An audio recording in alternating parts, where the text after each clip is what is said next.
Yes. Thank you all for having me. I'm really excited to present this work.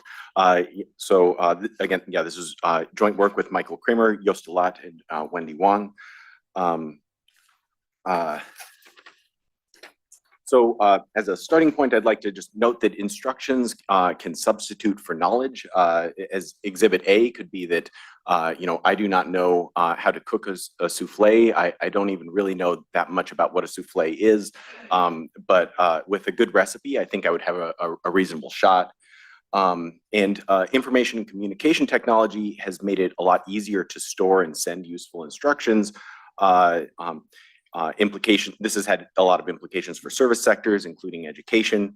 I'll talk a bit more about that in a second. And so this study is going to address the design of instructions. Basically, given that we are seeing fewer constraints on our ability to deliver instructions, how detailed should these instructions be? That concretely is the question that I think we're going to address. But more conceptually, I think we think that our results maybe are relevant to a question about what constraints remain on our ability to use instructions as a substitute for knowledge. So we're going to examine this question in an education context that uses ICT-enabled instructions very extensively. So this study is going to be centered on two large-scale experimental evaluations of the impact of reducing the level of detail in teacher guides. Sorry, I need to keep my. This is a talk about instructions, and I need to have my instructions. The setting is Kenyan private primary schools that are using these detailed teacher guides for all instruction in all grades, all primary and pre-primary grades in all subjects. The intervention is going to be that these guides were edited down to remove details in how the teacher was to present a lesson. And then we're going to look at impacts on student test score data, and also teachers, specifically their attendance and lesson completion rates that are observed in these guides. So before I get started, I'll just talk a bit more about the background. I'm also going to later I'll introduce sort of a conceptual framework that I think connects instructions and span of control. And then I'll talk about the design of the intervention and get into the results. So these experiments both took place in the context of Bridge Kenya. Bridge Kenya is a subsidiary of a multinational called New Globe that basically almost all of their services are related to the provision of these types of teacher guides. Right now, most of their business is actually providing scripts to teachers in public schools. Through partnerships in Rwanda, Nigeria, and more recently the Central African Republic. Currently, they provide detailed instructions to more than 50,000 teachers worldwide. They also operate a private school model in 4 countries where they own and operate these schools. These private schools charge about $100 a year, so they're aimed at kind of a lower income population. When they were starting up in around 2009, these schools were generally located in urban informal settlements. So that gives you a sense of like the population of students that are attending these schools. The scripts are disseminated via internet and accessed by teachers on tablet e-readers. And while this has changed over the years, they've typically they've hired teachers who have fewer credentials than say in a typical public school in Kenya. So really early on, the only academic credential that was needed was a high school diploma to be a teacher in one of these schools. Just to give you a preview of the results, we're going to find that these less detailed guides are associated with cause higher test scores in both experiments. A notable similarity between the experiments is that we find that these impacts are very concentrated among the larger classrooms. I'm also going to show that less detail seems to result in fewer, extremely failing classrooms. more teacher attendance, and maybe a little bit of evidence of higher lesson completion rates. So as some context, I want to note that in earlier work that Michael and I have done, we found that this system of education, specifically Bridge schools operated by Bridge Kenya, are much more effective than other schools where these kids would go to school in Kenya. So an experimental evaluation found very large impacts across all academic subjects in all pre-primary and primary grades. These impacts were some of the largest ever observed in experimental evaluation. Both the size and the breadth of the impacts, I think, were the greatest observed in really any experimental evaluation at this scale. It had about 30,000 scholarship applicants were the sort of population of study, and they were attending schools, 400 schools dispersed across Kenya. So I think importantly, this evaluation from 2022 predates the experiments that I'm going to talk about today, and therefore, this is an evaluation of the status quo or more detailed guides. And so while one interpretation of our finding might be that the fact that less detail seems to improve test scores might be that the guides themselves are just low quality and we're just it's less of a bad thing. I think that would be very hard to square with these results from our previous paper. But still, how detailed should these guides be? Is there any cost to being overly detailed? So motivation for this study was work by Ben Piper and co-authors that reviewed 33 structured pedagogy evaluations. So structured pedagogy is it's a bit hard to define, but it almost always involves some sort of a teacher guide. And they find robust positive impacts of these these are all sort of lower grade reading structured pedagogy programs, equivalent to about a 50% increase in the effectiveness of a year of reading. But they also note that these impacts seem to decline with the level of detail and the number of words inside the guides. So we find larger impacts from guides that have fewer words.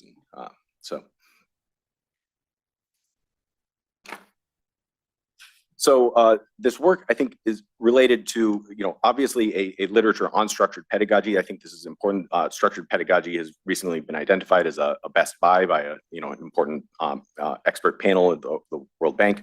And I think it's being scaled up, or at least studied in across a lot of different settings. So like Malawi has recently scaled up a program known as the National Numeracy Program, which I think is a structured pedagogy program. I think it's also connected to a literature and policy debates in the United States about how standards within schools. So I think a perennial question in education is how much should teachers' behavior within the classrooms be controlled. More broadly, at a conceptual level, I think these results are relevant to questions of the role of information and communication within firms. So we have theories of the firm that are centered around the transmission of information. Recent work by David Deming on the impact of communication skills, and also the idea of the division of labor may be limited by communication constraints. And then finally, as I'm going to talk about a bit more next, I think it relates to a literature on span of control. So and specifically more recent work on knowledge hierarchies that connects skills to span of control, or knowledge to span of control. Anjali has a question. Oh, yeah. So actually just on that, it seems like now there's, yes, some people have thought about structured pedagogy as kind of a quote unquote best buy, but increasingly like with Dan Bjorkegren's work in Sierra Leone and kind of people really thinking about these AI chatbots of giving teachers like guidance. So part of the point of giving less detail is it gives them a bit more freedom to be more flexible also in the classroom, and I have to read this line by line by line, But what's nice about some of these new AI chatbots is that they're kind of like co-pilots. It's like, okay, I want to do this, but now Anjali's really being disruptive. How do I deal with that? You know, while Caroline's actually asking the right questions, but now I've got to think about this mixed classroom. What are the lesson plans that I can do? How do you think about this versus kind of these other new adaptive type of approaches for teaching? Because this is a really big question around the world. So yeah, I mean, I guess I don't think we're going to have much to say about that. I think that it is important that, you know, maybe the best thing is to allow teachers to tailor this to exactly what they want in the classroom. Maybe teachers, you know, I think these are questions about sort of whether teachers know that they need this support, or if they, you know, maybe would benefit from being told that they need this support. But yeah, I mean, I think it's an exciting direction for this work in the future. I think so. Yeah. I wanted to make for everyone in the room this is a comment, not a question. The comment is that I thought that the conceptual framework in this paper was incredibly useful and important. So I want everyone to pay attention. And it doesn't just apply to like your experiments. It's really, once you think through it, it could apply to many things that are in the economics of education. So just everyone pay attention. Yeah, great. I did change the conceptual framework a little bit, so now I hope it's for the better, though. I think it was for the better. Yeah. So yeah. Yeah. So yeah. I think it's still similar enough. I'm hopeful that we're going to land in a good place here. So organizations rely on workers with diverse and uneven skills. I think this is just a very general problem, and a central management challenge is how to allocate that knowledge efficiently. The work on knowledge hierarchies connects this allocation problem to span of control, and usually in these models, which are more about sort of the matching of workers with these diverse skills to one another, we find that high skill managers focus on problems or tasks that require higher skill. Lower skill workers are going to focus on lower skill routine problems, and then the manager's span of control is going to be limited by the time that the managers can spend answering questions to lower skill workers. Now, instructions potentially sort of flip this script, right? So instructions can potentially substitute for this manager communication time if the manager invests in sort of the fixed cost of writing down these instructions. Now they don't have to communicate this. The marginal cost of communicating to workers is going to be reduced. This is something that's been appreciated for a long time. Early management consultants, in scientific management, talked a lot about instruction cards. I think Lillian Gilbreth really gets poetic. Frederick Taylor talks about them too, but he's not quite as eloquent. But she has a lot of gems, so it was hard to pick one. But this is one of my favorites: is the instruction card supplies a most accurate memory in inanimate form that neither blurs nor distorts with age. So in this view, instructions can enable a division of labor where managers are going to invest in learning best practices and writing instructions, and then workers are going to be executing those instructions. So instructions are going to place the burden of processing communication on individual workers, and then the span of control is limited by their ability to translate those instructions into production. So information and communication technology has reduced has affected the sort of historical constraints on our ability to provide instructions. So physical storage of instructions it historically would have been hard. You can't have workers toting around multi-volume instruction manuals. Then there would be search costs. So Lillian Gilbreth also talks about the importance of instruction card clerks, who are basically librarians on the factory floor.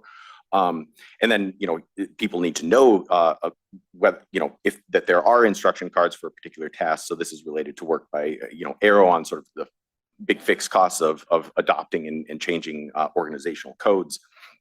So yeah, recent technological advancements reduce this because now we have digital memory, which addresses these physical storage constraints, and also we have the digitization of work, which allows instructions to be fed sort of automatically. So I think like an extreme form of instructions is probably like TurboTax, which allows someone who doesn't know anything about the tax code to fill out their taxes, by giving them specific instructions at exactly the moment when they're needed. And that wasn't possible a long time ago, I think. So instructions can be instructions can be provided when needed with minimal worker effort. And then Shea and Rossi Hansberg have this very interesting empirical work showing that this model has allowed for an increase in firm scale within specifically the service sector, specifically allowing for more multi-market service providing firms. So if instructions are so great, why not use them for everything? Do we need to know anything? Well, I think intuitively we know that reading instructions requires time and cognitive effort. I think we can probably think of other problems with using instructions for everything, but this is the time that is needed for communication is addressed in these theories of the firm. Receiving and retaining information in mind represents cognitive load, and then another thing that we might be worried about, and I think this is specifically related to the adaptivity, is that tasks and the potential importance of adaptivity, tasks and knowledge vary in the degree to which they can be codified, and so you might be worried that by forcing someone to spend time reading instructions, you might be crowding out good tacit knowledge intensive work, right? So here's kind of a stylized model of how this connects to the knowledge hierarchy literature. So, and really just to fix ideas, we do have, it does give an interesting empirical prediction. Basically, here the idea is, everyone is, the manager is trying to maximize student learning as measured by like a test score or something like this. And these test scores are produced by the performance of a unit continuum of classroom tasks indexed by M. We're going to think of low M is corresponding to very easy tasks and high M is corresponding to very difficult tasks. If all of these tasks are performed, those students learn an amount V. You can forget about V. V might just be a unit of learning. Teachers have heterogeneous skills that are indexed by Z. These skills are also going to be, we're just going to say that these are also on a unit interval from 0 to 1. And if a teacher has a skill level Z greater than the task index M, then they can perform that task by themselves. If Z is less than, sorry, that's redundant. And then we're going to have a high skill manager who can give instructions. With instructions for a task, a teacher can potentially perform that task M even when their skill level is below M, right? So the manager's problem is going to be to choose a depth X. As I've, in the figure to the right here, they're choosing the minimum difficulty of tasks for which they're going to give instructions, right? And I'm just going to assume that that's kind of the technology. They choose a depth and then they provide instructions for everything that's more difficult. I mean, I think it's intuitive that they would want to, because fewer teachers are going to need instructions for the easier stuff. They're going to be less likely to provide instruction for that. They're not going to want to provide instruction for those easy tasks. But then at the same time, teacher bandwidth is potentially going to limit the likelihood, H of X, that the instructions are read. Where I want to be kind of agnostic about what I mean for an instruction to be read. But I think that's a useful shorthand here. The idea being that if you provide someone with a really large volume of instructions, they're likely to miss some of it, right? And so this level X, so just this is, I apologize for, this isn't very intuitive. This level X is, when that increases, we're providing instructions, less detailed instructions. When it's smaller, we're providing more detailed instructions. And so this H, this likelihood is going to be increasing in X, right? so the manager's problem here, the maximum. Oh, sorry. Yeah. So I'm trying to think about uncertainty of the effectiveness of the task. Like, will it actually move student learning? Which seems different than the. Yes. Yeah. I acknowledge that is a potential source of yeah. It seems like a way in which some of the instructions you described before, like following a recipe or putting out X's, where this application is very different, right? Because there is a right way in those instances to instruct someone through a process where there might be uncertainty about. Yes. So yeah, I acknowledge that's we're kind of we're making an assumption that there's like a convergent, correct way to do everything in the class, and kind of ignoring the possibility that maybe a teacher needs to spend a little bit of time like feeling out the class and getting a sense for what needs to be repeated, or should they go slower, should they go faster, or something like that. So yeah, and so we're not really leaving any room for that in this, but it's this is stylized. Maybe one day we can figure out how to work that in here. So yeah, the manager is basically just trying to maximize this. This maximum right here reflects the impact of providing teachers with instructions with a instructional depth level of X relative to not providing any instructions at all. So they're just trying to maximize this impact of the instruction card. And so we see in the first order condition, I'm not sure what I meant by inframarginal here, but there's a gain from increasing X in the reading fidelity of the from scripting less, and then there's a loss in terms of you're providing fewer instructions. So there's some teacher out there who could have benefited from that instruction. So you see on the right, so our prediction is that if you're to the right of that optimum, instructing less detail is going to be harmful. If you're to the left of that, less detail is going to be beneficial.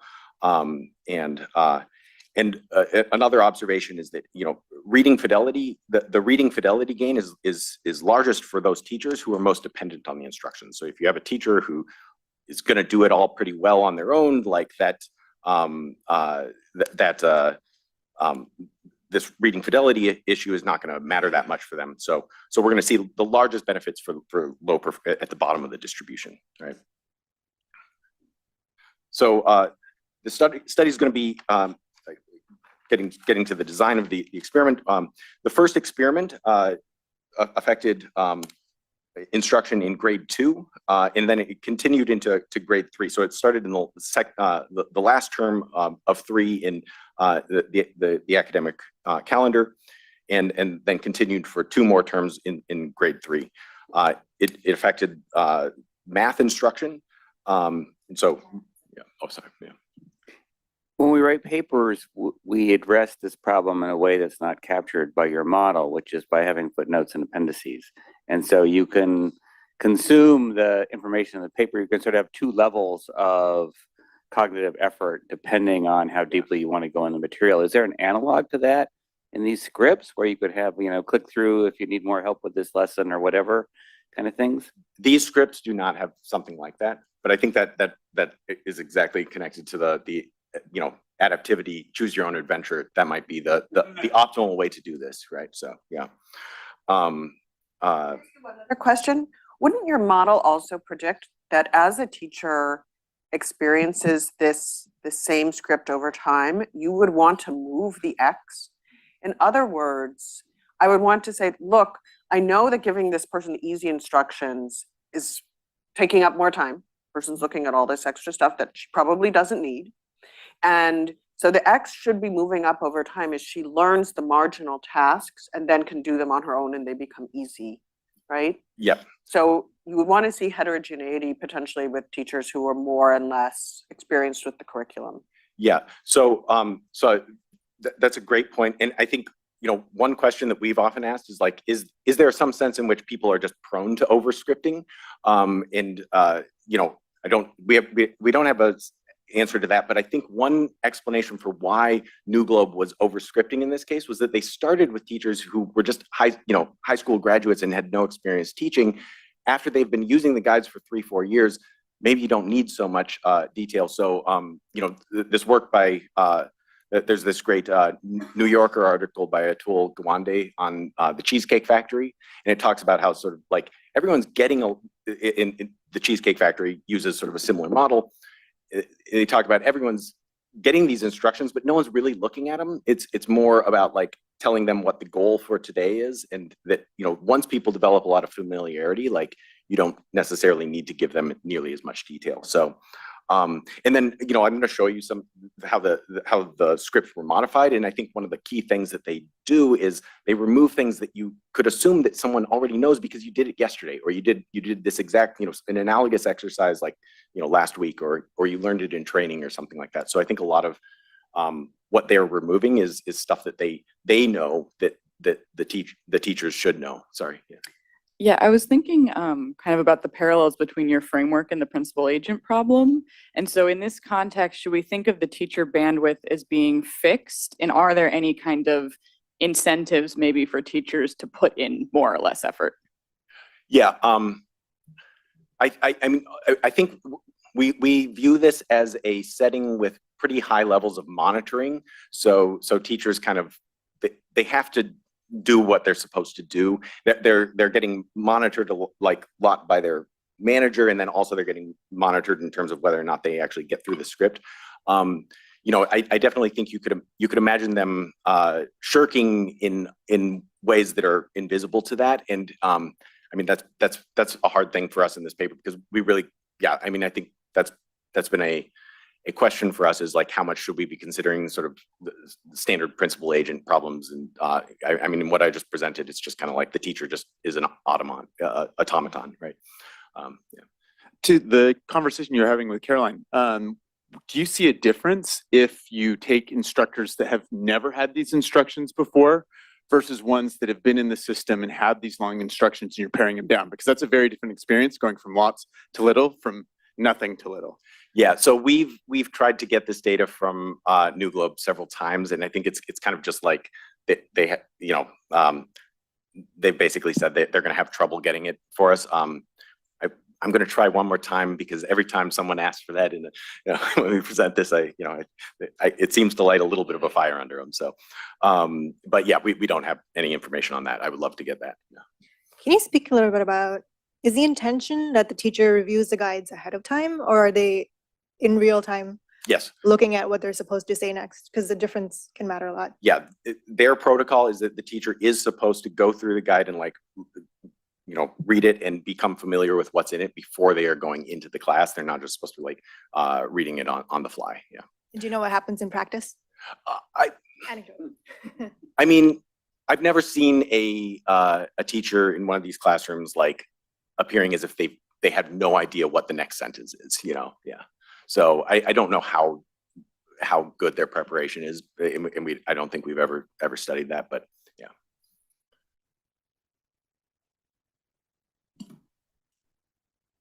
Kind of connected on that last point, actually. So the key trade-off for you is about the amount of time, right, that the teachers spend reading the script. So do you have some kind of anecdotal evidence even that when this policy change occurred, teachers spent, they actually changed the amount of time that they just strictly read from the script? Or could you survey that to get some kind of handle that that's the mechanism that's happening?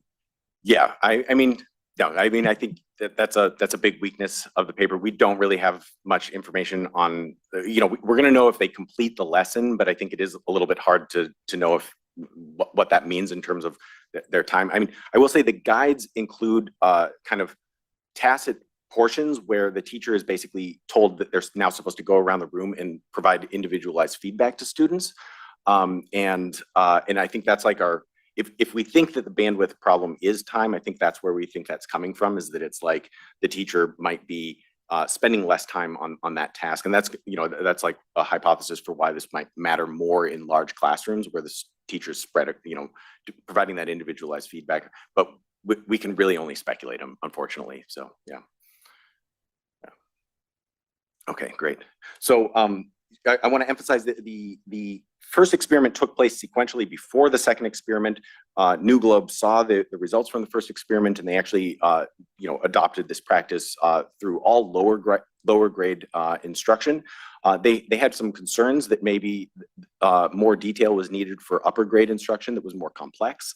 And so that motivated the second experiment, which took place in grade 5 classrooms, affected English, and it only ran for two academic terms. Yeah, how much? Okay, I'm doing all right, I think. Just to give you an example of how the scripts were modified, here's an example of a status quo guide. This is a lesson that's introducing the number 70. So the teacher is told, first we will work on today's number. That's probably something that a lot of teachers could figure out how to do on their own. They are instructed to write some things on the board. The teacher says, which you see in this box over here. And then the teacher says, first we will work on today's number.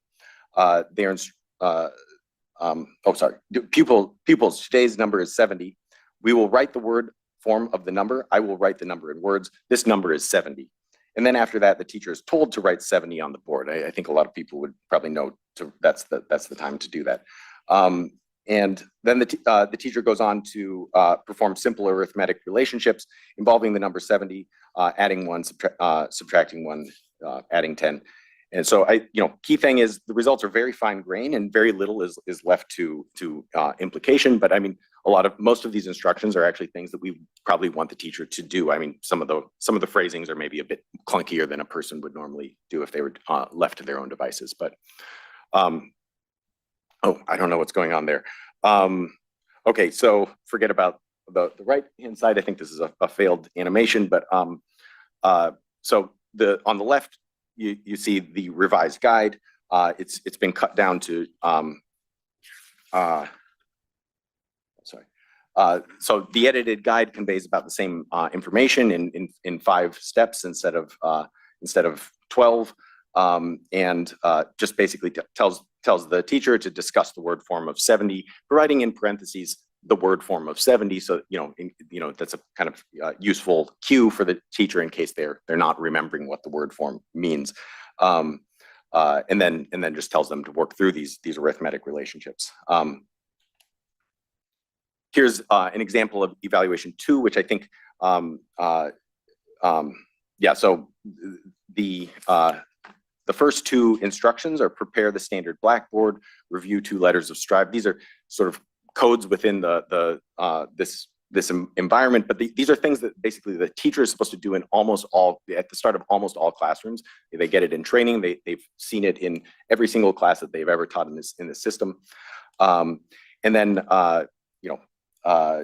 there's also some instructions that are removed. Take out your exercise book, draw a line below the last thing you wrote, and write the lesson number. And so this is stuff that the students would have in their textbook.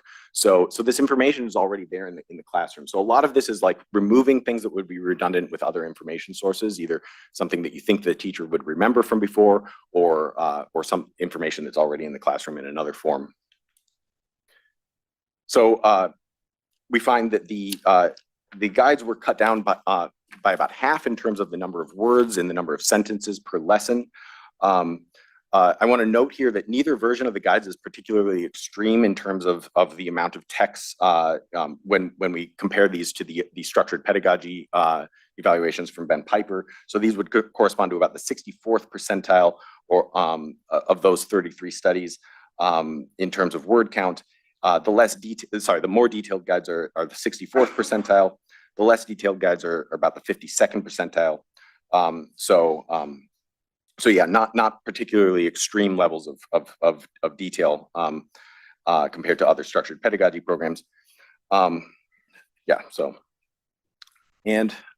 Jumping into the results, we see in both evaluations we find very similar, exactly the same point estimate. I'm not sure what to make of that. I will note that in the first experiment, this is after 3 terms. In the second experiment, this is after 2 terms. So whether these are even the same effect is kind of ambiguous.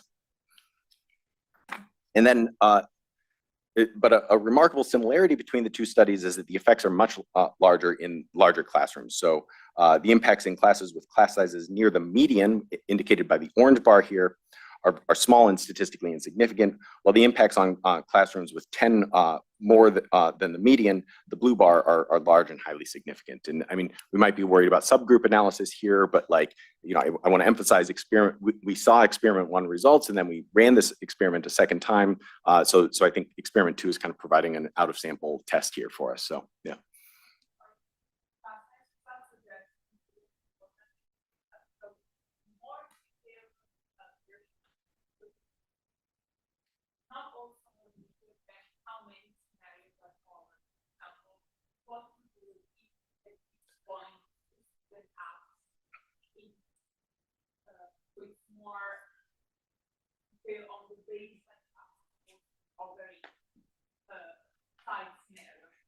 Yeah, I think the guides are very, I've never really seen a guide that actually provided that kind of like conditional, like, if you are in this situation, do this.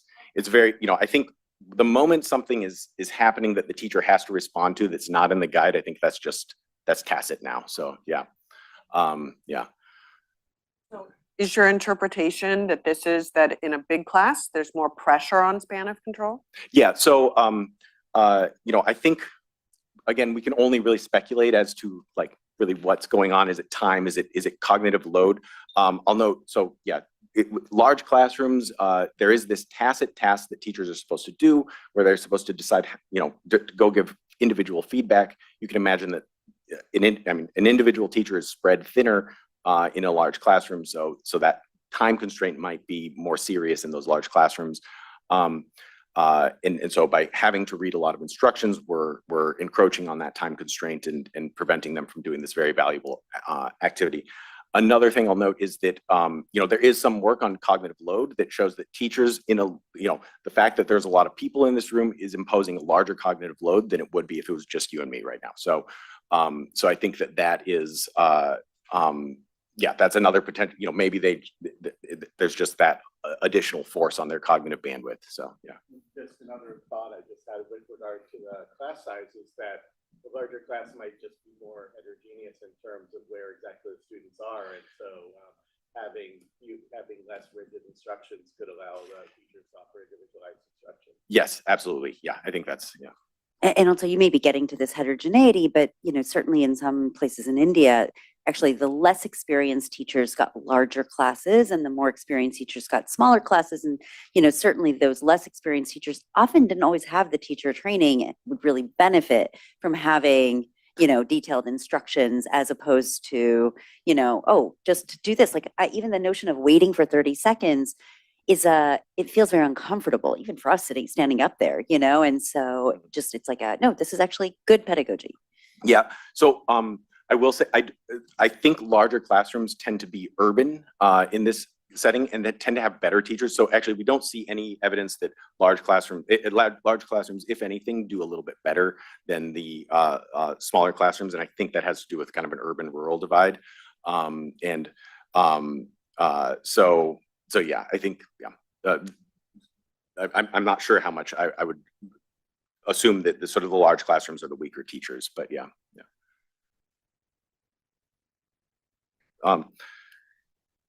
So we also wanted to look at the impact on the distribution of class effects. So, you know, I mean, part of the goal of instructions is to standardize, you know, what teachers are doing. So we're going to look at these distributional effects. Here I'm plotting the distribution of classroom effects as measured by just the class mean. We also look at, get sort of similar results if we try to estimate value added, like with a lagged control or something. You know, in the first experiment, we find that less detailed guides are associated with less dispersed effects. So that's very different than the standardization story, you know. And so that's a big part of our motivation for that model that I was showing. This is driven largely by a reduction in the number of very low performing classrooms. And again, that model gave this prediction, right? to be clear, that model was developed ex post after looking at these results. I forgot to mention that, but yeah. Quick question on how the experiment was conducted. Was there any active monitoring that this group skim it and then still gather the thing you would have gathered from the left detailed one? Yeah, so I mean, we couldn't rule that out, but I mean, importantly, this is a context with like a lot of frequent monitoring by the manager of the school. So the manager is going to be observing the teacher, I think every day, for at least one course. I mean, it could be that the teacher just snaps into gear when they see the manager there. And then they also get a very long observation, like a kind of like a teach observation once a week, I think. And I do think Bridge will flag someone who's going through the guide too fast or something like that. So, you know, they have some telemetric data that's going to kind of help them to detect fraud or something. Yeah. Any of that data allow you to construct a first stage? Like, you're spending this much time scrolling through, is a reader track that? I'm pretty sure we don't have that endogenous variable to look at that first stage. And definitely not in the first experiment.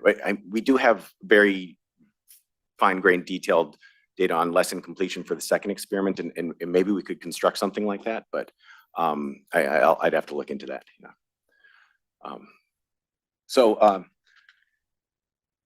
Yeah, so we see this reduction in very low performing classrooms. In the second experiment, we see some evidence of an increase in the dispersion in classroom effects. This is driven in large part by an increase in the number of very high performing classrooms. You know, this is not consistent with the model that I showed you. One hypothesis for this right tail effect could be that sort of excessive details hold back very good teachers. This is the concern proposed, I think, by the anti-standards movement folks, so we don't see this effect in the first experiment. And one reason for this difference might be that, you know, in the first experiment we're talking about classroom teachers. Classroom teachers really typically don't like to teach math and often have a lot of math phobia. And so we might just not have a lot of like very high performing math teachers in that grade level. Whereas experiment 2 is going to be a specialized teacher who maybe, you know, has specialized skills and specialized interests. And so we might, you know, there might be more of these really excellent teachers who can do this much better than the way that it's scripted. Yeah. In your instruction, Richard Murphy, UT Austin. In the instructions, when we were doing the 70 plus 1 plus 10, the first one was just like I wrote, we're just going through these actions. And then in the second example, it said, discuss with the class what 70 is. So it leaves an opportunity for like higher learning. Was that experiment 2 or was that experiment 1? That was experiment 1. Oh. I will say, I think this is related to Carolyn's point. I mean, I think that discuss is probably a little bit more specific than it looks like when it's taken out of context. It's like they've been told what it means to discuss a number, probably. So they probably discussed the number 40 previously or something like that. So yeah. Do you have a sense of how the students feel about the teachers in these different, like, do they feel less connected if the teachers are more rigid? Because in like these national exam type scenarios, or like, I remember when I was doing my national exam, we had a very rigid curriculum and students really did not feel connected to it. Like they felt their teachers did not care. So could that be at play here? Yeah. So I mean, our evaluation of these schools relative to other schools shows that in these schools, students feel that their teacher cares more about them, responds more to their needs, and remarkably that the instruction actually adapts more to their needs. Now,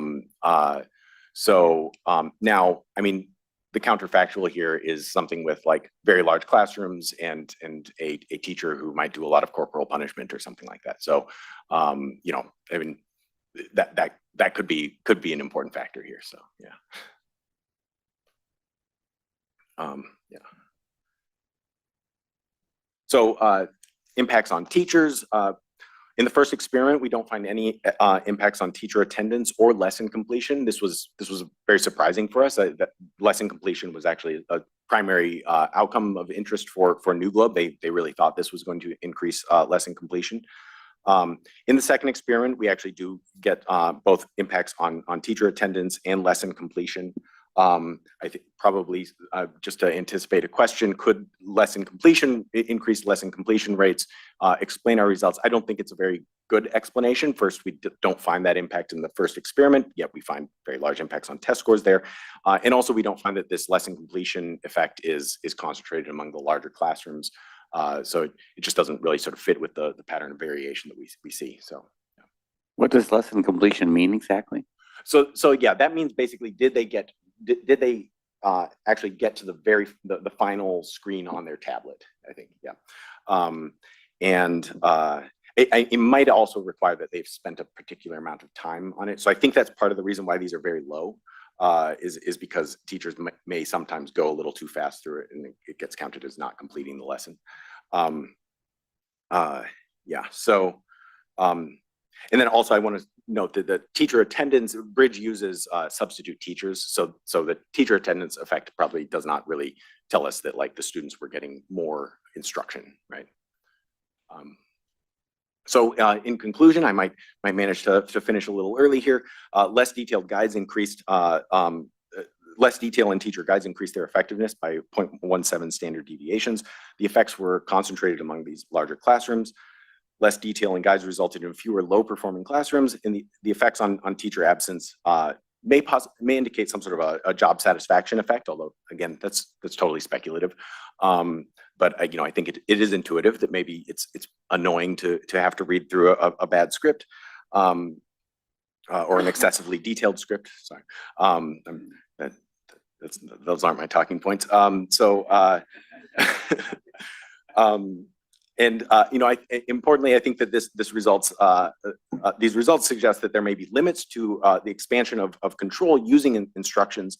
And to the point about sort of the broader significance of these, I think one thing that immediately comes to mind for me is that efforts to tightly control what teachers do in classrooms may be self-defeating. Now, I think importantly, the efforts to try to control what teachers are doing often come in response to seeing a classroom failing, maybe classrooms with very large class sizes or just very poor performance, and so we might be worried about responses to finding classrooms performing poorly, where we're trying to actually control more. So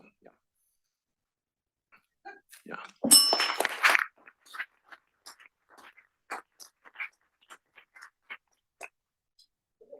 We're gonna take a 15-minute break. There are coffee and more snacks and stuff like that outside. I will call you in after 15 minutes. That will give us a little bit more wiggle room for when Secretary Rice shows up, okay?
Guys, remember, there is no sitting in the back until all of the seats at the front are filled, and I mean it.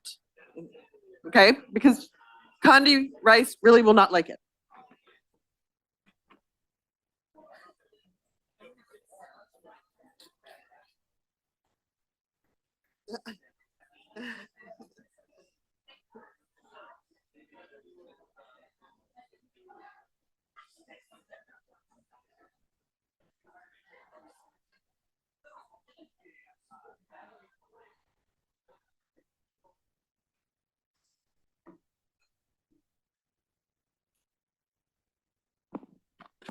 Okay, I still need full compliance about moving out of the back rows until all of the front rows are filled.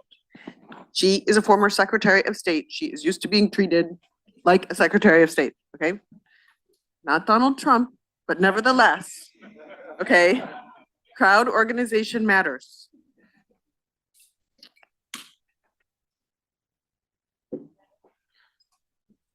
Okay.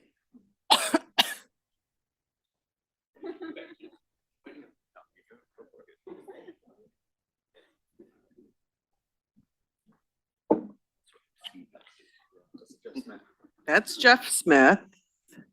Who's that on the corner? Okay, there's someone there. David, okay. We're pretty compliant. All right, very good.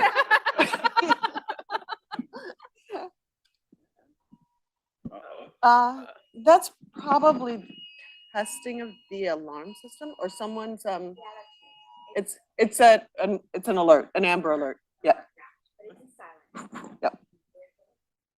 Okay, so without further ado, we're going to hear about moral hazard and the sustainability of income-driven repayment plans. And we have Bazit Zafar at the podium, and this is joint with Chao Fu and Xiaoming Li. Okay, great, take it away. Thanks. Well, thanks for having this paper on the program. As was mentioned, this is a joint work with Chao. Many of you know her probably, and Xiaoming Li, who is a graduate student at Michigan. She will be on the market next fall. I know it's customary for advisors to say this, but she is really very good. So you should take a look at her. She had a paper on the same on the education program last semester also. That was not me. I don't know what happened here. So, okay. So let me jump in. I'm going to talk about moral hazard in the context of income-driven repayment plans, which are for student loans. So with this audience, I know I don't have to talk much about why student loans are important, but a couple of things which I know everyone in this room already knows. People know the student loan balances have gone up a lot. So it is the second largest source of household debt in the US after mortgages. Also, a lot of people borrow student loans. Last I checked, it's more than 47 million people who have student debt. And traditionally, and again, people I know in this room would probably know this, but I'll still go over this. Traditionally, we've had what we call the standard plan in the US to pay off federal, I'm talking about federal student loans now, where the payments are fixed over a certain horizon, okay? So you pay, regardless of what's happening to you, or which state of the world you're in, what your labor market outcomes are, you have to pay a certain fixed amount over a fixed horizon. In the US, over the last several decades, take-up rates have gone up. We've had what we call these IDRs, income-driven repayment plans, where the payment actually gets adjusted based on your income. And the idea is that in bad states of the world, it's providing some form of insurance. If your income is really, really low, then you don't have to pay any debt. During those periods, that's one feature of these IDRs. The second feature of these IDRs is, or after some horizon, any outstanding debt is forgiven, right? So if it so happens that you graduate, you can't find a job, or the job that you find is very low paying, those periods would be counted towards that horizon, but you wouldn't have to make any payments during those periods, okay? So it's a form of insurance, basically, okay? So IDRs in the US, at least, there are some countries where, for example, in Australia, IDR is the only form of debt repayment. There was a paper on the program last fall, which was about moral hazard in the context of IDRs in Australia. So in the US, the other thing that has happened, and this has been a conscious effort by policymakers, that the take-up rates for IDRs have gone up quite a bit. So about a decade ago, there were only about 10% of student loan borrowers were signed up for an IDR. Now it's gone up to about, in 2023, Now maybe it's even higher. In 2023, it was 42%. So the point here is that more and more individuals are taking IDRs. And the other thing that I show you is IDRs, at least until lately, have been becoming more generous in the US, features of those. Okay. So with any kind of insurance, you have to think about adverse selection, right? So the idea is that borrowers who have lower earning potential may disproportionately opt for IDRs, right? So that's like with any kind of insurance, you have to think about adverse selection. You also have to think about moral hazard. And the idea with moral hazard is that individuals might adjust their income in response to these changing incentives, okay? And the literature has looked into these issues, and there are not that many papers when it comes to moral hazard, and I'll talk about more specifically about what we have in mind with regards to moral hazard and what the literature talks about when they're talking about moral hazard. But they've the literature, which is not that large, has concluded that moral hazard really is a second order issue in this context, which you can ignore sort of if you're thinking about how viable these IDRs would be for private lenders, okay? What we are going to, so let's think about what forms could moral hazard take in this particular context, right?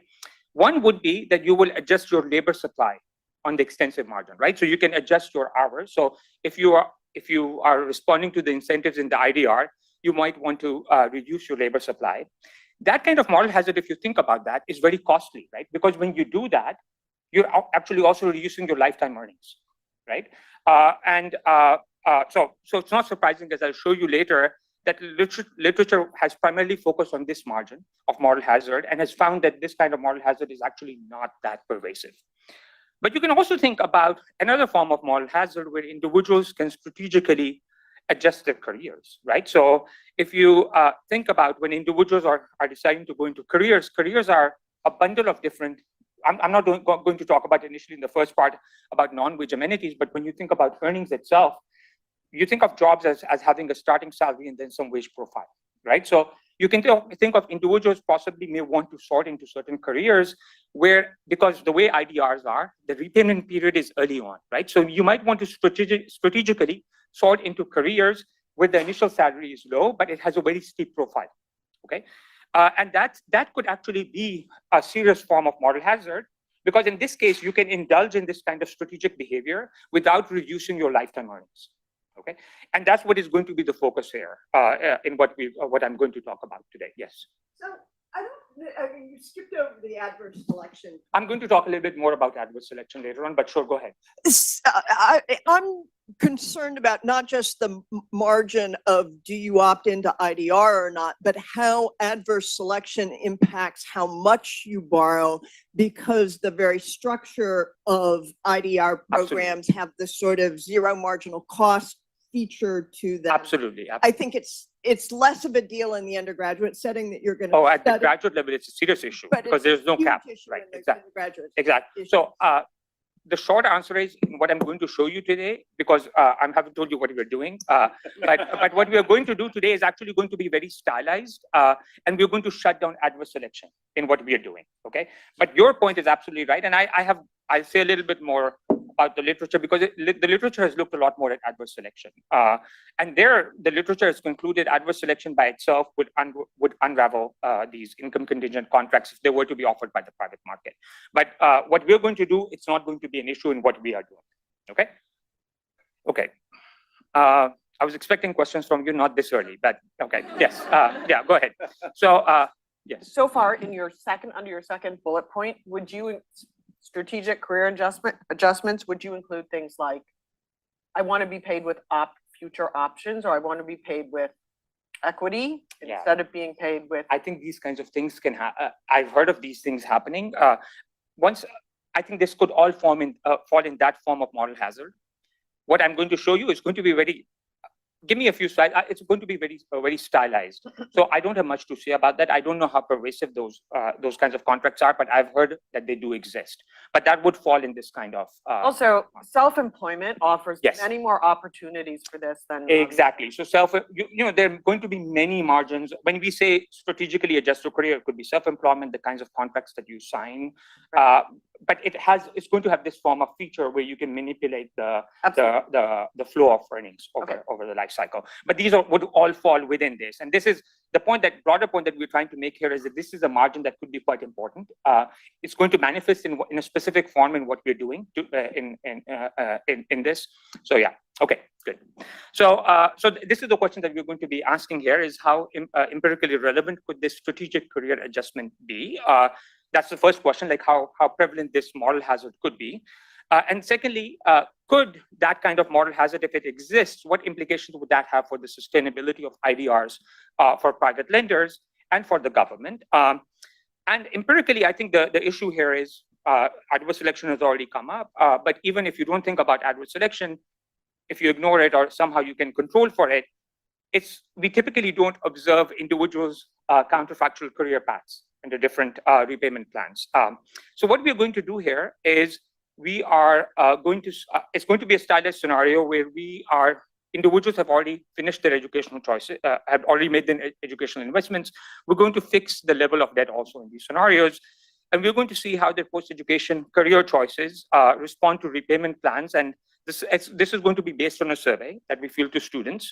And the survey is going to be motivated by a model in the background. Okay, and the model that we're going to have is, I think everyone probably has seen this in their labor PhD courses, is this idea of the Ben-Porath model of human capital investments, where individuals are going to make choices subject to borrowing constraints, and they're going to have a fixed amount of loan burden. We're going to fix that in our scenarios. And what happens in this model is IDR is going to operate like an income tax. Okay, but it's only going to apply to you during the repayment period. Okay, because once the horizon of paying off the debt is gone, then you're not subject to that kind of tax. And the idea is that earlier in your career, individuals, these borrowers, may overinvest or underinvest in human capital relative to the case where the debt is forgiven. Why are we using the debt forgiveness as the benchmark here? We're thinking of a world where your debt is forgiven, ex post, for example, as the case which is what your choice would have been in an unconstrained world. Okay, when you did not have any loan burden. Okay. And what we're going to, so I'll show you the predictions from the model would make a lot of sense. Like, I think I'll show you a very stylized 3-period model, which makes the point very clearly. And then I'll move to the survey. And what we do in the survey is we present students. Let me actually just show you. So this is one of the scenarios in the survey where we tell students, okay, you've graduated. This is, you have $40,000 of student debt. These are the 3 jobs that you have available. Okay. And we ask them under different student loan repayment plans, which job would you choose? Okay. And going back to this question is, I'll give you more details about the survey, and I'll also tell you how we arrived at these numbers, because that is actually quite important. But as a result of what we're doing here is we've shut down all these channels of adverse selection. We're not thinking of, because one margin where people can adjust their choices is also choice of margin of major. People have looked at that. Your years of schooling, how much debt you take out, and all those things. So of course, the trade-off here is going to be that this is going to be stylized. So then there are going to be pros and cons, and I'm happy to talk about that. But that's what we're going to be doing. Okay. So very quickly, I only have one slide on the literature review, and even that literature review is very partial in the sense that I'm only going to talk about when it comes to ideas, what has the literature said about adverse selection and moral hazard. So of course, as I mentioned, with any kind of insurance, you have to worry about these kinds of things. Papers have looked at adverse selection, and there are a couple of things that come up. So the papers by Dan Herbst and Nate Hendren, they talk about how adverse selection would unravel these markets and would make the private provision of these IDRs not feasible, not sustainable. When you look at other evidence in terms of income share agreements and so on, the evidence on adverse selection is somewhat mixed. You find in some cases evidence, it's not super strong. What we're going to do is, as I said, we're not going to be thinking about adverse selection or how it interacts with moral hazard, given what we're doing. And then when it comes to moral hazard itself, the literature has looked at how individuals change their labor supply, the extensive margin, in response to these IDRs. And in some ways, as I said, that kind of moral hazard is very costly, right? Because if you're trying to reduce your hours, your earnings are also going to go down. And we also know from the big literature on labor supply elasticities that those elasticities tend to be pretty small, right? So it's not surprising that when you put all this together, the main takeaway from that literature tends to be that that kind of moral hazard is actually not first order. Okay, so what we're going to do is we're going to talk about a different margin of moral hazard, which is the strategic choice of career, which actually could be ex ante. You might think that this is something which could actually, it's an empirical question how prevalent that is, but arguably ex ante, you would think this could be a more relevant margin of moral hazard, right? Because you can indulge in this without reducing your lifetime earnings, okay? One other thing that I just want to mention, and I'm happy to talk about this, is what we're doing here is we're generating individual level variation where we present them with these jobs, okay, which are exogenous, right? Because in the real world, you can then also choose what career you want to go in and so on. So we are presenting them with these jobs, and we're asking them what they would choose under different repayment plans. So one nice thing is that allows us to have with it individual variation in counterfactual choices. The other nice thing is we can shut down adverse selection in terms of earnings potential. Everyone is, at least in our scenarios, is subject to the same set of jobs, okay? And the third thing, which is actually quite important and will become clear when I go through show you some results, is there's going to be a lot of heterogeneity. The model also predicts a fair amount of heterogeneity in how individuals should respond to IDRs. But what is interesting is in the data, when you look at the heterogeneity in responses, it doesn't really correlate with the standard observables that we have in our typical data sets. So why is that important? That's important because if we had good proxies that would be good proxies for individual heterogeneity in behavior, we could say, okay, we could just condition on those and then look at heterogeneous responses. But the point here is that the heterogeneity in responses here is just not going to be systematic. It's not going to be strongly correlated with the observables, and I'll explain why that is going on here. Of course. So Buzzy, can I ask you a question which maybe someone else in the room could answer too, as well as you? I don't know how much across countries IDRs vary in, okay, so one margin that's kind of obvious for IDRs is that if you figure I'm going to have 3 kids anyway or something like that, you could decide I'm going to stay out of the labor market for some number of years, and I'm just going to have more of those years in the repayment period and make sure that I sort of backload my kids. Yeah. And I'm not sure how much IDRs differ in how they deal with that, just being out of the labor market altogether. I think they don't do anything. They can do anything. Right? And how much they differ in taking account of spousal income. Well, so that's where how you file matters, right? So how you file, but I could decide to not be married. Right? Exactly. So these are questions that, like, you know, if you think about what data sets have information on IDR, like in the US, you have a choice. In places like, as I mentioned, Australia, everyone is on one plan, which is the IDR plan. So in many cases, you don't have variation. In the US, you do have some variation over time, at least, like, you know, depending on when you grandfather into these plans. But you're absolutely right that these kinds of things have implications for whether you marry or cohabit, how you file, fertility, all these things. It's just like partly it's because the increase in uptake has been relatively recent. I also think there are many more experts in the room, but they have become increasingly more generous. So that the kinds of issues that we theoretically tend to think about could be important, I think are going to be empirically more and more important going forward. Yeah, that makes total sense. So is there international evidence on this? I see Dubravka has a microphone in her hand. Internationally, it's almost exclusively individual wages, individual debt. Yeah. In the US, there's all sorts of combinations of household size and income, but individual debt, or household income, household debt, or individual income, individual debt. Moving over time more in the individual income, individual debt direction. And even data sets, when you think about which data set would have this information for someone to study it, I don't know of any, right? So, okay. Well, the IRS does. No, IRS, but like publicly, IRS has everything, right? So, of course, but so can I move on? Okay, yeah. So, and I'm happy to talk more about this. These are things we've thought about, but again, are not relevant to what we're doing, but they are going to be super relevant, I think, going forward.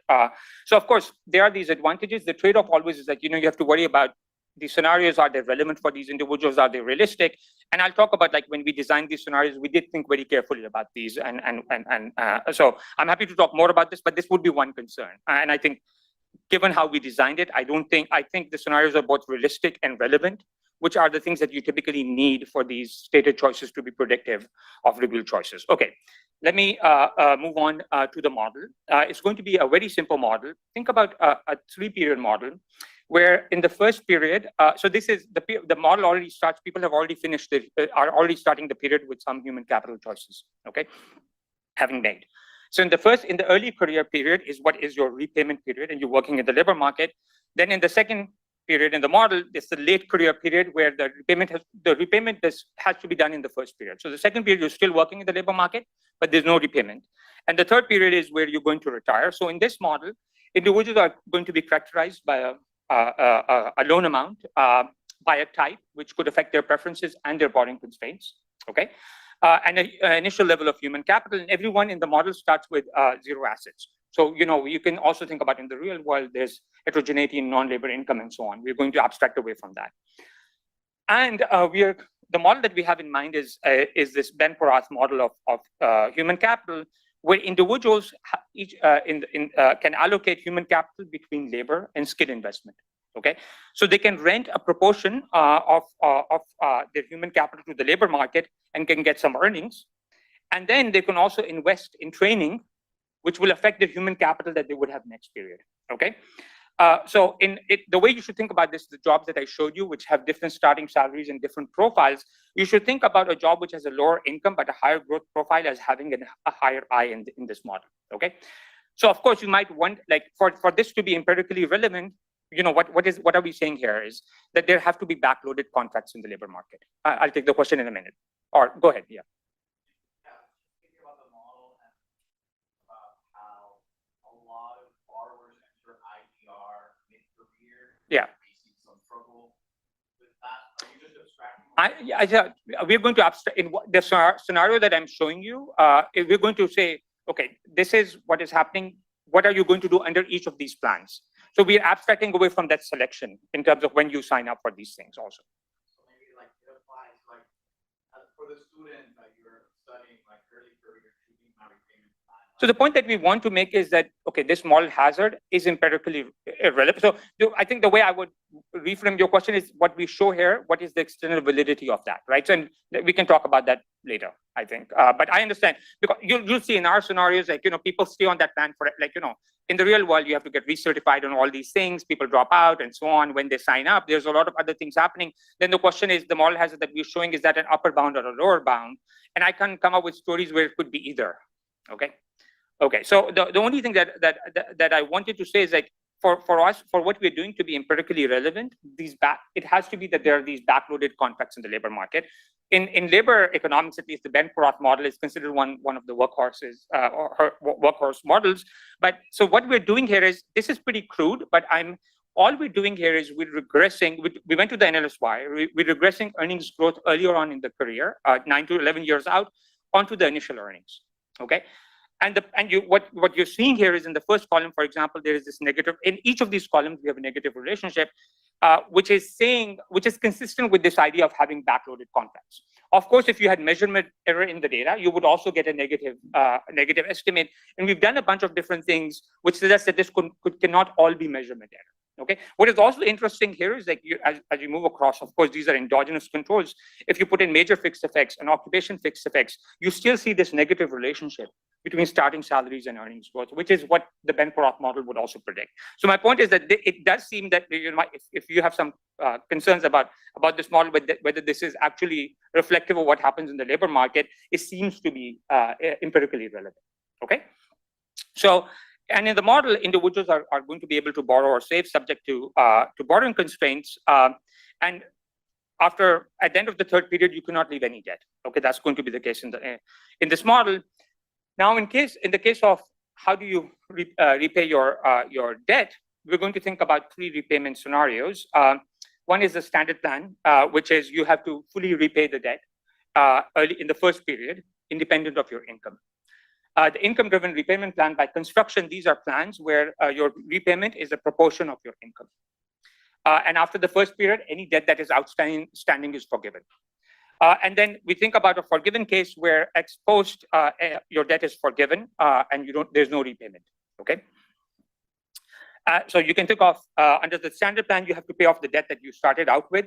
Under IDR, you're going to pay your first period in some proportion of your first period income. And under forgiven, there is no debt repayment.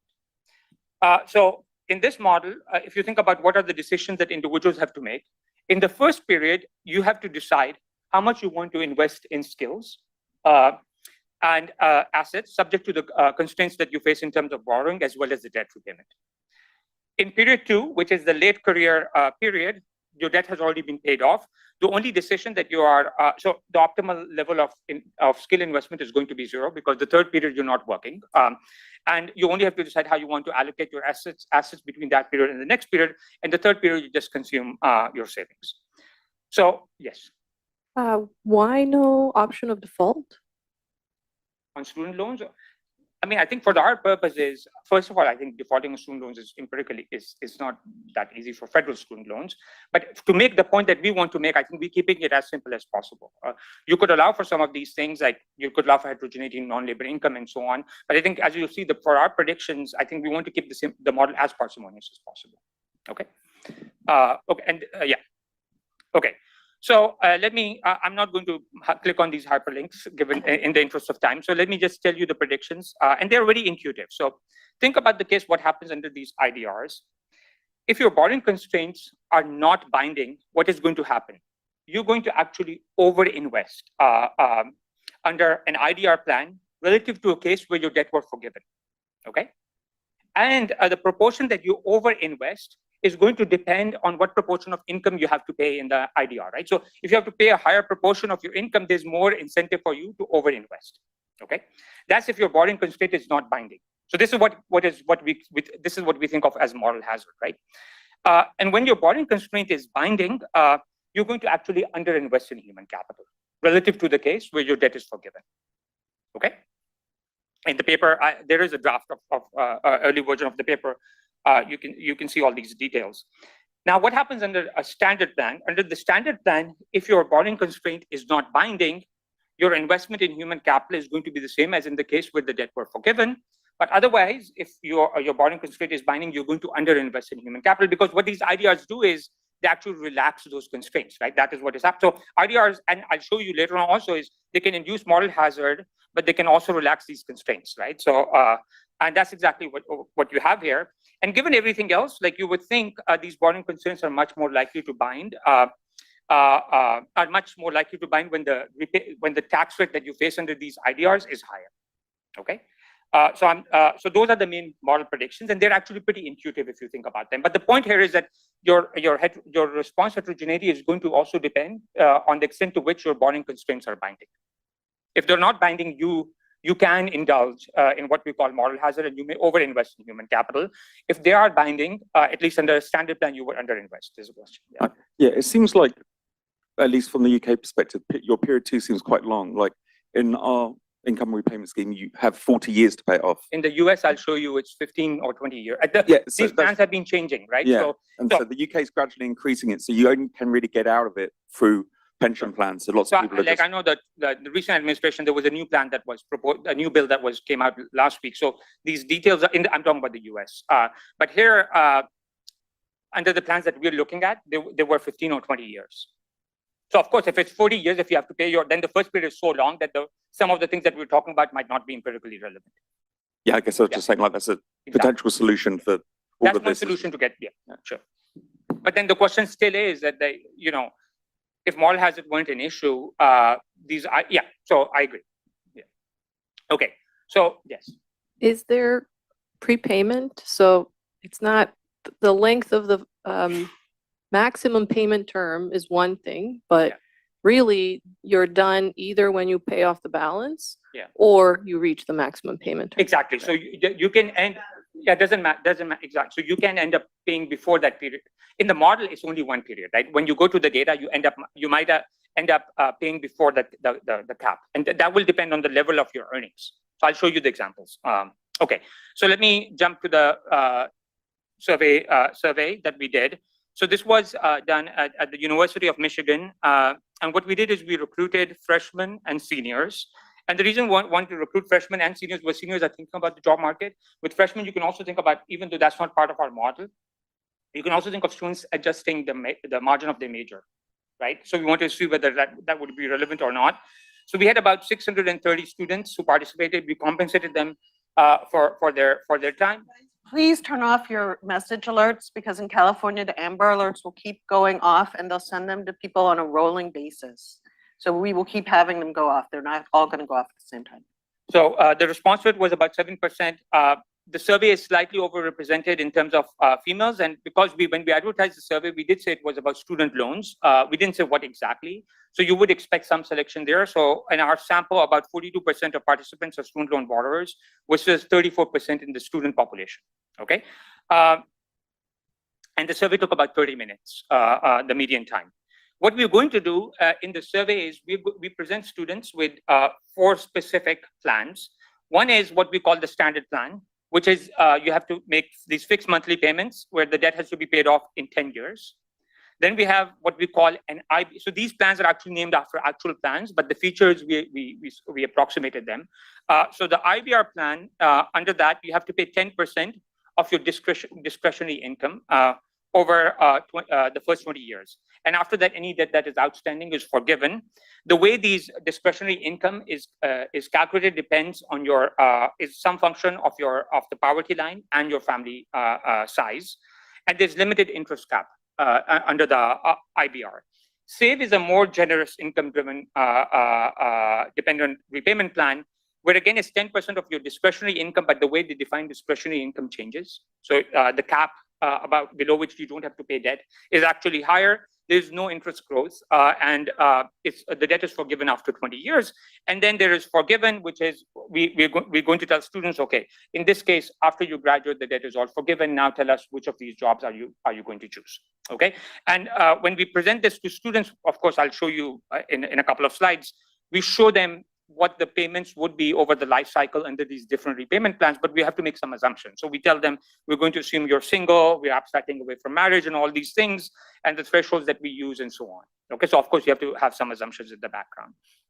So in the survey, we had actually 2 different scenarios where we randomized the debt levels and the jobs. So this is what we call the high debt scenario in the survey, where we tell them, okay, this you find yourself with a debt of $40,000. You've graduated. There's job A in this case, which starts with the highest initial income, but has the lowest has the flattest job profile. Okay, and job C in this case is the one which starts with the lowest starting salary, but it has the steepest profile. Okay, in the survey, we did not show them the last row in this table, which shows the discounted 40-year income. Okay, this was not shown in the survey. So where did these numbers come from? So when we look at the University of Michigan graduates, these are bachelor's graduates, the average loan balances conditional on having loans is about $30,000, and the average salary after graduating is about $55,000. Okay. Yes. Can you say more about why you didn't show them the net present value? Because the net present value is going to depend on your beta. There can be preference heterogeneity across individuals. So the way we're using a beta of 0.95, even if people had no differences in preferences in terms of non-wage amenities or other constraints, different betas might lead. It doesn't necessarily always follow that job C would always have the highest discounted 40-year income for individuals who have low betas. Okay. Okay. So yeah, I think I've explained. So these are going to be the jobs, and now what we do in the survey is we ask them under each of these repayment plans, what are you going to do? Okay. So what we did in the survey is, because these things are quite complicated, right? You have to work these things out, and this is where we actually spent a lot of time. So we first made them go watch a video, and the video links are in the paper. So we made them watch a 3.5-minute video where we showed them the differences between the standard plan and the IBR plan for these jobs. Okay. And after watching, they could not forward this video. They had to watch it. This is like one of those training courses that you do, right, which you cannot forward. Of course, they can open another browser in the meantime, which is what I do when I'm taking my university courses. But what we had here was we made them then they had to answer follow-up questions. After they watched the video, after each video, they were like, in total, we had 12 questions, and you had to answer. You were given 2 attempts to answer each of those questions. After 2 failed attempts, we would give you the answer. And actually, the median number of failed attempts out of 24 attempts is 4. Okay, so students seem to take this quite seriously. So they first watched a video which was 3.5 minutes long, and then there was a second video which was 4 minutes long. So we really tried to, and this could be, you might think that this could be quite leading, but that is the point, right? If students were to understand the trade-offs, what would their behaviors be? I'm doing okay in terms of time, so let me just. The same statistics, but this time with the three plans next to each other. This is just a short 30-second clip from that one of the videos. So first, let's examine the average annual repayments. Under SP, the annual repayments remain fixed at about $4,800. In contrast, IBR and SAVE adjust repayments based on income. Both plans put smaller burdens on individuals when their income is lower. As the individual's income increases, their repayment also grows. Okay, so you get some sense of this, of what we're doing here. Okay, so after watching the video, we asked them, yes. Yeah. It's on. Okay. I just want to ask, so you show the video so that they really understand the plans. Is there any equivalent so that they understand what those growth rates Yeah, I'm going to mean? show you the table. Let me show you what we show them. Okay. In a couple of slides, and then I'll come back to your question. Is that okay? Okay. So what we do is after watching the video, we ask these individuals to rank these jobs under each of these repayment plans. First, we ask them to do this for an average U of M graduate. Okay, we call that person Wolverine. And then we ask them to rank the same jobs for themselves. And I can talk about why we ask them to make a recommendation as well as why they make their own choices. Okay, so this is related to the question that came up. So here, this is one of the many tables that they saw in the video as well as in the survey. So the first two rows of the first panel of this table is sort of what we showed them, which is what the starting income is, annual salary is in these jobs, and what the annual growth rate is. Now, this is a table under the SAVE plan only. Okay, so they similarly saw a different table under each of the different plans. So we're now telling them, okay, how many years would it take you under each of these plans to pay off the debt? So for job A, you would actually have paid off the debt after 19 years. And in this particular case, actually, job C, remember, is the one which starts with the lowest starting salary and has the steepest profile. About $9,000 of your debt is forgiven if you were to opt for job C, versus about $3,000 of your debt if you were to opt for job B, and none of your debt is forgiven if you opt for job A. And this is where we're showing them what their annual loan repayments would be in these 5-year windows. Okay, so for example, you can see in the period earlier on in your life cycle, the debt repayment, if you were to opt for job C, is about half as much as you would be making if you were to opt for job A. But then later on, as your earnings increase, after year 11, you're paying a lot more if you were to opt for job C versus job A. Okay, and we walk them through this in the video, and then in the last panel, we're showing them the annual income net of debt payments. Does that answer the question? Yeah. So we actually spent a lot of time explaining this to them in the video. Even in the survey, they had this in front of them, and yeah. Okay. Yes.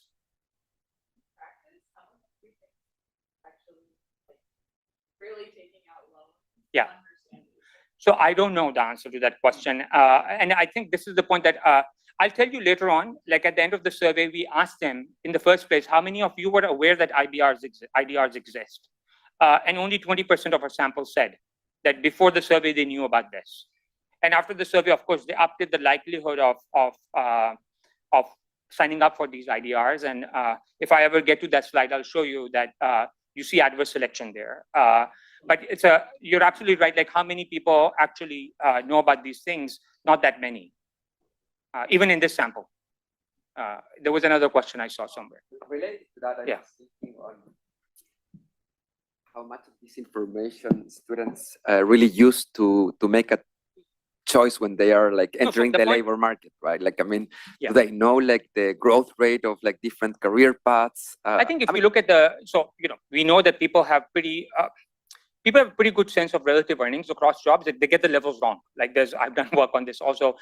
In terms of people have some sense of what the profiles look like when you talk with students. But do they know that exactly? No. So the point here is that you can think of, okay, what we're doing is, this again is somewhat related to this issue of external validity, and happy to talk more about this. So going back, both these questions are touching upon the same thing, is like, here we're actually telling them the trade-offs very explicitly. So in some ways we're leading, we're priming them, you can think about that. That might actually might lead to an overestimate of the moral hazard that we're talking about. But then I can talk about aspects which would lead to an underestimate also. Okay, so let me now jump into the results. So the first thing that I want to show you is what does the distribution of choices look like under each of these repayment plans.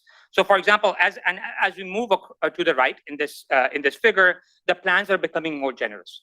Okay, so what you see here is that under the standard plan, the modal choice is either job A or job C. But what is interesting is as the repayment plan becomes more generous, the proportion of individuals who are choosing job A, remember that was the job with the highest starting salary, but the flattest profile, that's declining monotonically. And you sort of see an increase, that is shifting towards is the proportion of students who are choosing job C increases as you move towards the right in this figure. This is just at the aggregate level. What I'm going to show you is what do these choices look like at the individual level as we move them across plans, okay? So let me explain what we're doing in this figure. What I want to see is as I move a given individual from the forgiven plan is the most generous plan, for example, where the debt is forgiven, to the save plan, and then the IBR plan and the SP. So as we're moving across these columns, these plans are becoming less generous, right? So I want to see what happens to these individuals' job choices as I move them across these plans. So let's look at the first column. What I'm showing you there is as we take an individual from the job that they had chosen under the forgiven plan to the save plan, do they now opt for a job which has a steeper profile or a flatter profile, or they stick with the same job choice? So what you see is about 60% of individuals are not changing their job choice. About 22% of individuals are now moving to a job which has a steeper profile, okay? And this is what is moral hazard in this particular context, okay? And so now, and you can see as you move across these columns. So one thing that's interesting here is in the model, when you move from the forgiven plan to the standard plan, you should never move to a steeper profile, right? So the model cannot rationalize these 11% of individuals who are moving to a steeper profile. So you can think, okay, these are individuals. This is broadly defined noise in surveys. So even if you think, okay, let's say there are some proportion of individuals who didn't understand the instructions or didn't take the service seriously, there is still a significant proportion of individuals who are behaving in a way which is consistent with moral hazard the way we've defined it. Okay. Now, if you move to the second row here, this is where the insurance value of these repayment plans come in, right? So when individuals move from a forgiven plan, so what is happening there is a significant chunk of individuals, especially under the standard plan, which is the strictest repayment plan, 37% of individuals would underinvest in human capital. They opt for a job profile which is actually flatter. Okay, so this is where, like, in some ways these IDRs are a double-edged sword, right? So they are inducing moral hazard. A significant chunk of individuals are opting for a job which allows them to game the system as we've defined it here, and about a third of individuals are underinvesting in human capital. Okay. The other thing that I've already mentioned is, so there are reasons why you might think this could be an upper bound or a lower bound. Another thing here is that it could be that more individuals wanted to switch to a steeper job profile, but we only give them 3 jobs, right? So if I've already chosen the job which had the steepest profile, I cannot move to a more steeper job, right? So you can do this where you look at the weak bound, like, what is the proportion of individuals who are moving to a weakly steeper job? So that's about 2/3 of the sample, right? So this would say this is an upper bound. What I showed you earlier is a lower bound, but a lot of points have already come up where, like, you might think, okay, when we were to move out from the lab, where there would be less understanding and so on, this could be an upper bound, right? So that's where I want to be very clear that there are aspects of this which make it a lower bound, but also an upper bound, okay? So now let's move to, remember, the model has this very clear prediction. Yes, yeah, go ahead. You encouraged us to think about the 11% as just not taking the survey seriously. Yeah. Did you collect information, for example, on how long people spent on the relevant screen? Yes. So is that information consistent with not taking it seriously, or is it consistent with they thought about it, but they just didn't know how to think about it correctly? Yeah, so I think it's the latter, because we have the timestamps on each slide and the total survey time. So even the 5th or the 10th percentile of the survey time is about 20 minutes, which is like, it's not people who are just straight like, because this is not one of those surveys where they could have done that. So I think it's not that they were not paying attention. I think it's the latter based on what you brought up. Yeah. Yes. Another explanation is that you're just picking up people with different rates of time cover. So all the forgiveness and payment are only different. Right. So maybe trade zero. No, but no matter what the beta, no matter what your discount rates are, you cannot rationalize people moving to a steeper job profile under the standard plan. You cannot. This is not, I understand what you're saying, like the part of the heterogeneity across individuals, but this cell, you cannot explain it through heterogeneity in time preferences. I'm happy to talk more about this after, okay? I mean, this would be clear. If you create it higher or lower, that determines how much not. Yeah, so yes, exactly. That would determine, here, of course, we're fixing all of this, but there's still preference heterogeneity in terms of the betas across individuals, but that would not explain this 11%. That cannot. Okay, so. Do you know their major? College? We know their major.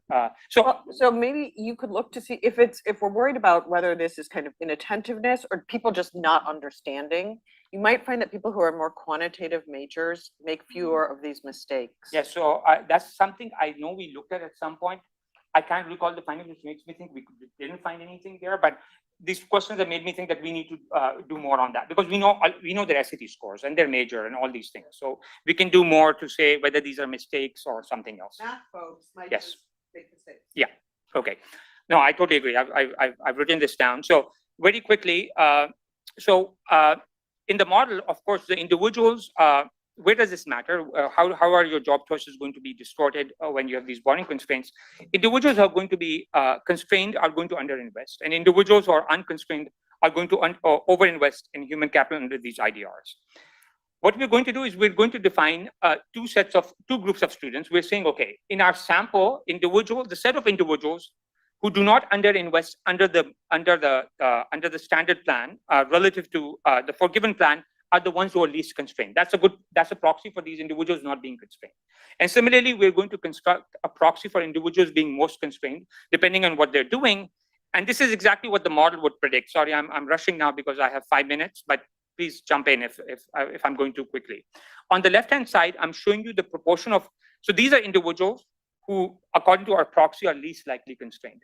These are the individuals who should actually be more likely to switch to a steeper job profile when we move from the forgiven plan to the saved plan. And that's exactly what you see. You see about a third of them are moving to a steeper job profile. This is the moral hazard that we're talking about. A third of these students who are least constrained are actually behaving in a way which is consistent with moral hazard, which is about 6% of their counterparts. And similarly, like these are individuals who are most likely constrained. The model would say these are the individuals who should be more likely to choose a flatter job profile. These are the ones who should be underinvesting in human capital.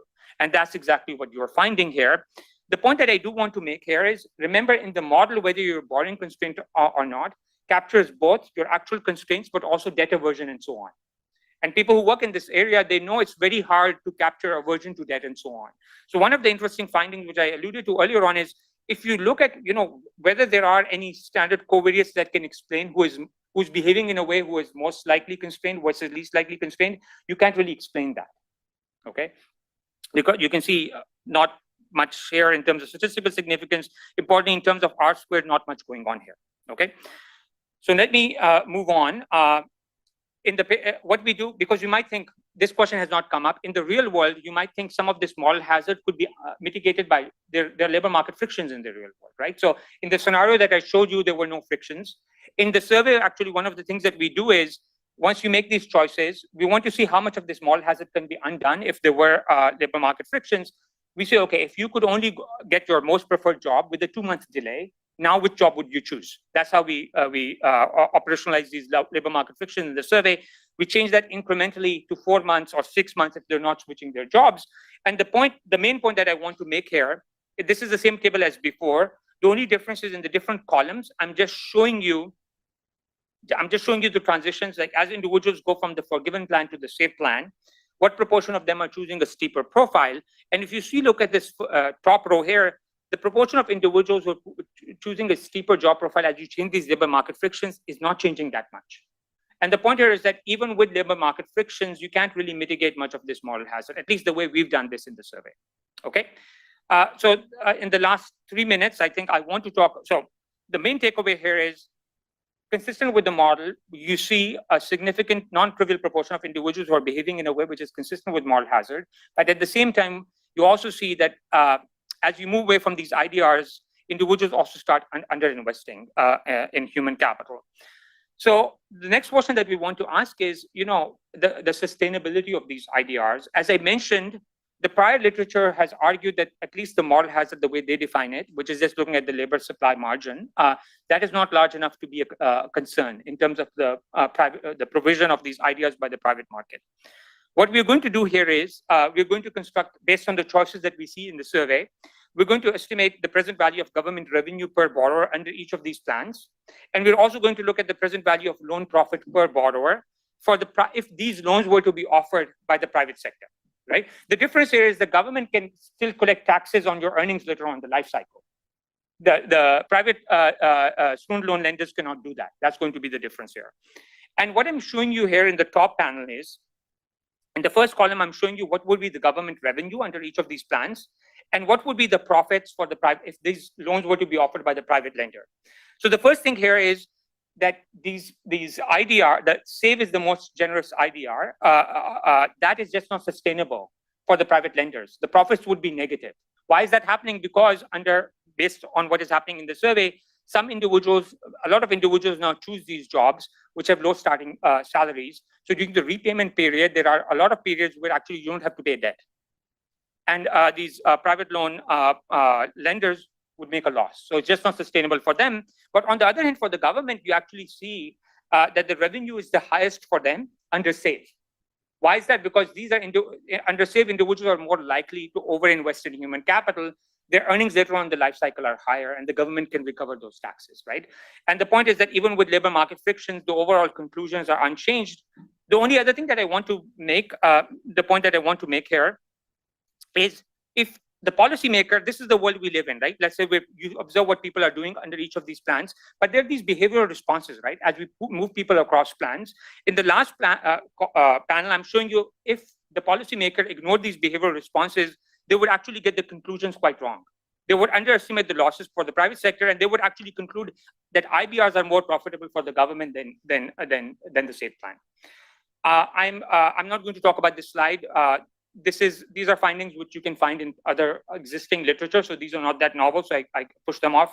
So I think hopefully I was clear enough. I know I had to rush. Yeah, so I'll stop here. Great. Okay.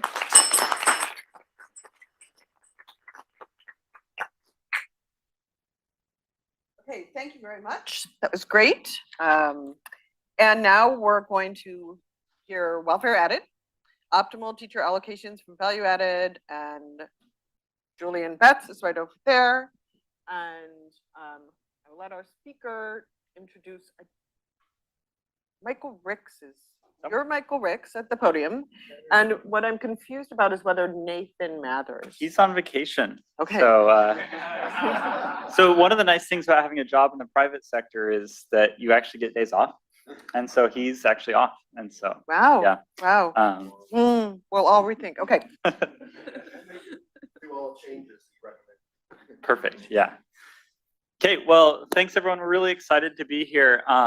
I think of all the things we've heard people say in this conference, like the words value added have shown up maybe more time than any other phrase. And so we're excited to share with you what we've learned about how you can use value added measurement to improve the way we allocate teachers to classes. So the context for this is we're thinking about the fact that each year there are hundreds of millions of kids who get assigned teachers in schools across the world. And we know a lot from research, a lot of you in this room have looked at this, about the perspectives of teachers and principals, students, parents in these allocation problems. As like an economist myself, I had training from Lars Lefgren and then Brian Jacob. And so like I grew up hearing these stories about like, oh, this is what principals do. This is what parents want. This is how students react, etc. But we learned a lot less relatively about how a social planner would see the allocation problem of teachers to students.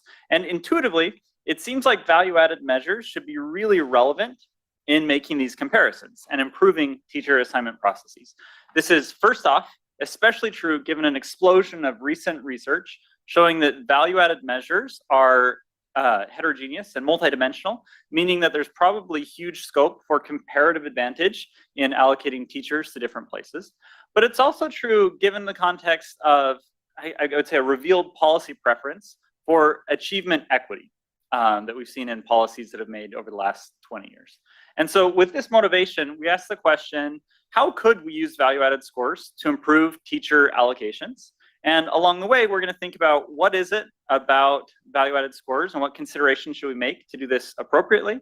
And then what are the social gains from being able to get this right? So in order to think about this first question, how can we use value-added scores? We're going to set up a simple theoretical framework that lets us identify two key trade-offs that show up when we're making optimal allocations. In this framework, we're going to study the allocation of teachers to fixed classes. And I say fixed classes because I want to kind of, the second most commonly used phrase we've had this conference is pure effects. And we're just holding all of that constant. If you think that tracking matters, and then there would be added gains to tracking combined with allocations based on comparative advantage.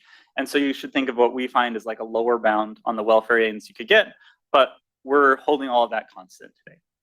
Now, it's well known that there are a couple empirical realities that would really complicate the evaluation and the ranking of different teachers and allocations.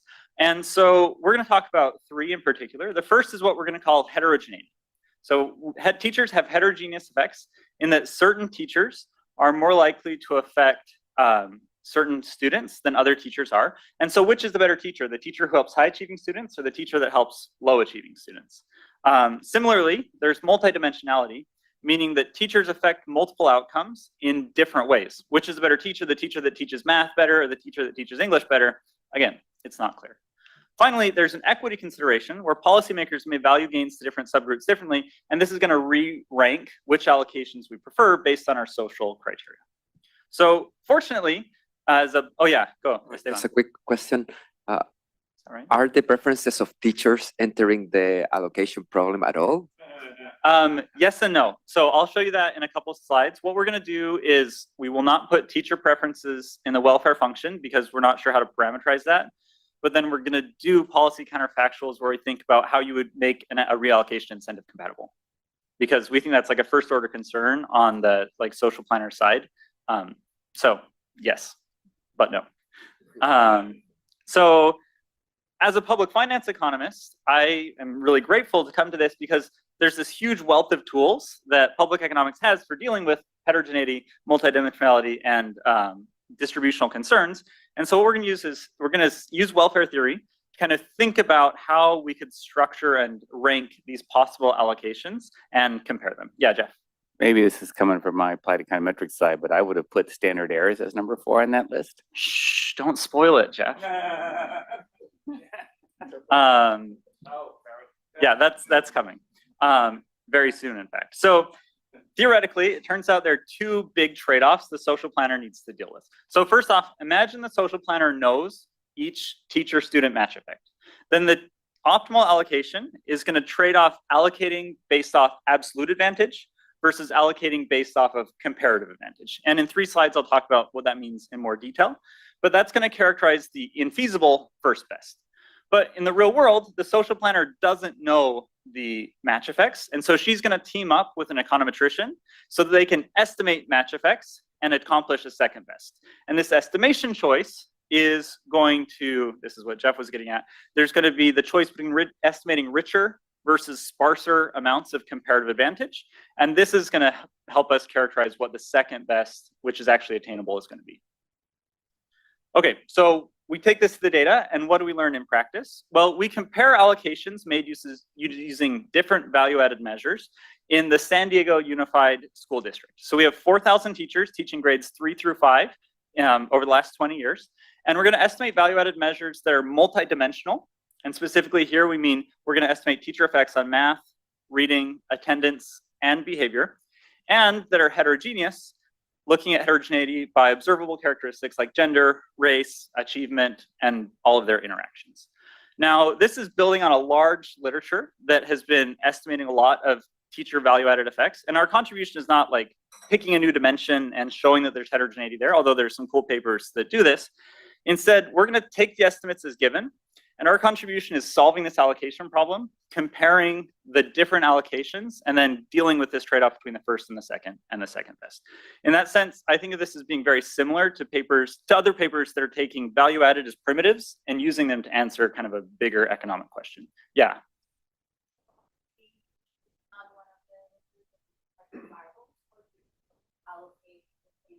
We're always only allocating within grade. Yeah. Great question. Although it would be interesting to think about like across, yeah. And you see teachers switching sometimes, but not as much as, yeah. So there's not a ton of common support on that, but that would be cool. Yeah, I love that. Okay, so our theory enables us to compare these with kind of 4 points of thinking. So first off is we can address the heterogeneity by aggregating up subgroup gains based on our welfare weights. So that takes the heterogeneity and equity pieces and actually combines them in a useful way. Second, we're going to address the multidimensionality by pricing in the social value of value added using the causal effects of teacher value added on earnings from different outcomes estimated by other papers. And then given these estimates, we're going to solve the allocation problem as a mixed integer linear programming problem and compare the different allocations to try finding what's our second best allocation that kind of balances all of these trade-offs together. What do we find? Well, our approach produces substantial welfare added compared to the existing status quo allocation rules. So first off, even using standard value added measures can produce large gains. So we can find if we use your standard homogeneous math value added and reallocated the best teachers to the biggest classes, you could get gains of an average of 0.07 standard deviations per student, which produces about $1,000 in present value lifetime student earnings. This is a pretty big point. Yeah, please, Caroline. Just, I've read the paper, but not everybody has yet. So could you just say like 2 notes about where your welfare weights are going to come from? Because I think it's confusing to talk about welfare added without really talking a little bit more about that. Really great question. So we're going to show you basically any combination of welfare weights across the groups and let you choose.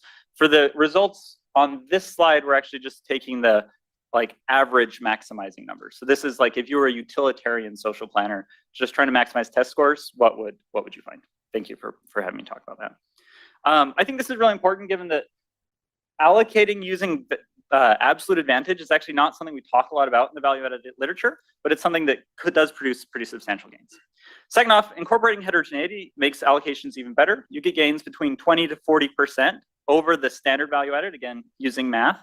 And what's really interesting about this is that the marginal value of additional dimensions of heterogeneity diminishes really, really fast. So we find that the best allocations are made either using achievement above and below median or achievement terciles instead of the much richer types of heterogeneity that we could estimate. And we're not going to get to talk about this today because of time, but we also find that heterogeneity is particularly powerful when we're trying to shrink gaps, even when we're trying to shrink gaps that are not directly targeted by the heterogeneity. Yeah, Meryl.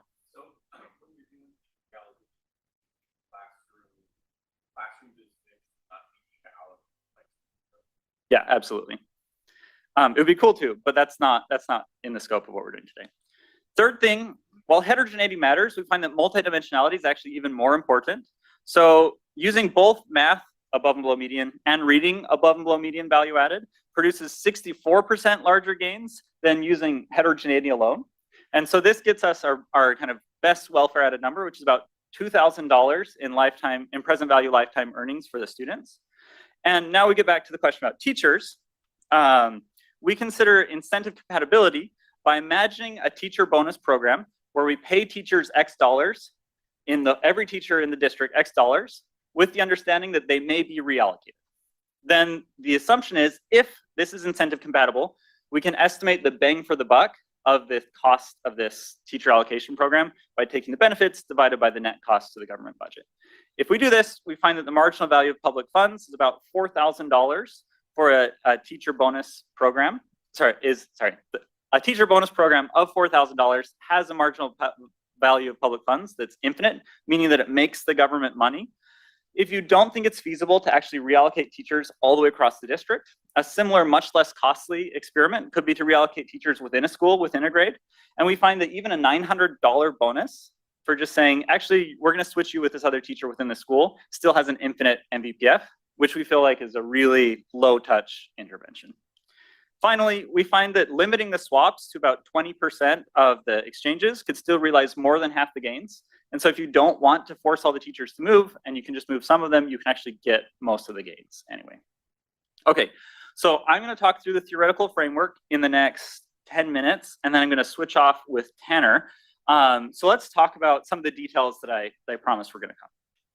Okay, so let's imagine we're allocating teachers indexed by J to students indexed by I using some allocation function. That's going to be this script J. And we're going to restrict the set of possible allocations, cursive J, to the set where all students get taught. We think that's really important. And to the set where classes don't change. Okay, so if your peers are in one allocation, you will also be peers in another allocation. To overcome the partial ordering issues we talked about in the introduction, this planner is going to optimize a scalar score function, S of Y, your outcomes. That should be indexed by the calligraphy J, and characteristics possibly, and characteristics and by weights, and that weights the gains by omega.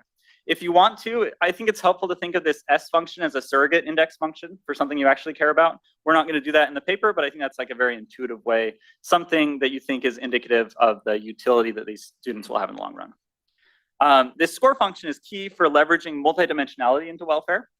And the ex-ante welfare weights are the piece that deal with the heterogeneity. If you do this, you get a welfare function that says our welfare is going to be the sum over all teachers of the welfare weighted match effects that they have on the students in their class. There's a couple assumptions that are built into this. Assumption number one is that what we talked about, teachers. Assumption number two is that we're assuming that what parents value is the sum of the match effects on their kids and the average test scores at their students' school. And so we show that those don't go down, and because that's what parents like sort on in the status quo, we say that parents are going to be indifferent to this policy, basically. Finally, you'll notice that this welfare function is linear, which means we're kind of thinking about local changes rather than huge changes. If you don't like that assumption and you give me a utility function, then I can tell you the optimal reallocation instead. It's just, we didn't want to specify one, and so we did this. Any questions here? Okay, so now we get to the two fun trade-offs. So with this welfare theory set up, we can talk about this infeasible first best. So imagine the social planner has a crystal ball. She looks into it. She learns all of the match effects of every student and of every teacher on every student. How should she allocate teachers? Well, we're going to talk about three increasingly complicated scenarios to build some good intuition for this. So first off, let's imagine that the crystal ball tells her every teacher has homogeneous effects. So the teachers vary from teacher to teacher, but they affect every student in the same way. If this is the case, the social planner should rank all of the teachers from best to worst. She should rank all of the classes from biggest to smallest, and she can get the best welfare gains by putting the best teachers in the biggest classes and the worst teachers in the smallest classes, limiting the harm that they will do. The second scenario we could think about is where the crystal ball says each teacher has specific subgroup effects and the class sizes all happen to be equal. If that's the case, the social planner should rank teachers based on their comparative advantage for teaching subgroup 1. They should rank the classes by the share of students in subgroup 1. And again, you place the teachers with the biggest comparative advantage in the classes with the most type of that student. Pretty intuitive. In general, both of these forces are going to be operating, right? The social planner will need to trade off putting better teachers in terms of absolute advantage in the bigger classes versus putting more specialized teachers in terms of a comparative advantage into well-matched classes. Yeah, please. So you're talking a lot about reallocating teachers, but what if you brought in the possibility of reallocating students? That's a great question. I think that would trigger the pure effect warning signs in everyone in the room, and so we don't do that.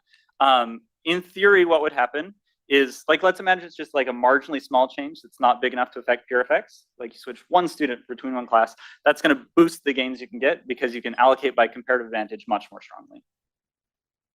Great, really great question. Thank you.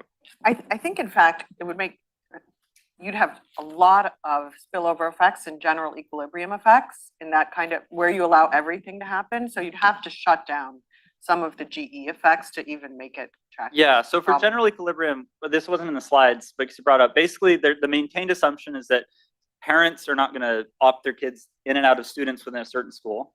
The reallocation is also gonna make parents switch their kids across schools in the district, and that it's not gonna make parents leave the district because they hate this rule. And then same thing with teachers. Yeah. But also, as soon as you allow there to be peer effects and spillover effects, I move one peer, then I change all the peer effects, then another person who didn't want to leave that classroom before would decide, now I do want to leave that classroom. So that's why I'm saying you'd have to shut down the GE effect. Exactly, yeah, you can't let, if you're gonna shuffle the students around, you cannot let the students shuffle themselves, right? You still have to lock them down. Right. Yeah, please. Are you abstracting from the fact that some teachers are better at teaching larger classes?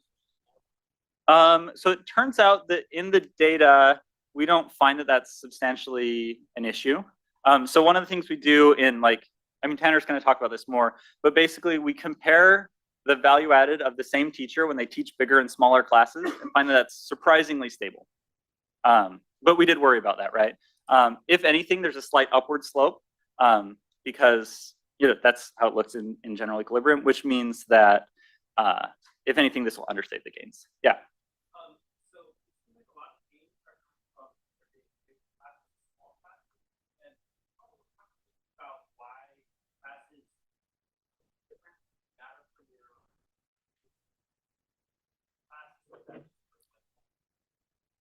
Yeah, I think the biggest thing that determines class size is like a distributional inequity in the fact that low achieving students have smaller class sizes and like underprivileged schools have lower student teacher ratios in part because they're more difficult.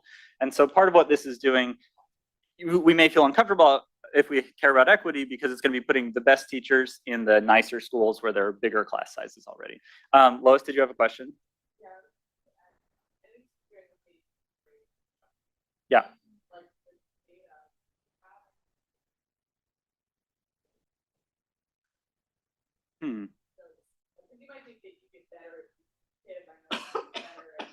Yeah, we haven't looked at that. That's a great idea. Meryl, did you have a question? Grade Okay. recognition is virtually zero. No, but she's saying like, I taught you in 3rd grade, then I switched to 4th grade, so I taught you in 4th grade the next year. Yeah. Okay. Last one, Eric, and then. Question related, it's sort of related to Oprah's question. Are we assuming here that there's some sort of some sort of fixed effect on students of subgroup A, no matter what share of the students in my class? So it seems like in the sort of current equilibrium, the principal might be deciding what share of type A to put in a teacher's class in an intentional way, and that their effect on subgroup type A might depend on that share. Yeah, so we look at this in 2 ways. Again, Tanner might talk about this in more details. So first off, we also, again, surprisingly, I think, find that comparative advantage is very stable within teacher across your distribution of share high achieving. So that's one piece of this. And then the other piece is is the equilibrium allocation allocating teachers with certain types to bigger, smaller classes or more specialized, less specialized classes. And we find very slight weak evidence that might be happening in some places. So again, I think that this probably isn't going to have a first order effect on the reallocations we run, but I want to think about the principle, are the principals doing this intentionally in the status quo? Because I think that could matter. Okay, let's talk about the second best. So unfortunately, the crystal ball is broken, and so they have to hire an econometrician instead. Well, maybe that's fortunate for us, who knows? But the match effects are unknown. And so the social planner needs to use empirical estimates to try making these allocations. If you use a given value-added measure to assess welfare, you're going to have 4 biases in your estimated welfare. Bias number 1 comes from missing matching gains. A given value-added estimate is going to miss some match effects that are not captured by the averages that it averages over. Second, there's targeting gains. A given value-added estimate is going to miss gains from targeting highly weighted students. This has to do with the covariance between the welfare weight and the match effect. Third, there's an external validity issue. This is another thing we don't talk about much with value-added, but value-added is a treatment on treated parameter. It's the effect the teacher had on a given class. And it may not be the case that this teacher would have a similar effect on a very different class. Finally, there's estimation error, Jeff's point, which is value-added measures are noisy, and so you're going to be wrong. Like how much that matters, we'll talk about. So in the second best, we're going to think about increasing the scope of heterogeneity, and it's going to have very predictable effects on bias. So in general, more subgroups are going to increase the scope from gains from comparative advantage and meaning matching and targeting. It's also going to improve external validity because it's going to allow us to extrapolate across classes that are a little bit more different. Because if you had a low value added because you're really bad at teaching 50% of this class and pretty good at teaching the other half of the class, and you switch you to a class you're good at teaching, we'll catch that much better with the heterogeneous effects. But it's going to reduce the number of students per group. That's going to decrease the precision of our unbiased estimates. Now, you might be saying, wait, Mike, don't you usually use Bayesian shrinkage to get value-added estimates, and shouldn't it be robust to this? The answer is yes, but no. So the issue here is that as you have noisier unbiased estimates, you will shrink more aggressively. And if you shrink more aggressively, it's going to reduce the scope for gains from comparative advantage. Basically, the social planner is going to choose to make more conservative reallocations the more you shrink. And so this is the other piece. There's also like a technical note that you could misestimate the hyperparameters in your shrinkage, which also could be going into this. So these are 2 key trade-offs. And after I answer this last question, I'm going to turn the time over to Tanner. Sorry, so something that's coming in here when you're thinking about the second best allocation is you as kind of the social planner, you would like to allocate classes in a systematic way such that you learn better. Yes. Yes. So this is like the explore versus exploit trade-off. I think that's really interesting. This is a comment we've gotten 3 times in the last 2 weeks that we hadn't thought about before. And so we're going to think about that more, and I love it. And I'll switch over to Tanner.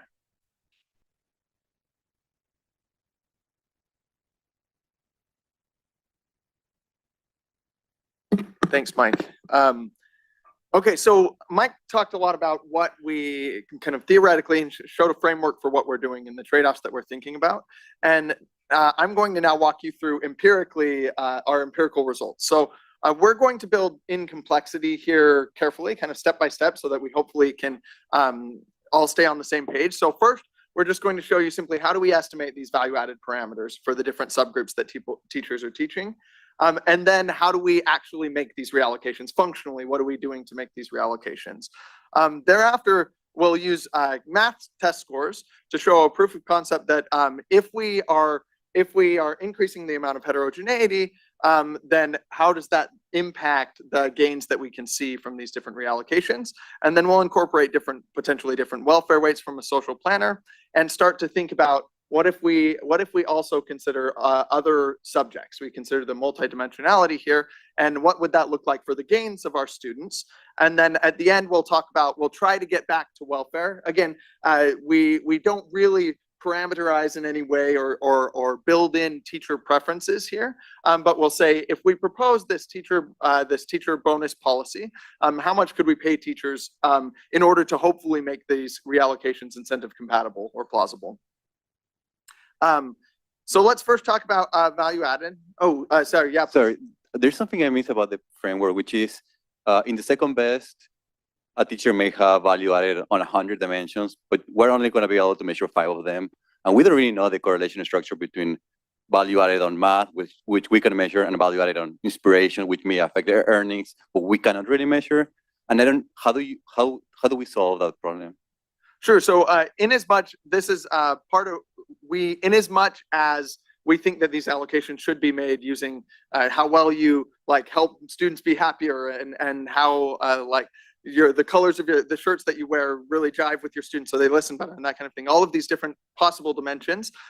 Any gains that would be available by estimating more heterogeneity that we can't estimate, we just lose out on. And so if there's further heterogeneity that in theory in a first best world we could use, but we can't estimate it, that's losses that we just are suffering. I guess you can have like a top teacher who is infinite value added in math, but infinite negative value added in inspiration, and your model is going to say, get a teacher to the largest classroom, but that's because you're not measuring that dimension, but it's also important. True. So in as much as there is a completely unmeasured dimension, then we're not going to be able to say anything about that. That's fair. That helps, like, you're assuming the score function is unbiased. That's the technical stuff. Great, thanks. Okay, so just quickly, we have, again, data from San Diego Unified School District, which is the second largest school district in California, and broadly representative of the demographics of the state. And so we aren't innovating at all in how we're estimating value added. And so we're following Bates, Sorkin, Dinnerstein, and Johnston, and William Delgado in how we estimate value added. So we think about modeling student achievement as a function of observed student, school, and classroom characteristics, time effects, teacher experience, and teacher value added. And then we will shrink these estimates across both subgroups and outcomes so that we don't assume independence here. It turns out these are forecast unbiased in the way that we would hope they are, kind of in the standard way in the literature. But also, Mike alluded to this before, it turns out that these estimates are quite stable across, so within a teacher, they're quite stable if teachers get different sized classes, and if they get a different distribution of, for example, high and low achieving students, we see very little variance on that margin. It's quite flat as you vary the class size or the class composition across teachers. So we feel pretty confident that we're getting solid estimates of these value-added parameters that we can then use for the reallocations. So when I'm thinking about that stability of the class composition, you know, you can think of experience improves teaching value added, at least for the first. But also imagine experience improves your ability to teach certain types of kind of like experience profile bias. True. That's right now we're kind of following the standard framework in these other papers where we estimate the experience profile overall, but it would be interesting to think about separating that out.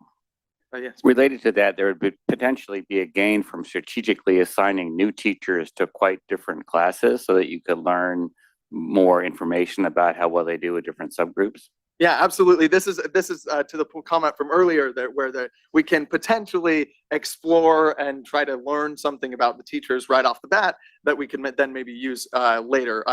Definitely something that we're hoping to think about a little bit. Okay, so yeah. Okay, so now that we have estimates of how effective these teachers are at teaching different student subgroups, how do we think about reallocating these teachers across classes? And so the heterogeneous estimates and our theory allow us to consider allocations of teachers to classes, again, within grade. We're not moving teachers across grade. We say within year here. I think that's obvious. We're not reallocating teachers over time or like through back in time. You know, but we put it on the slide anyways, just in case. So we're trying to maximize. So let's just think now, kind of a simple case where we're maximizing. We have equal weights across students, and we're just thinking about math scores, so that we can think about solving this allocation problem. And so we now have. We're trying to maximize over all possible allocations. So you can think each potential teacher-classroom pairing has some value that it comes to that teacher-classroom pairing when we're using these linear weights. And so we want to pick the teacher-classroom pairing where we require one and only one teacher per classroom, that then gives us the maximized weights where all of these weights are uniform across student types in this instance. And so this gives us an absurd number of possible allocations, but it can be characterized as a mixed integer linear programming problem and solved in this way. Now, this actually presents a couple of issues. First, we're trying to solve a linear programming problem, but actually some of these parameters are uncertain. They are measured with noise, and so that makes it especially challenging. And so the way that we handle this is we lean on some robust optimization methods we lean on these robust optimization methods where you can think the intuition of these is essentially imagine that we were for any given allocation, imagine that we did badly in estimating our teacher value added, and we actually got like the worst possible draw for any given allocation. We want to take the best of those worst draws. So it's in some sense like a maxi-min allocation here. And that's how we're going to then calculate these robust solutions to this mixed integer linear programming problem. So that's the first thing when we're thinking about uncertainty in parameters. The second is related. It's that we may worry that we are estimating teachers based off of noise, that we have that we're suffering potentially from a winner's curse, that precisely the biggest estimates are those that are most likely to be the noisiest estimates. And so employing kind of aggressive shrinkage here and this robust optimization helps us at least to it doesn't solve this issue, but it helps us to at least mitigate the problem here. And then the last thing is that some teachers never teach certain student subgroups. So we may never observe a teacher teaching a low achieving Black student or teaching a fourth quartile of achievement type of student. We may never observe this. And so we're going to do a conservative thing in this instance. We're going to say, as the econometrician, when we're talking to the social planner might feel uncomfortable predicting. In principle, we could predict what the value added is for these teachers using the correlation structure for other teachers.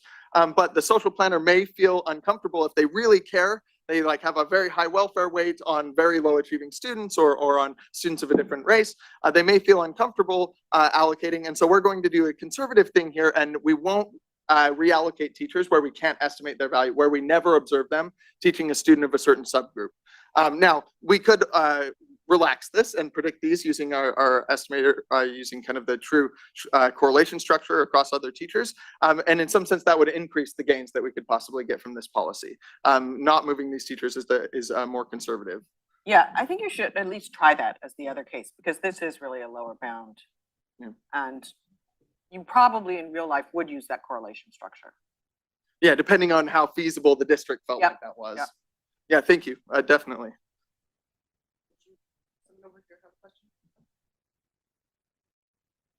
Great, thank you. The rollout of that is slower than I would anticipate. Okay, so let's think about now some different allocations. Again, we're thinking about just math scores in this instance so that we can compare across allocations and the potential gains that we can get as we increase the amount of heterogeneity across the achievement dimension, or as we use demographic characteristics in our heterogeneity here. So in the first case, these are kind of the average test score gains to students.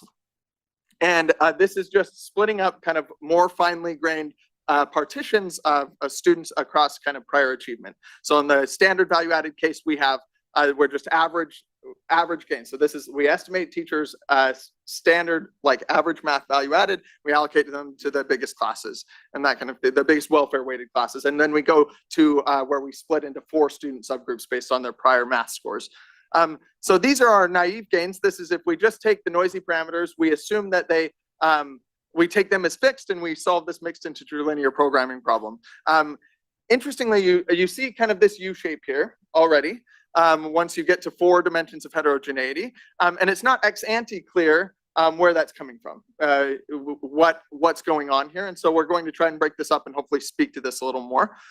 So then if we solve the robust problem here, this kind of maxi-min thing where we're thinking about uncertainty, it turns out it matters very little. That we, the realized gain or the predicted gains for each student actually match pretty closely with these naive gains. But we still see this U shape here. And part of that turns out to be these common support losses. So this is these teachers that we never observe teaching certain student subgroups that we just don't reallocate. We estimate these orange bars essentially by saying, what if, for example, in the kind of, if you take the standard to the 2 student subgroup case, the above and below median case, we say, okay, we have some teachers that we never observe teaching an above median student. Now it's a very small number here, but this I think helps fix ideas. And we say, what if we did the standard value reallocation, but we didn't move those teachers that we couldn't estimate for the 2-bin? What would the difference in gains be? And then we do each of that stepwise through these, and we're able to estimate what the losses are to missing cells here. And that grows as you grow the number of student subgroups, then you increase the number of teachers that you're unable to allocate because you never observe them teaching a certain student subtype. Now, interestingly, if you take those orange bars and you stack them on the red, you still have this inverted U shape.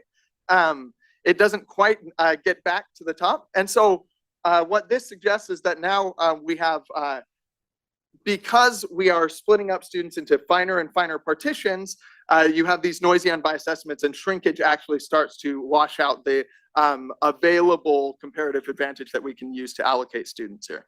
Go ahead. Yeah, when you change the measurement of value added, you are changing it both to measure the outcome and to do the allocation, or you are only? Correct, yeah, both. So it would be interesting to me at least to only change it to sort of like to fix the outcome in the normative analysis, but change it as kind of like the tool of allocating the teachers. Sure. Because, right, like at the end, there's like a true value added that we want to have fixed, and we want to know how much we miss through the allocation, and then like take a stand, kind of like use your more flexible one as the outcome, and sort of like restrict what the policymaker is using in terms of the allocation, if that makes to sense. evaluate the gains in the end. Yeah. That's an interesting thought. Thank you. Other questions?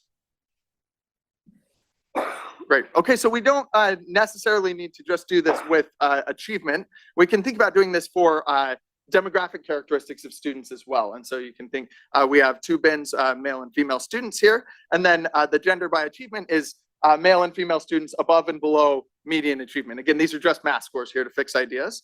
And then race is Black and Hispanic students versus non-Black, non-Hispanic, and then the same thing times above and below median in math scores. It turns out the robust reallocation matters a little more here, but still it's relatively similar to the naive reallocation here. And then we end up with these losses to cells end up being quite a bit bigger here. But what I want to point out mostly about this slide is that the maximum here on this slide, if we take the red bar here, the 0.082 gains, standard deviation gains in the gender by achievement, is smaller than we were getting from just using achievement tercile, or achievement either above and below median achievement or terciles of achievement on the prior slide, though it's in kind of a similar magnitude here. And so it looks like using achievement as a dimension for heterogeneity, at least in our empirical setting, is the most relevant dimension of heterogeneity here. Now, something I'd like to point out, again, if you had broad diversity of both achievement and race across the district, and your classrooms all kind of had coverage of these student types, and your teachers all ended up seeing and teaching these student subtypes, then potentially the race by achievement actually would win out here. And so depending on the different empirical setting, a policymaker or the econometrician helping the policymaker might choose a different partition when they're estimating this heterogeneity, and that could potentially increase the gains. Just making the point that it's the correlation between gender and achievement and race, or it could be more dimensions, right, that matter for which thing is going to show up as the most of gain to robust. True, it's both the correlation and the coverage of Yes, teachers. exactly, that you have to, sorry, you have to have coverage, yeah. Yeah, thank you. Great. Other. So if it were not San Diego, in other words, it were just a district that had a different composition of teachers and students, you wouldn't necessarily get the same result. That's exactly right. That's exactly right. Yeah, thank you. Okay, so to this point, we've just taken kind of like, we're maximizing average test scores and thinking about the different like losses, the biases that we have when we're reallocating here. But we also care about distributional objectives. We care about different types of students, and many policymakers don't care just about maximizing average test scores. They might care about achievement gaps, or they might care about students falling behind of different racial groups or that kind of thing. Or maybe they want to create all-stars in the district, so they really are focusing on the high-achieving students. And so we asked, can we get better, more from heterogeneity by targeting students with larger welfare weights? And so what we'll do here is we're going to run, again, we have these kind of linear weights over students.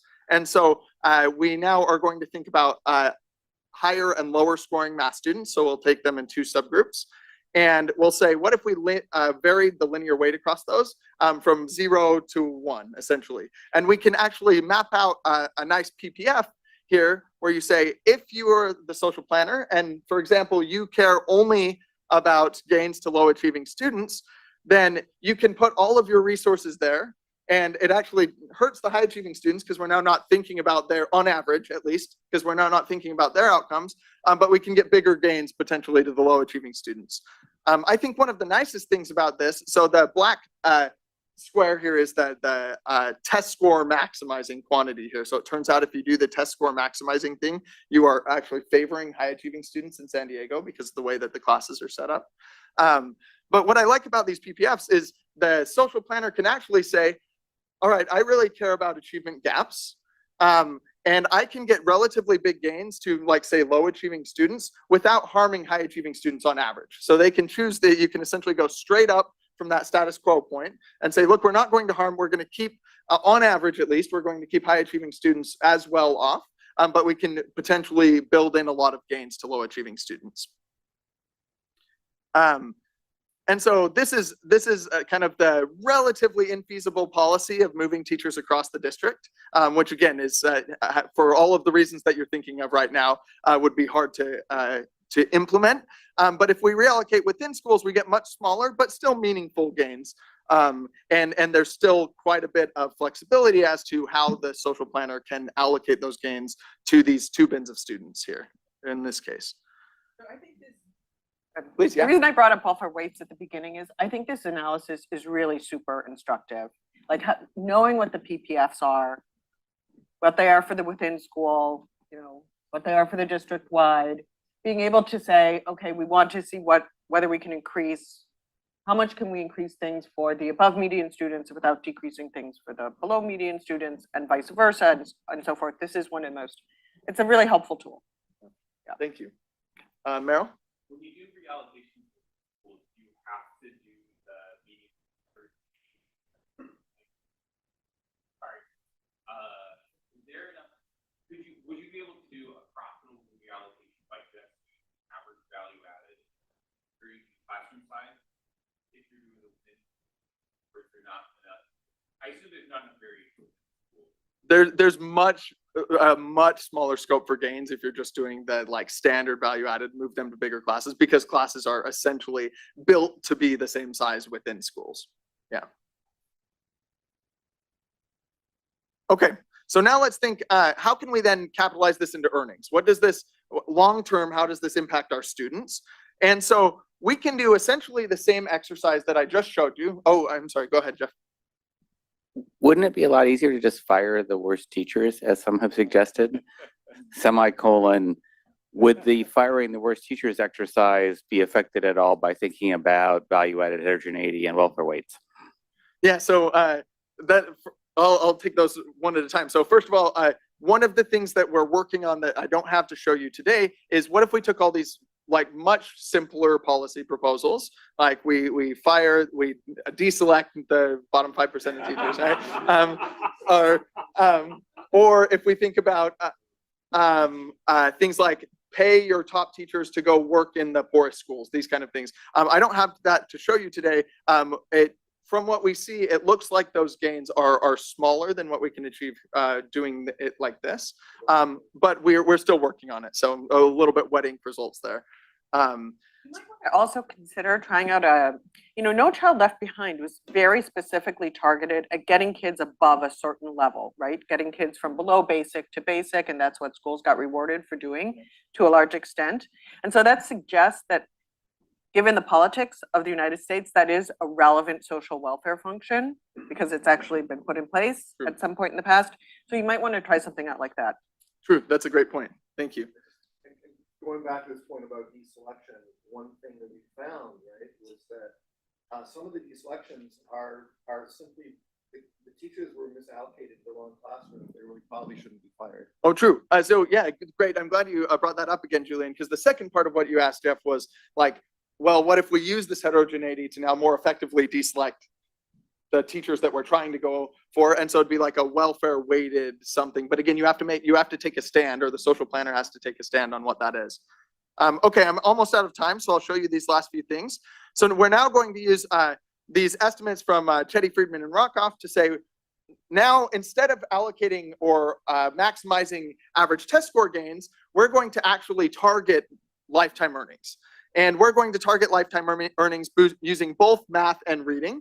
And we can make a similar PPF here, where we say, this is the production possibility frontier, where you have gains we just have below median and above median achieved on the math achievement dimension here again. But you could think about targeting low SES students or high SES students, that kind of thing as well.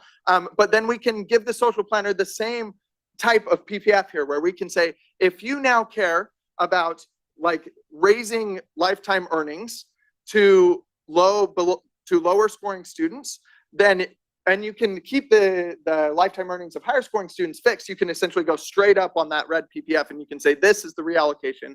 This is what your teachers would look like in order to raise gains. And it turns out that the maximizing point here, if you just are a lifetime earnings maximizing social planner, gets roughly $2,000 on average to both below and above median achievement students. We're working on building in and thinking about how do we add in these non-cognitive outcomes as well, the attendance and behavior stuff. And so let's spend just 1 minute then on welfare. Again, this doesn't give us welfare in the end, right? Because we don't have all of the stakeholders, we don't have all the preferences. We're just thinking about maximizing achievement for these students or lifetime earnings.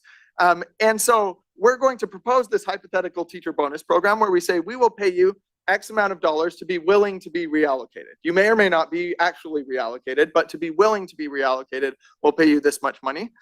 Using the MBPF, which I think most of you are familiar with, essentially just our bang for your buck. And so had the benefits to students over the net cost. And so if we do this, the red, kind of the right hand side, the red thing is if we did the district reallocation, so you're moving teachers across the district, and the blue one is moving teachers just within schools. If we paid teachers $4,000 a year to potentially be reallocated to a different school within the district, that policy would pay for itself over the lifetime. Now, again, 4,000 is relatively modest if you're thinking about making people now have a much longer commute for the year, that kind of thing. But if we did the much more or much less costly thing of moving teachers within schools and just saying, hey, you thought you were teaching class A and now you're teaching class B this year, we could pay them $900 and still the policy would pay for itself each year. And it turns out that it's actually, you can get about half of the gains by reallocating only 20% of the teachers. And so you can pay much bigger bonuses in principle to those much smaller number of swaps because your last few swaps actually are much less effective. Thank you for your time and your comments. Would love to hear more if you have it, but I'll end there today.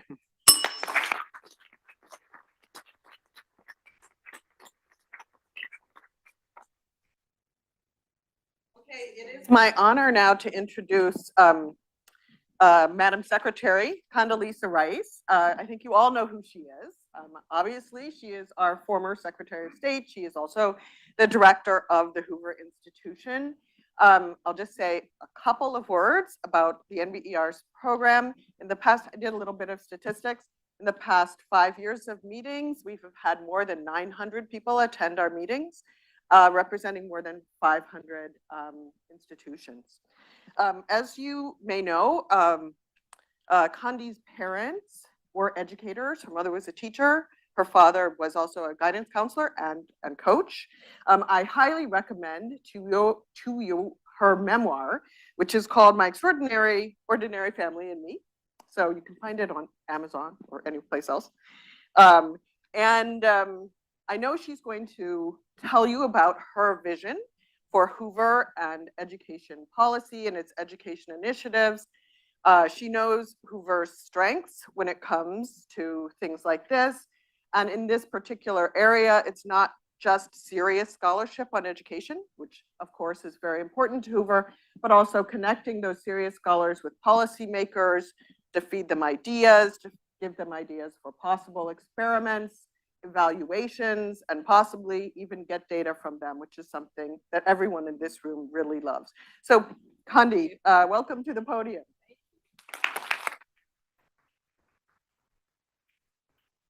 Thanks very much. Well, Professor Hoxby, of course, knows Hoover very well, so she's just described it for you, so I can let you go and have lunch. But I would like to just say a couple of words.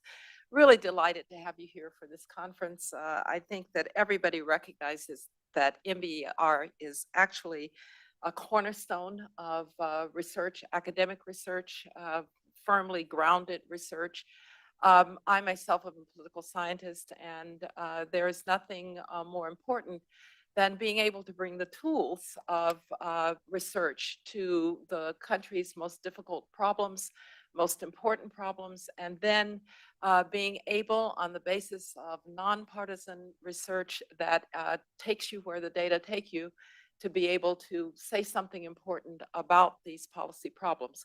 I often say here at Hoover, we try to shine more light than heat on these problems, because whether one is talking about foreign policy, which happens to be my area, or economic policy, which happens to be your area, or the economics of education, which is your focus of this conference, we often tend to drift very far away from really looking at the data and looking at the facts to try and form policy.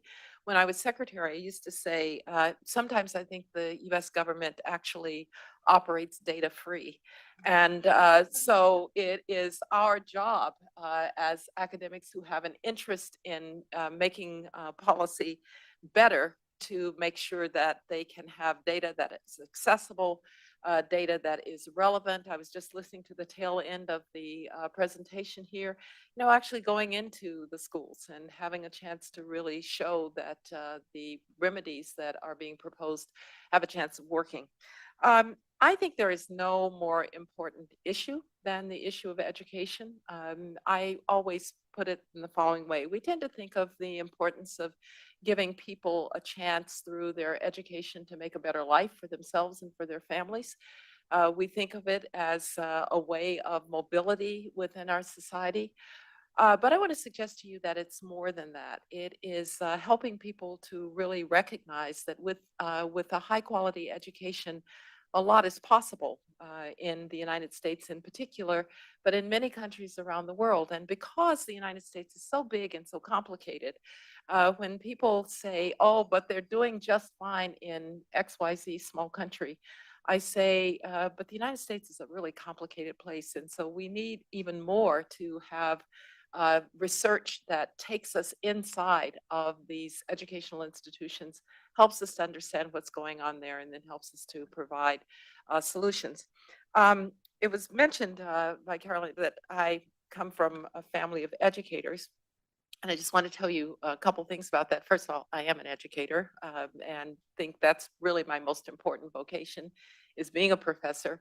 But I have to tell you why education was kind of the holy grail in the Rice and Ray family. In the Ray family, all of my mother's 4 siblings, there were 5 of them, were college educated, advanced degreed, because their parents believed in the power of education. But my grandfather on my father's side was particularly this way. It turns out that when he was a young man, a sharecropper's son in Utah, that would be E-U-T-A-W, Alabama, he decided he wanted to get book learning in a college somehow. His mother was a freed slave who had taught him to read. And so he was a kind of intellectual kid, was always trying to find a book here and there. So he decided he was going to go to college, and he asked how a colored man could go to college, and people kept telling him about this little place called Stillman College, which was a historically Black, still is, college that the Presbyterians had started in Tuscaloosa, Alabama. So he went off to Stillman. He took his cotton to pay for his education. After the first year, they said, okay, so how are you going to pay for your second year? He said, I'm out of cotton. They said, you're out of luck. But thinking quickly, he said, so how are those boys going to college? They said, well, you see, they have what's called a scholarship. And if you wanted to have a scholarship, if you wanted to be a Presbyterian minister, then you could have a scholarship too. My grandfather said, that is exactly what I had in mind.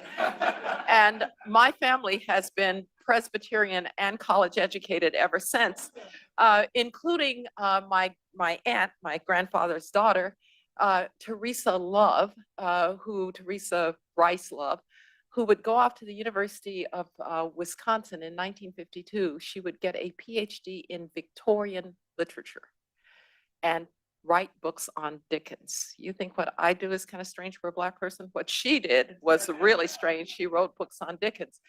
But I tell that story because it really talks about the value of education. It talks about how it changes the horizons of people for generations. And so many of our kids these days just don't have access to that key. And it starts very young. It starts, if you can't read by the time you're 3rd grade, you're probably not going to read. And then what kind of life can you expect? And particularly here in the United States, where we are not as a people held together by ethnicity or nationality or religion. We're held together by a creed. Doesn't matter where you came from, it matters where you're going. You can come from humble circumstances, you can do great things. But of course, that's only true if you have access to a high quality education.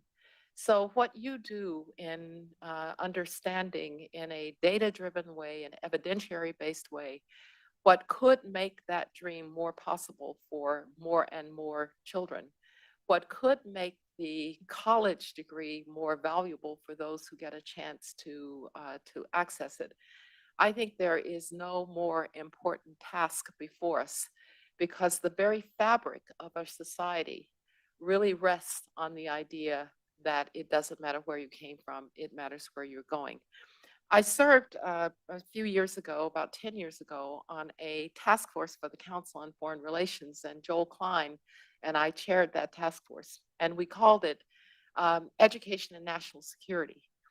And I said at that point that I thought that our last great civil rights issue in many ways was about high quality education for every kid, and that we had no more important national security challenge than to educate our people and do it well. So I'm delighted that you're here at Hoover, where we can convene, where we have great scholars who convene their friends and their buddies to come and talk about very difficult problems. I hope that you will enjoy the campus. I know many of you have been here before, but I'm most hopeful that at the end of this conference, you will have moved the ball forward, even just a little bit, on questions of how to better educate our kids. Thanks very much.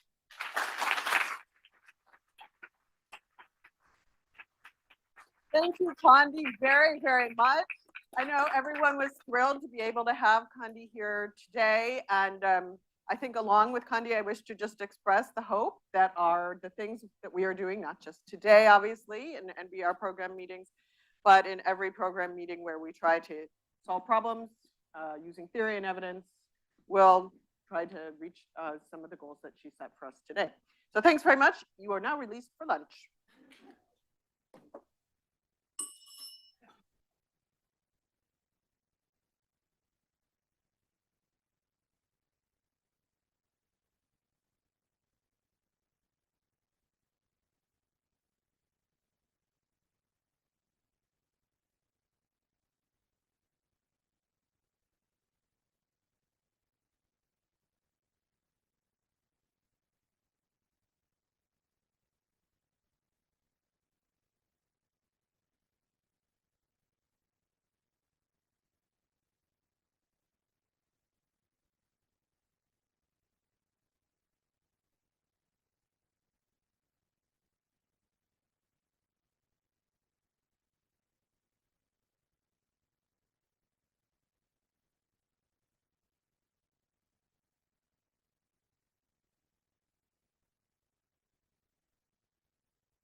Guys, please take your seats.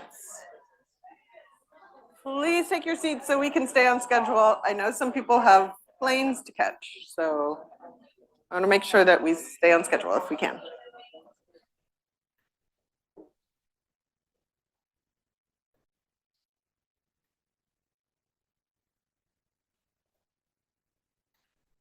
I'm glad that you all got to hear from Condi. I think there are a lot of opportunities that the Hoover Institution has to support projects that are related to education and economics policy. And so you will hear more from me on this matter. But why don't we go ahead and let Jacob Light take it away. He is going to be giving student demand and the supply of college courses. Go ahead, Jacob. Perfect. You've got 50 minutes on the clock. Perfect. Thank you so much for having me, and thank you to Caroline for including me on the program. Today I have for you student demand and the supply of college courses. The central question here is, how do universities adapt during periods of economic and technological change? So colleges and universities are among some of the oldest institutions in the United States, and they play an important role in building a skilled workforce and in generating knowledge for society. Their survival over many centuries demonstrates a capacity for evolution over kind of the long arc of history and given many centuries to adapt. To kind of give a concrete example of how this works, so Harvard was founded in 1636 with the original intention of training Puritan clergymen to enter the ministry. Over time, and as the economy diversified, the relative importance of clergy in the economy declines. Students' interests shift, and today, although Harvard still has a religious studies department and a classics department, Harvard offers many fields of study today that didn't exist in 1636 when the university was founded. And so the evolution and continued existence of Harvard and many of its peer institutions demonstrates that over a significant amount of time, universities have a capacity to evolve and to change. But today, we might think that universities face pressure to adapt not over centuries, but over years or even months. As the pace of economic, technological, and societal change accelerates, students may put pressure on the universities to make quick adaptations that universities haven't been asked to make in the past. And certain features of the university, such as tenure, capital commitments, and kind of the fixed costs of offering a higher education, might make this type of rapid adaptation difficult in practice. We lack systematic empirical evidence of how universities make adaptations in practice, but whether and how universities do respond bears important consequences, not just for what students learn in college today, but for our capacity to have universities as engines of economic opportunity and for our ability to build a skilled workforce long into the future. So in this project, I ask, how do universities respond to students' changing demand for skills and knowledge? To peek inside the black box of higher education, I've constructed a really unique data set of course supply, course offerings and enrollment at a large number of US colleges and universities. So for over 750 schools, which collectively enroll over half of US four-year undergrads, I scrape online course catalogs and course schedules, which allows me to observe every course that's offered at a university covering a period of up to 25 years. What I'm going to observe is course offerings, section level enrollment, and course descriptions, which gives me proxies for supply, demand, and course content within the university. I'm going to use this really unique data to study university adaptations along two margins. So the extensive margin I want us to think of as universities modifying the quantity of courses that they offer in high demand fields of study. So when there's a tech boom, how quickly are universities adding new CS courses?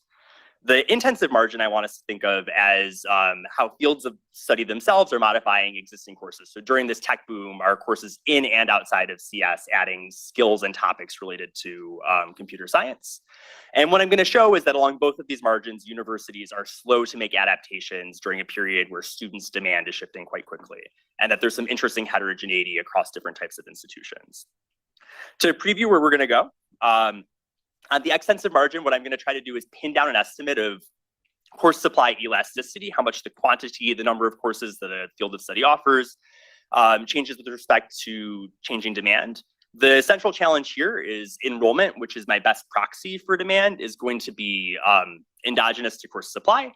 So the strategy that I'm going to use is using variation in job growth associated with different fields of study. I'm going to try to isolate a portion of changing enrollment associated with demand-driven factors.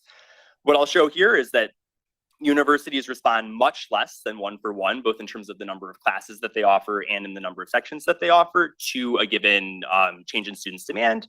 And the extent of this inelasticity is asymmetric, where universities are particularly inelastic in cases where demand for a field is decreasing. On the intensive margin, I'm going to use text analysis of the course descriptions to try to understand how the topics and skills I emphasized in college courses change over time. What I'm going to do here is use a new natural language processing method to develop representations of courses in relation to certain themes and skills. The high-level finding here is that the skills and topics emphasized in courses is pretty stable over time, but very gradually over the last decade, universities have grown in their emphasis on topics related to current events, job relevant skills, and social justice. There's interesting heterogeneity in the extent of this responsiveness across different types of universities. So I'm going to focus on splitting universities by their Carnegie classification. What I'll show is that on the extensive margin, it's the kind of most research-oriented universities that are most elastic in accommodating growing demand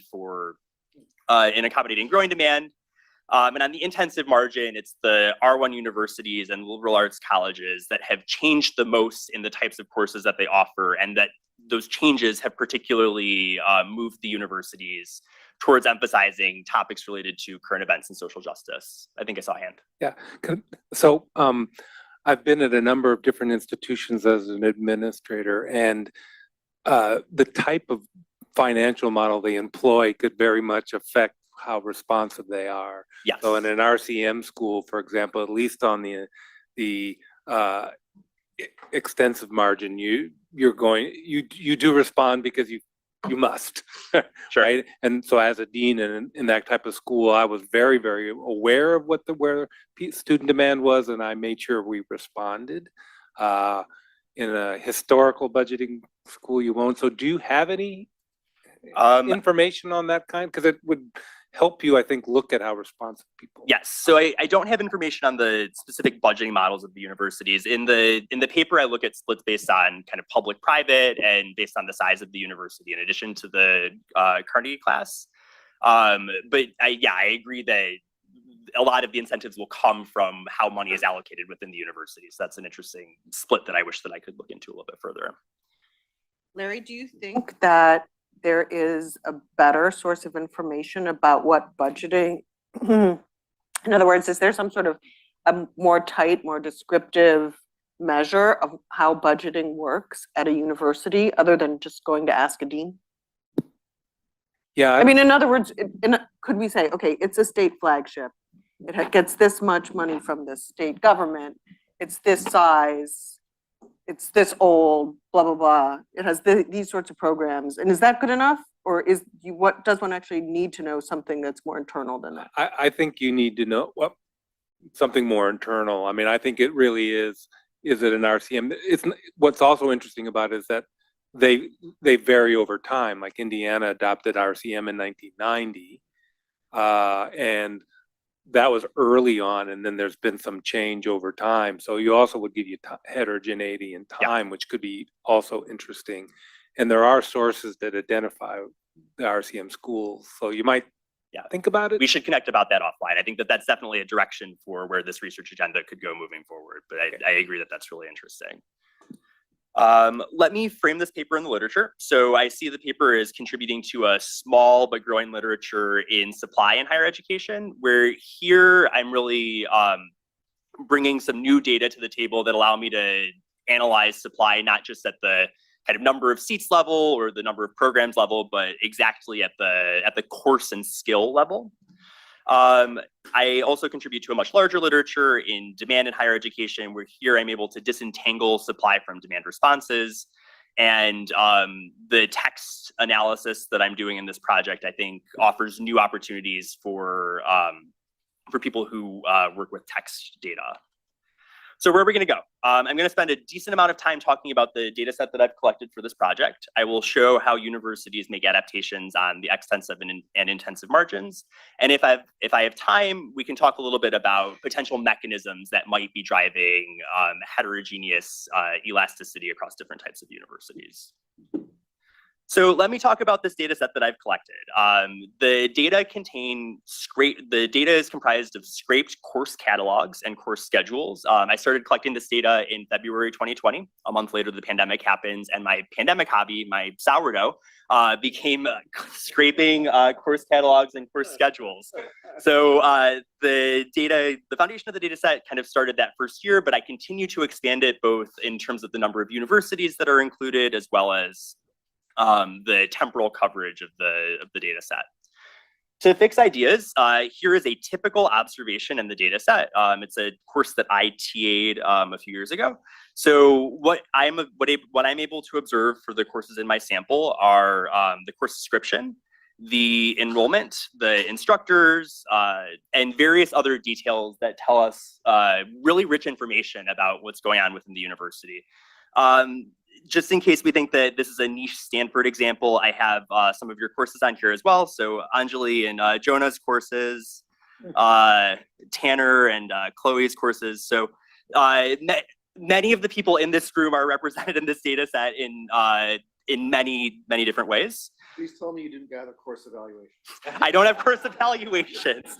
Although if anyone has a connection for course evaluations, it would only make the data richer.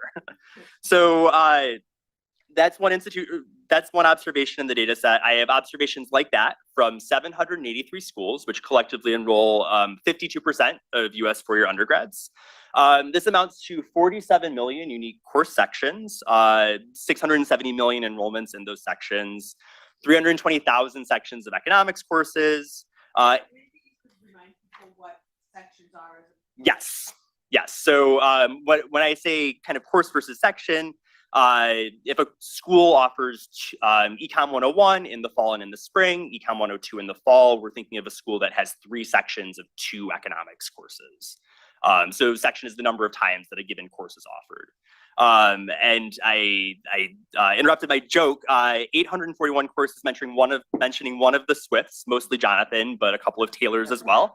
But I think the story here and the thing that really excites me about this data set is that it gives us really rich information about what goes on at a large number of universities and allows us to think about how higher education differs, not just across fields of study, but over time and across different types of institutions. Yes? Are all of them in operation? Are all of the universities in operation? Yeah. Yes. Right. I have a couple that have shut down. I guess there's like you're selecting on survivors, perhaps because they were able to adapt to changing environment. Sure. So this is to the paper at the beginning of the day. The slice of the higher education market that I'm looking at, which is mostly nonprofit 2- and 4-year institutions, closure is relatively rare, although as the paper earlier demonstrated, it does happen. But yes, if the motivation is these are the schools that have survived, yes, these are schools that are mostly in operation today. And how common is it for schools to have the enrollment data scrapable? For about 80% of the schools in my sample, I have section level enrollment for all of the courses. So if you know how to kind of navigate within the course schedule or course catalog, it is possible. So it's not strictly a random sample in the sense that for a school to be included in the sample, it needs to have an online course catalog or course schedule for me to scrape. But I show in the paper that the availability of their data does not seem to correlate with any university characteristic, or in other words, the typical observation in my data set, the typical university in my data set is kind of like the typical university in the US. So the Stanfords and Harvards are in my data set, but we should think about the typical university as being a regional public university, moderately to non-selective, that draws students from a local school district and then sends them back into a local labor market. For today, I'm going to focus on analyzing four-year nonprofit institutions because they kind of represent the most robust coverage in my data set.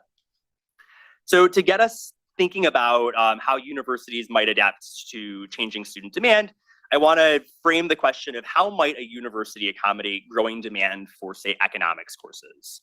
The first thing that they, yes, please. As you know, I know this paper quite well. But it's worth pointing out that you do have public universities also in your data set. And I mean, to the extent that people are interested in universities that aren't as well represented in this data set, it's not that you could not do it in the future. Yes, absolutely.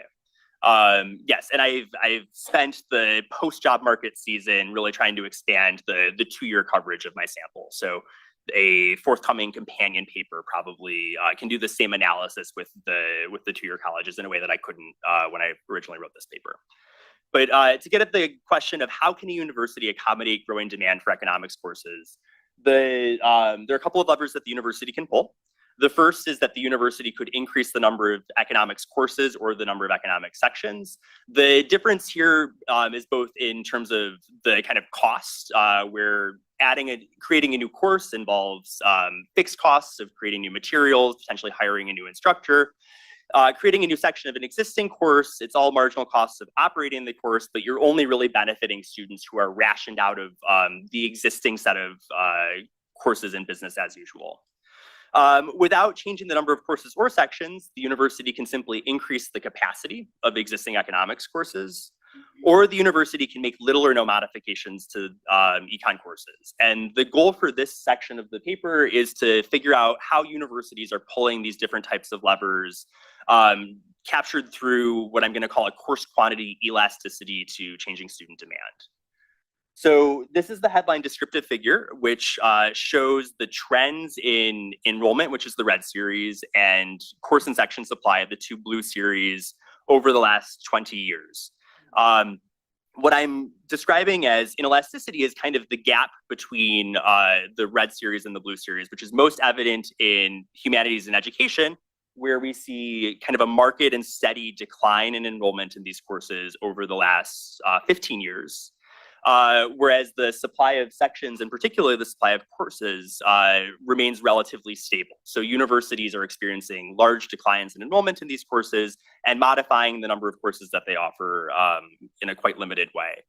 You see somewhat of a gap between enrollment and the supply of courses in STEM, excluding computer science. But the kind of striking subplot in this slide is definitely computer science itself, which experienced a massive explosion in enrollment over the last 15 years. And course supply and course sections grew with enrollment, but at a much more modest rate. So computer science is obviously the big story in higher education over the period that I'm studying. But what I want to assure everybody right now is that while CS is an important part of this picture, that it's not the kind of sole driver of the results that we're going to talk about today. And excluding computer science or excluding the kind of CS departments that are experiencing the boom in the largest way, it doesn't change the results very much. So to try to pin down an estimate of, or to try to guess, please. But when you talk about enrollment, is actually in it, or it's like the number of available? This is the number of people who are enrolled in the course. So, And that, I guess someone already asked this, but like, can you distinguish between like, oh, I have 22 seats, but only 15 fill it? And is that like a margin you can? Oh, yes. So I see enrollment, and in many instances, I also see capacity. I use capacity for some validation exercises, but really a course will only show the capacity in cases where it expects the capacity to bind. So you see many kind of low demand English courses have capacity of 99 students, but they expect 10 students to take the course. So I find the course capacity data in my sample to be a little bit less reliable than enrollment. Yes, Mike. I'm thinking of other ways you can increase enrollment correlated with this, and we might have data on this, which would be like relaxing the prerequisites. Are you going to talk about that or? I'm not talking about prerequisites today, but I agree that and there's existing work that really thinks more about other measures that universities use to ration seats in high demand fields, such as prerequisites. So I think that's something that I can observe. That's something that could be used in the data moving forward, but I don't have anything to say about that today. Yes.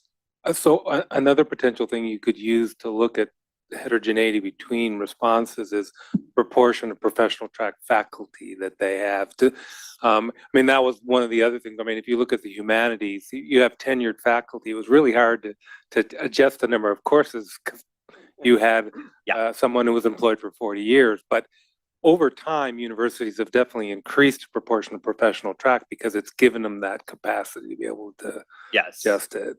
So unfortunately, I don't see instructor rank in my data. For the analysis that I'm showing in this figure and that I'm doing in the paper, I focus on upper level elective courses, which are typically courses that are taught by faculty. I focus on these courses because these are the courses over which students have the most discretion in their enrollment. But I agree, rank is something that I've been chasing for a long time, and I don't have anything to say about that. Yes, please.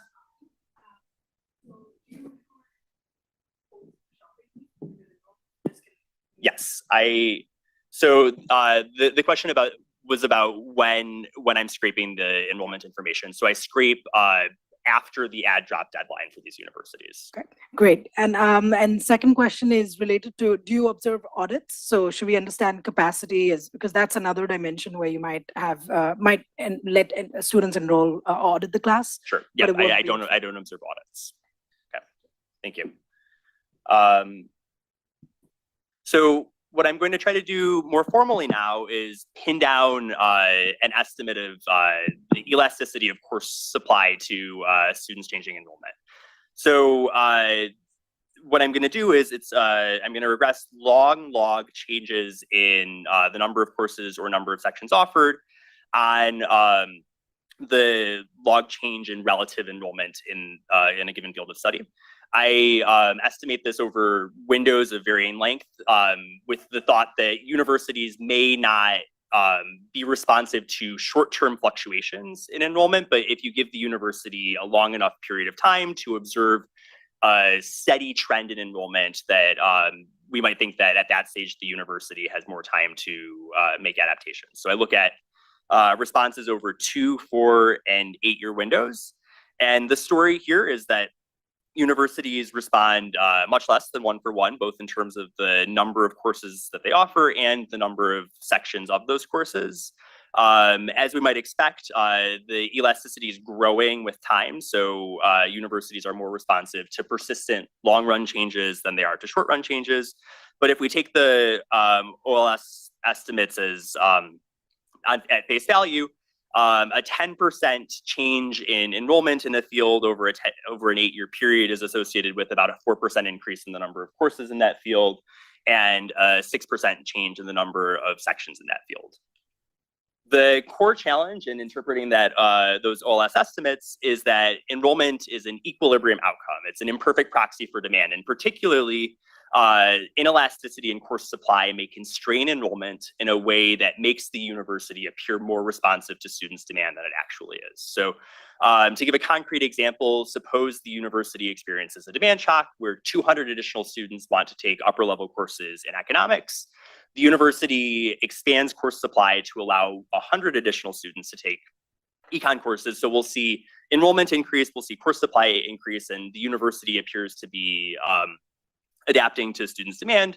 But what we don't observe in enrollment alone is those 100 students who wanted to take economics courses, but were rationed out of the courses that they would prefer to take.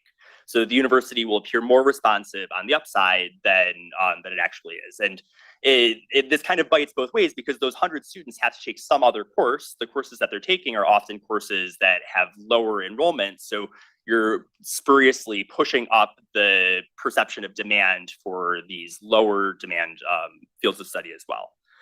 So to help to isolate a portion of, yes, Rich. Just thinking that if you can have majors enroll, like just the number of majors in these programs, that might be a little bit better measure of student demand. Okay.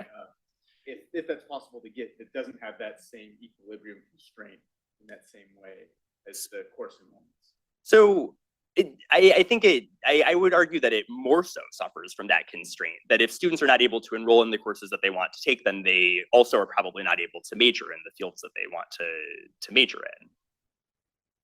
So I think of the advantage of the course level data as being kind of more granular.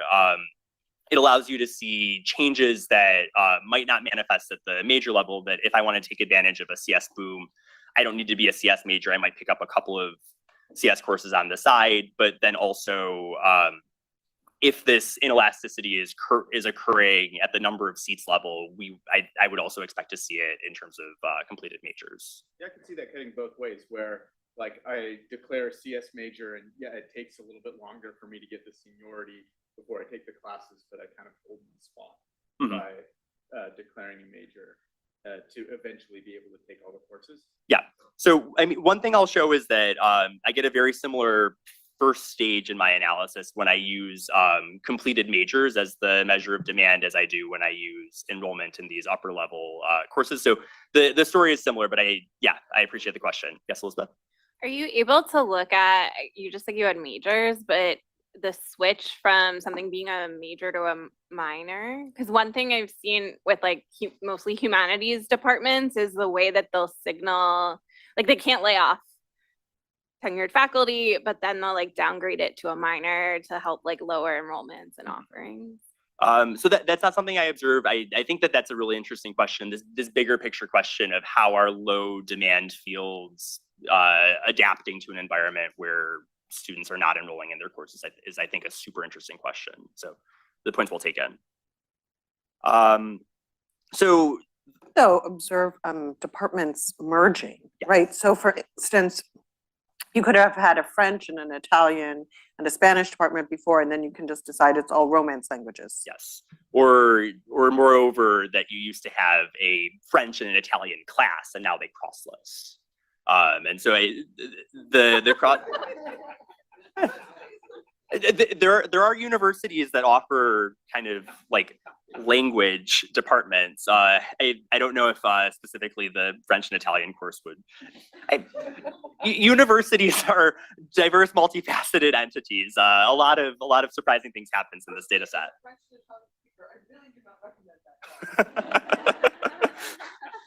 Perhaps it's all they have. Okay, so what I'm going to try to do to address this concern about the enrollment data is use an IB strategy where I want to isolate a portion of changing enrollment that's attributable to demand side factors, particularly using regional variation in employment growth associated with jobs typical of these different fields of study. So it's a shift-share instrument where I'm going to zoom in on a single clean phase of the labor market. So the period that starts at the end of the Great Recession and ends in the last year before the pandemic.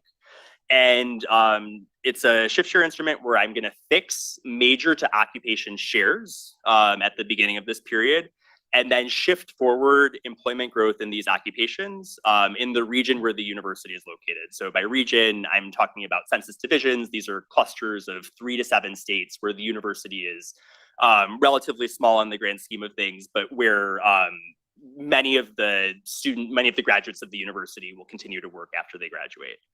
And the hope here is that by instrumenting for conditions in the labor market, I'm able to isolate a portion of changing enrollment that's attributable to factors that students consider as they're making their course selections. So let me give a couple of examples of how this instrument is going to work in practice. So yes, please.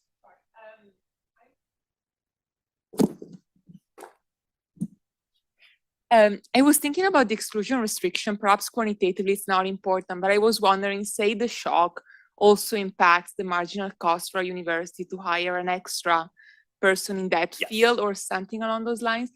Maybe you could test whether incumbent faculty is charged with more courses before hiring someone else, or something along those lines, exploiting the timing maybe to speak to that? Yeah, or- that's a great question. I really appreciate it. I have a full slide on the exclusion restriction and a couple of slides, but let me, no. It's the question on everyone's mind.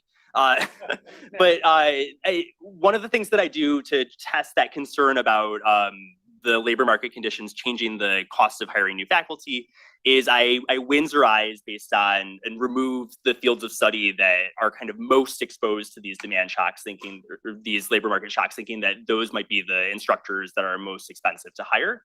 And the results are robust to excluding those highly exposed field and institutions. So I'm using two types of variation. First is within region across field of study variation. So if we take a student at the University of California, Santa Cruz, a banana slug, who's picking between computer science and education majors, the story here is that jobs that are typical of CS majors grew at a much faster rate in the region where UC Santa Cruz is located, compared to jobs typical of education majors. So what we get is a relatively large and positive value for the instrument for CS and a relatively large negative value of the instrument for education. So students are being pushed more into CS and less into education as a result of the shock to the labor market. Similarly, if we take a student who's interested in pursuing CS at two different institutions, Santa Cruz and Wake Forest, so Demon Deacon, in both California and North Carolina, CS students flow into similar occupations at similar rates. But the growth in CS-related jobs in the California area was larger relatively than the growth in those same jobs in North Carolina. So students at UC Santa Cruz are going to be pushed more into CS majors than Wake Forest as a result of the relative strength of those typical jobs in the region where the university is located. So here's Angela's slide about the exclusion restriction. There are, I think, in terms of identification, the exclusion restriction is probably the most controversial in this setting. So in the paper, I go through a series of exercises to try to reassure myself and hopefully you that the exclusion restriction, which requires that universities are only responding to changing conditions in the labor market as filtered through students' demand, is valid. One concern is that universities, because they're more connected to these labor markets, might be preemptively adding courses to the curriculum, that universities are the first movers. What I check for here is I check for evidence that universities are adding courses before the demand for those courses materializes in high demand fields like CS and engineering. What I show during this period is that as soon as the university adds a new class, and this gets to Stephanie's question about capacity, that and I didn't mean to catch you as you were walking out, that as soon as the university adds these courses, they fill to capacity. So it suggests that the demand exists when the universities are bringing the new courses online. I also, again, do this Windsorizing exercise to think about excluding some of the fields and institutions that are most exposed to this type of labor market shock. And the goal of the instrument, the way that I construct it, is to avoid any contamination from students who are at universities during the period where I'm trying to estimate this elasticity. So let me show you the results. The table here shows the OLS and IV estimates of course supply elasticity, both for courses and sections. The story here is for a 10% increase in demand for a given field of study, we see universities adding about 2.1% more courses and 5.3% more sections of those courses. So universities are responding much less than 1-for-1 to a given change in demand. To put this in English, for a department the size of Stanford's economics department, we would see one new course come online when demand for enrollment in economics courses increases by 182 seats, and when realized enrollment increases by about 131 seats. The other thing I want to point out on this slide is that, consistent with the motivation for this IV exercise, the IV estimates are lower than the OLS estimates, suggesting that if we were to just look at enrollment, because we're missing this rationing and this reallocation, the university would appear more responsive to students' demand than it actually is. In this next slide, I'm splitting, I'm estimating a piecewise function where I allow the elasticity to vary based on whether demand for a field is growing or shrinking. And the story here is that universities are much less responsive, or universities are more able to accommodate growing demand for a field than they are to accommodate shrinking demand for a field. And this is consistent with some of the points that have already been brought up, that once you have a tenured faculty member in a low demand field, the cost of offering the course is relatively low because we can't, because they're here. And as a result, we see a much lower elasticity with respect to shrinking demand than to growing demand. I want us to, or from a policy perspective, it's important to know not just how universities respond overall, but how different types of universities adapt to changing demand. So what I do in this exercise is I split universities based on their Carnegie classifications into R1 universities, the most research intensive, R2 moderately research intensive, liberal arts colleges, and kind of teaching focused all other universities. And I'm estimating a version of the OLS model where I add an interaction term for interaction with school type. And all of the estimates are relative to the elasticity at R1 universities. So what the slide is telling us is that R1 universities are the most responsive to growing demand for, or to expanding course supply in fields that are experiencing growing demand. So these are the universities that are most adaptive to students' demand on the upside. Whereas teaching-focused universities are the most likely to reduce course supply in instances where enrollment in a field is shrinking. So I think this is suggestive of different incentives and constraints that these universities face, and hopefully I'll get some time at the end of the presentation to speculate about why this might be the case. But to kind of wrap up on this thought, I've tried really hard not to say that inelasticity is bad per se, but it's helpful to think about what are some of the consequences of inelasticity in the university. So Jacob, yes, please. Just go back to the last slide for a second.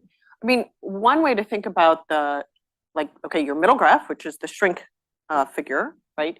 And the fact that the teaching focus places are the most likely to shrink when they have shrinking demand. Maybe that it is about rank, which you talked about earlier, but you don't observe because teaching focused places have many more people who are not of a tenured rank. Yes, yes, that's certainly, in an earlier version of the paper, I used the average rank, or the average share of instructors that have tenure in an exercise similar to this, and that was the story that came out as well. So I think rank is doing a lot of the work in this middle panel, absolutely. So just thinking about what are the consequences of inelasticity. So we might think that inelasticity represents a redistribution from students who want to take courses in growing fields, who either are unable to take the courses that they would prefer to take, or are taking these courses in classes that have increasingly large enrollment. And it's a reallocation to students and to faculty in fields with declining enrollment who otherwise would not be able to take the courses due to low enrollment. Excuse me. To try to put a number on this, I do kind of a back of the envelope calculation of what would major and enrollment completions look like in the absence of some of this inelasticity. So rationing seats in fields with growing demand would lead to 4% more completed computer science majors and 3% more engineering majors over the last decade than what we observe in practice. The one other thing I want to point out is that the asymmetry that we're observing is suggesting that inelasticity is not simply an aversion to change within the university, but it's suggestive of differential frictions that make it easier to grow than to shrink at universities, which is perhaps not surprising. So yes, please. Have you looked at, like some courses may be easier to expand than others because they're just lecture-based ones, you just need a lecture hall, compared to like physics or chemistry or engineering where you need labs, and so it'd be harder to build out the infrastructure for that? Yes, so I haven't looked at lab-based courses specifically. Again, the focus for the analysis that I've shown so far is on upper-level elective courses. So in many instances, we've moved away from the large lecture environments, but I agree that there are different kinds of instruction technology in different fields that I might be able to exploit a little bit more. Yes, yes, absolutely, Nick. That's one that's going back a second. The enroll or the like shift instrument. Yeah, sure.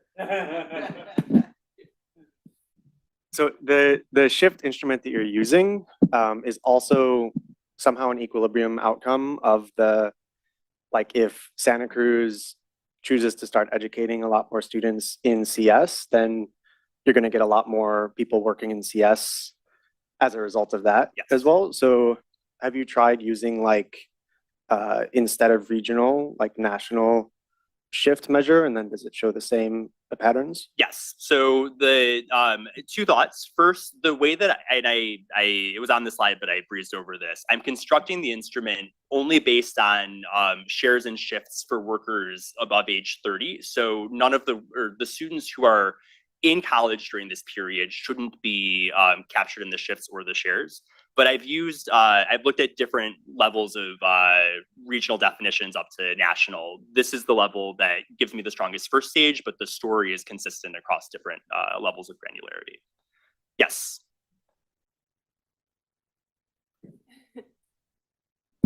So I'm just wondering, like, if because of this inelasticity, could you put that in the number of like the average size of the class?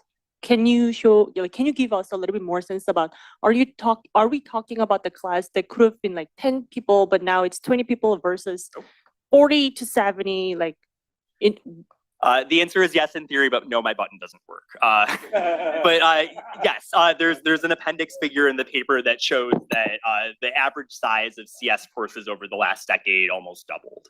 And so yes, that's a point well taken. And I wish that I had a button that would address it.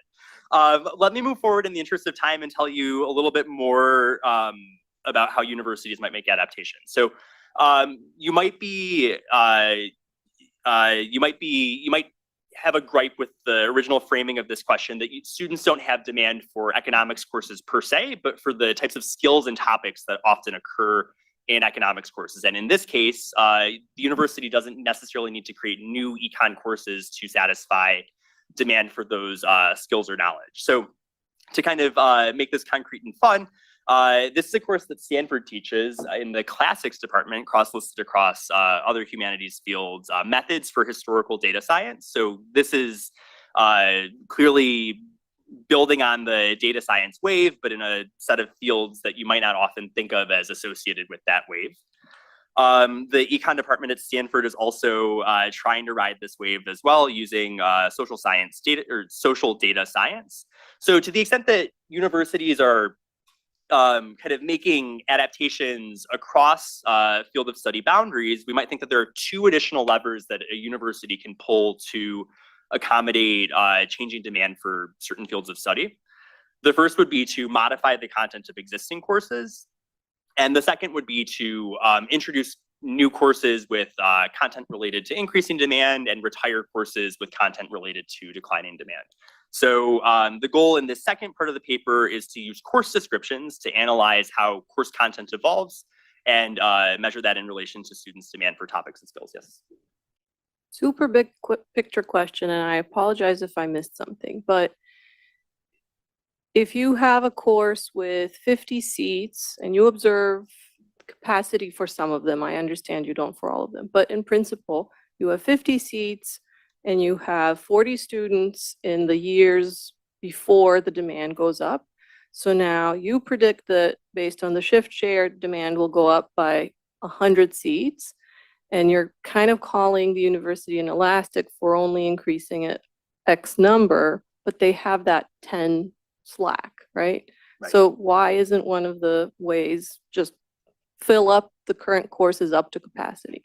Yes, I think of that as kind of being captured under increasing the capacity of existing courses. So there certainly is slack within the university. I think of the elasticity estimates as kind of pointing to how universities are prioritizing the allocation of resources in the context of changing demand. So even once the university meets the slack, the question is, are they funneling resources and new courses disproportionately to these growing fields, or is that not a consideration that the university is making when they're making the allocations? I'm going to pause on questions for a little bit to try to race to the end of the talk. I'm going to use the course descriptions to analyze how course content evolves in relation to students' demand for topics and skills. I want to convince all of you that the course description data that I'm using is valid and picks up meaningful signal. So 2 figures to try to make that point. The first is a word cloud that demonstrates distinctive words and phrases by different fields of study. So what we should get from this figure is that the things that we think of that make computer science different from English, that you're writing code and algorithms and software rather than writing poetry and fiction and literature, are picked up in kind of the text analysis tools that I'll be deploying for this analysis. The figure here is showing distinctive words and phrases of economics courses that were offered 20 years ago, but are no longer offered today, in the red, and in the blue, words and phrases of econ courses that are offered today, but weren't offered 20 years ago. And what this is showing is both a shift in econ courses away from kind of monetary trade, international economics, towards more empirical, data-oriented and behavioral economics, but also that what's being picked up is meaningful differences rather than just jargon or changing language that describes the same types of courses in different ways. The central challenge for this part of the analysis is unlike in the previous section, I don't have as clear of a proxy for students' demand for skills and topics. So what I'm going to do, and it's a little ad hoc, is develop a way to relate courses to themes that we might think of as being relevant to students as they select their courses, and develop what I call a measure of curriculum alignment of courses in relation to these themes. So I pick 5 themes: current events, job relevance, scholarship, social justice, and technology. And what I'm going to do is I'm going to look for words and phrases that appear in the course descriptions and measure how much those most distinctive words and phrases in the course descriptions appear in texts that are representative of these themes. So if the words and phrases that appear in a course description appear often in New York Times articles, we might think of this course as being particularly current events oriented.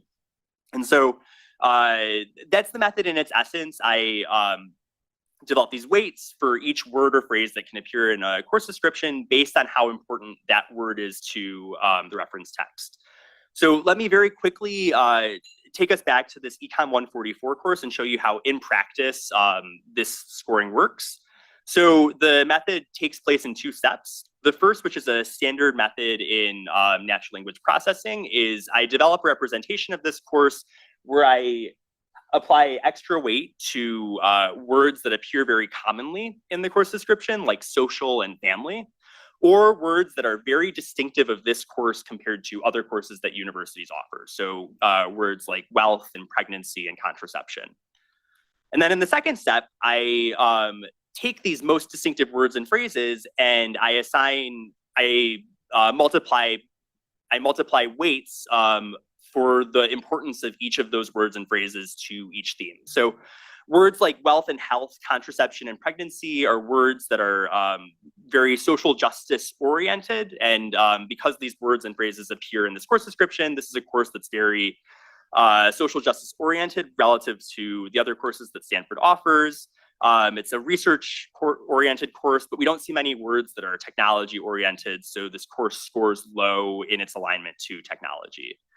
I do a series of validation exercises, but the headline result is that over the last 20 years, we see a slow but measurable growth in alignment to these themes, particularly in the average alignment of courses to social justice, current events, and job relevance. To put this result into English, the 10-year growth in social justice alignment is equivalent to about 11% of the difference in the average social justice alignment of the average business course and the average sociology course during this time period. I should say that I've done this analysis in a way where I'm trying not to rely on the timing of any specific changes in course descriptions, because I've talked to industry experts who remind me that they don't update their course descriptions as frequently as the topics in those courses are offered. So I try to look over a relatively long period of time and I'm trying to pick up only what is the essence of the course. The one other result, which I don't have time to get into in detail, is that most of this change in curriculum alignment is coming from the introduction of new courses rather than modifications of existing courses. About 65% of courses offered today were offered a decade ago, and so the margin through which universities change is primarily through the introduction of new courses. Course content has changed most over time at R1 universities and liberal arts colleges, and that change has been particularly pronounced in moving courses towards greater alignment with social justice and current events. So to conclude in my final 20 seconds, the big contribution of this paper is a new data set that allows us to think more about what goes on in higher education, not just at the number of seats or number of majors level, but at a really fine level that gives us unique insight into heterogeneity across a large number of universities. I show that universities are inelastic, or they respond slowly along both margins of the quantity of courses that they offer and the topics that are included in those courses. And I just want to conclude by saying, from a policy perspective, we often look to universities as the resource that we send people to when there are changes in the labor market and we want to kind of prepare these people for jobs of the future. I think the results in this paper suggest that on their own, in the status quo, universities may need additional assistance to kind of be the resource that is most able to equip people with the skills that they need to prepare for jobs of the future. So thank you.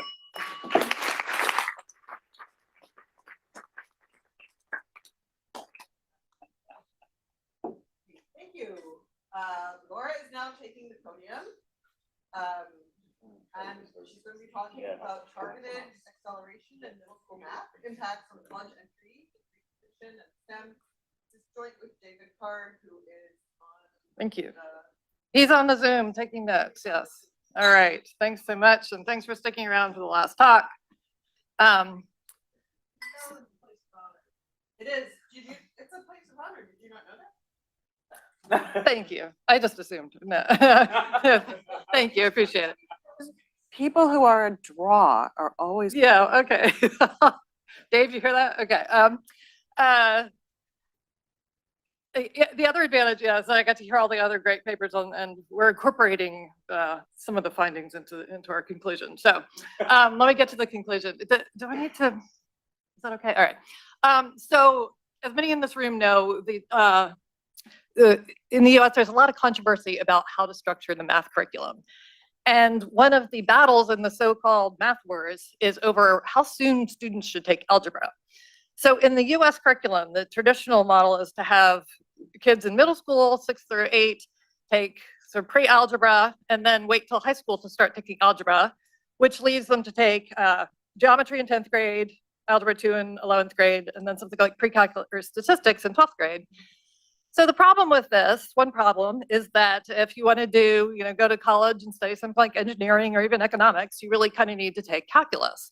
So for this reason, many districts have at least some form of tracking in math in which they have options for acceleration for higher ability students. But the concept of tracking in the US is also very highly controversial, with one of the main concerns is that the students who are left out of the higher tracks are disadvantaged by the removal of their higher performing peers. They may be stereotyped, they might feel discouraged by not getting in the higher track. So there are ongoing school board battles across the country about the future of these middle school math tracking programs.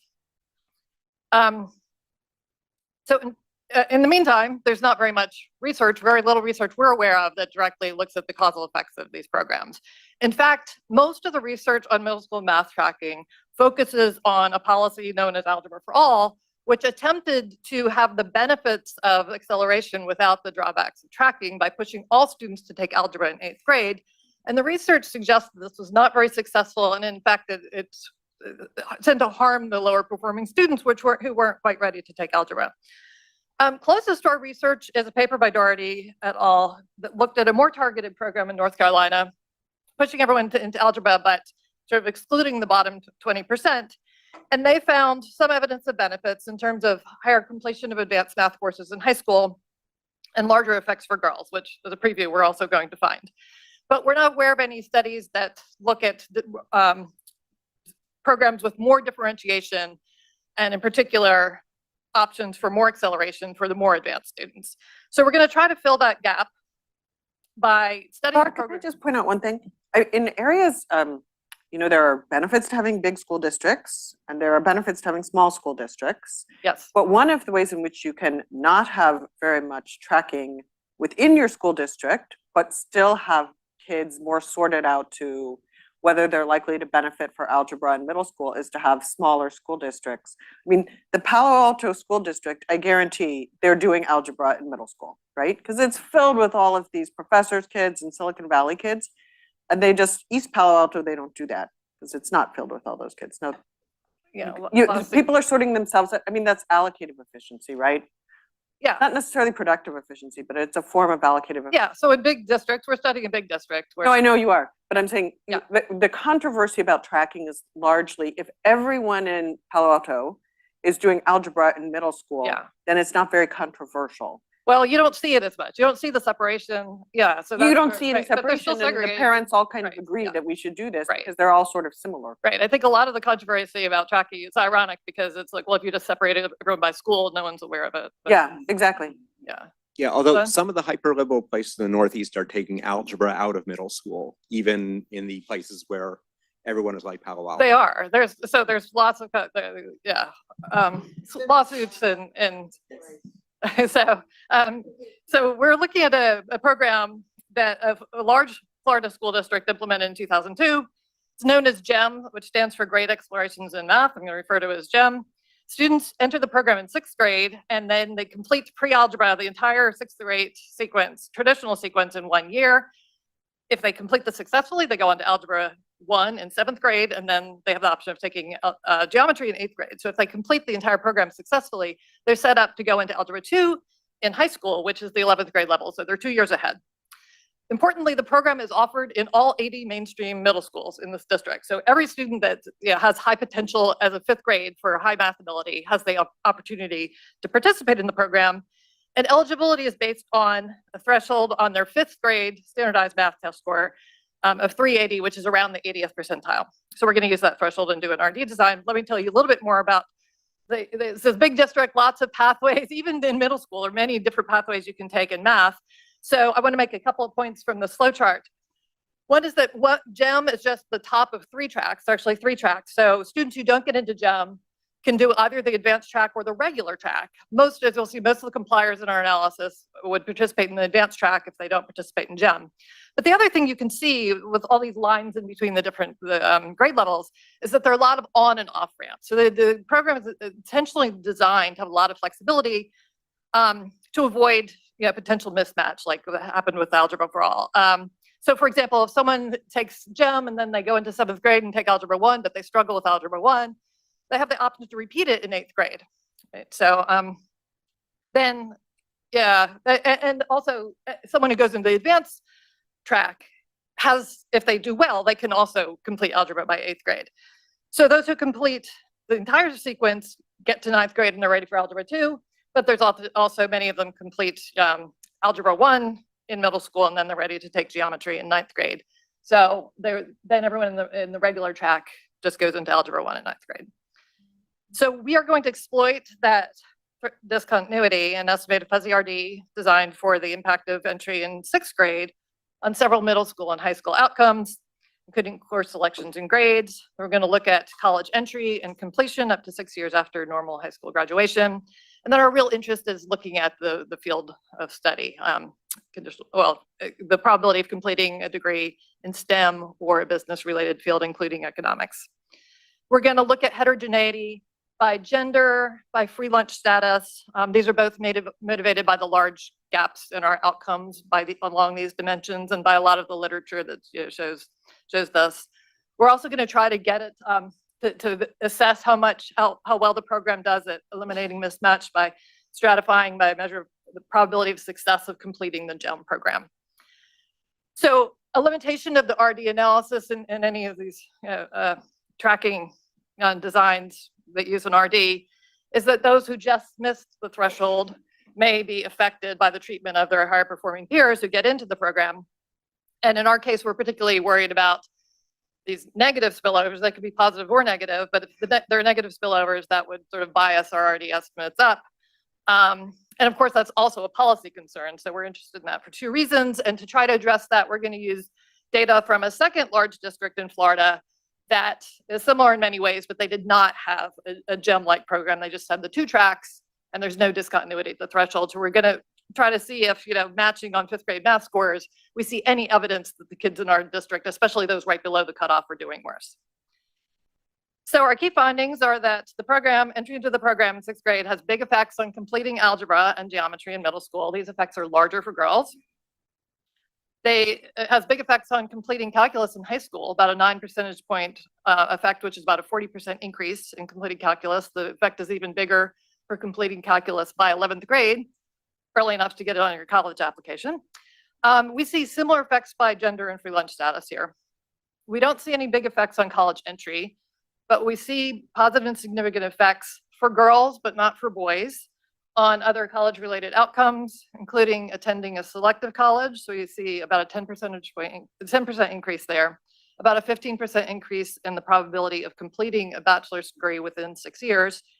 And our sort of headline result is we see a very large effect on the probability of completing a STEM degree or a degree in a business-related field. Sort of similar effects for those two categories. And that amounts to about a 50% increase for girls, no effect on boys. And that increase is large enough to close what is a gender gap for those marginal compliers in the completion of degrees in those fields. The other heterogeneity, we don't find much evidence of any by free lunch status or by predicted probability of success. And we don't find much evidence of spillovers for those who narrowly miss the GEM threshold. So we're studying administrative data from this large district. We have 5 cohorts who were in 5th grade from 2003 to 2007. We start with about 100,000 students. Then we just focus on those so we can follow between 4th grade and high school graduation. That we can then match to the National Student Clearinghouse data for college entry and completion. We lose about half the sample. We don't see any evidence of differential attrition. Our main RD analysis is going to use a symmetric bandwidth of 30 points on either side, which is about the top 40% of all the students on the 5th grade standardized math test. So we're left with a sample of around 23,000 students, half of whom are girls, about 40% are free lunch eligible. So our fuzzy RD setup is a little bit about how you chose the bandwidth on either side of the threshold. Yeah, well, I have a slide on that. It's the estimates are quite robust. I can show you that. It's kind of most of the outcomes are very linear. It just gave us more, it's like more precision. It's a little bit larger than the CCT optimal, but for the main outcome, we kind of weighted across the different outcomes. Yeah, but it's the estimates are quite robust. So the otherwise standard setup. We're using the threshold crossing to instrument for GEM participation, and then estimating 2-stage least squares effects for the marginally eligible compliers in GEM. So the identifying assumption is that GEM participation is the only thing that changes discontinuously at the cutoff that affects our outcomes. The figure on the left here shows the reduced form relationship between 5th grade math scores, which is the running variable, and an index for 4th grade scores and other characteristics. constructed as the predicted probability of our main outcome, which is on-time graduation and earning a degree in STEM or business within 6 years. So reassuringly, that looks very smooth through the cutoff. Also reassuringly, but not very surprisingly, there's no evidence of manipulation around the threshold on the standardized test score. We have a very strong first stage, on the other hand, about a 52 percentage point jump at the threshold in the probability of participating in GEM in 6th grade.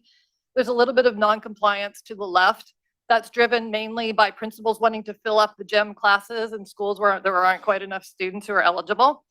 On the right, there's also a fair amount of non-compliance. This is a mix of students who, in order to actually take up the program, you have to have a meeting with the parents and the teachers, and everyone has to agree that it makes sense for you to do it.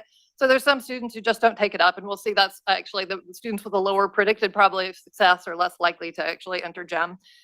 There are also some schools that offer other programs like IB and Cambridge programs that students seem to consider better than GEM, and they do that instead. And so that's another option, another reason for the non-compliance. So the blue line is the first stage for participating in GEM. The green line is the first stage for participating in GEM or the advanced track. And so there you can see a relatively small discontinuity, which tells us that most of the compliers would have participated in the advanced track. So that's the comparison we're making, the GEM versus the advanced track. So the first stage relationships are quite similar across gender and by free lunch status, which is consistent with the fact that this program is offered in all schools, and they really make an effort to try to make it accessible across the board. All right, so we're going to look at several outcomes in middle and high school first, including course enrollments, grades in those courses, and GPAs in both middle and high school. So I want to start with some reduced form relationships. Here we've got algebra in middle school and geometry on the right. The blue lines are, or the green lines are the first stage relationships for taking the course in middle school. And in the case of algebra, that means by the end of 8th grade, even if you take it twice. And the blue lines are the probability of getting a B- or better, which in the case of geometry, you need a B to successfully complete the program and be recommended to move on to Algebra 2 in high school. So looking at algebra first, you can see that there are discontinuities in both outcomes, and it's about almost the same size jump in the probability of getting a B or better as there is of taking the course in middle school. And that's not because everyone gets a B in algebra. It's largely because there are these on and off ramps, and so only the students who are really doing well take it, and then students who aren't doing well have an opportunity to repeat it. So this is evidence that the program is not pushing kids into algebra in middle school who then end up not even completing it by the end of middle school. On the other hand, for geometry, there's a relatively small share of students that actually complete, start in GEM and then complete geometry by the end of middle school. So about 20% enroll, or 30% enroll, and about 20% complete it. So these are the estimated treatment effects on those middle school outcomes. And we're looking separately by gender. So girls are on the left and boys on the right. The orange part of the bars are the treatment effects. And the blue, they're stacked on top of the blue bars, which show the estimated mean potential outcomes of the untreated compliers. So we can sort of see the magnitudes of the effects. So what we see here first at the top is that the effects on taking and completing algebra successfully are similar for boys and girls, but girls are more likely to enroll in algebra. They're more likely to get on that advanced track. We know they get better grades for whatever reason, but they're more likely to stay on the track, take algebra by the end, and get a good grade in algebra. Consistent with, again, girls getting better grades, they have a bigger treatment effect for finishing geometry in middle school. And so that's actually the main difference in intermediate outcomes that we see for girls, is that they're significantly more likely to complete that GEM program in middle school successfully. There are about 40% of girls complete it and about 25% of boys. And that's just largely because of these rules for if you want to stay on the track, you have to get at least a B in the course. So then when they get to high school, if they complete GEM successfully, they're ready to do Algebra 2, as I said. But when you get to high school, we didn't even try to do a flow chart because there's so many options. We tried to summarize the options here by showing on the left column the set of courses in math courses you can take in high school. In some cases, they're groups of courses. And then in each of the columns, we've got the fraction of students in our sample enrolled in the course by grade level. And then we've done it for 3 different groups. On the left, we've got students who never entered GEM, so they are like in the traditional track. In the middle, we've got students who entered GEM but didn't complete it successfully, so they might have done algebra but not geometry. And then on the right, all the students who completed GEM successfully. And so starting on the left, you can see that this is the standard high school math track. You do Algebra 1 in 9th grade. So the green bolded cells are the modal class, class for each grade. Most students do Algebra 1, then Geometry in 10th, Algebra 2 in 11th. And then in 12th grade, the modal thing to do is some other advanced math course, which includes probability and statistics, but not AP stats, math analysis, or trigonometry, something along those lines. Okay, so then if you, yeah, go ahead. Supply constraint by the time you get to Calculus AB and Calculus BC, that is, do all high schools offer those courses, or? That's a very good question. No, not all high schools offer them. And that's one of the things we don't have today, but we're working on is to see how much of that constraint. I mean, we're seeing similar effects by free lunch status, but well, I'll jump in. The one thing you'll notice, the bottom row there, sort of grayed out, is you don't take any math in that grade. And there's actually a large fraction of students who don't take any math in 12th grade. And it's larger for those in the GEM program, which does suggest that they run out of things to take. Some of them do have dual enrollment, and we know that it varies depending on your distance. But so that's something that we want to follow up on. Just kind of jumping ahead, the other thing we're trying to follow up on is to see what else they might be doing in their senior year that could be setting them up for a STEM degree versus something else. So we just got a lot of course data to work with. Just to be clear, dual enrollment means also enrolling in a local college. Yes, thank you for that clarification. Yeah, wasn't always aware of that. Yeah. So right, they're getting college credit, taking college classes. So for those who entered GEM, they're basically doing the same thing, but just a year ahead. And then when they get to 12th grade, many of them are again taking another advanced class, but they are more likely to take pre-calculus, and they're more likely to take some kind of calculus, usually the regular calculus class in 12th grade. So you can see that the GEM group, there's a lot more variability in what they do. Most of them enter 9th grade, either in Algebra 2 or above. Most of them in 10th grade take pre-calculus, about half of them. So there still could be some constraints. Even not all high schools even offer pre-calculus, we do know that. But then in 11th grade, the modal class is AP calculus, AB. And then in 12th grade, like a good chunk of them do BC calculus. Many of them also do AP stats or do some dual enrollment math class. So that's kind of what the extra 2 years is buying them. And then 26% of them have time to do something else. Okay, so here are the treatment effects following sort of the same format as I showed you before for girls on the left and boys on the right. And we can see at the top is the probability of completing or doing Algebra 2 in 9th grade. And consistent with the fact that girls have a bigger treatment effect on completing geometry in 8th grade, they have a bigger treatment effect for completing Algebra 2 in 9th grade. Other than that, the treatment effects we can't really reject that they're similar between boys and girls. So we see at least some evidence of treatment effects on all these other outcomes, but sort of significant effect on taking AP stats, on taking any calculus in high school. There's a bigger effect on taking calculus by 11th grade, which is really you kind of need to be on the GEM track to do that, or to be in some other advanced program to do that.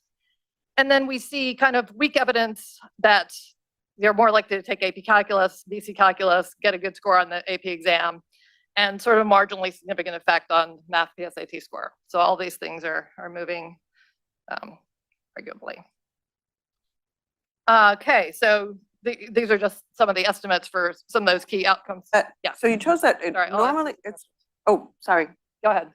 Normally people do use that 3 or above cutoff for the calculus AP exam. Yeah. Okay. But I think if you're going to go to a selective school, 3 and above is really not good enough to place out of a lot of calculus courses. have you considered cutting it at 4?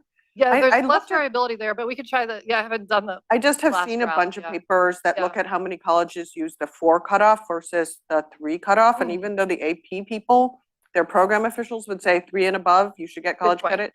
A lot of colleges use I 4. think I was going just by the standard, Florida State universities, but it's not the most selective. That's true. Yeah. Okay. That's a good point. Yeah. Yep.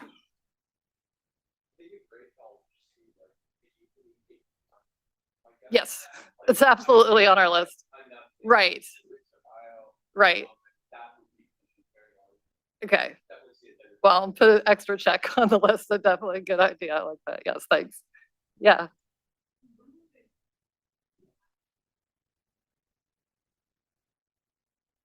Mm-hmm. Yeah. And sorry? More material, yes, for sure. Yeah, that's a great, well, I have a couple slides at the end on my, I think we saw some papers yesterday. Could the confidence explanation could be one of them. I think the bump in PSAT scores suggests there's some knowledge, learning going on there too. So maybe both, but yeah, see what you think.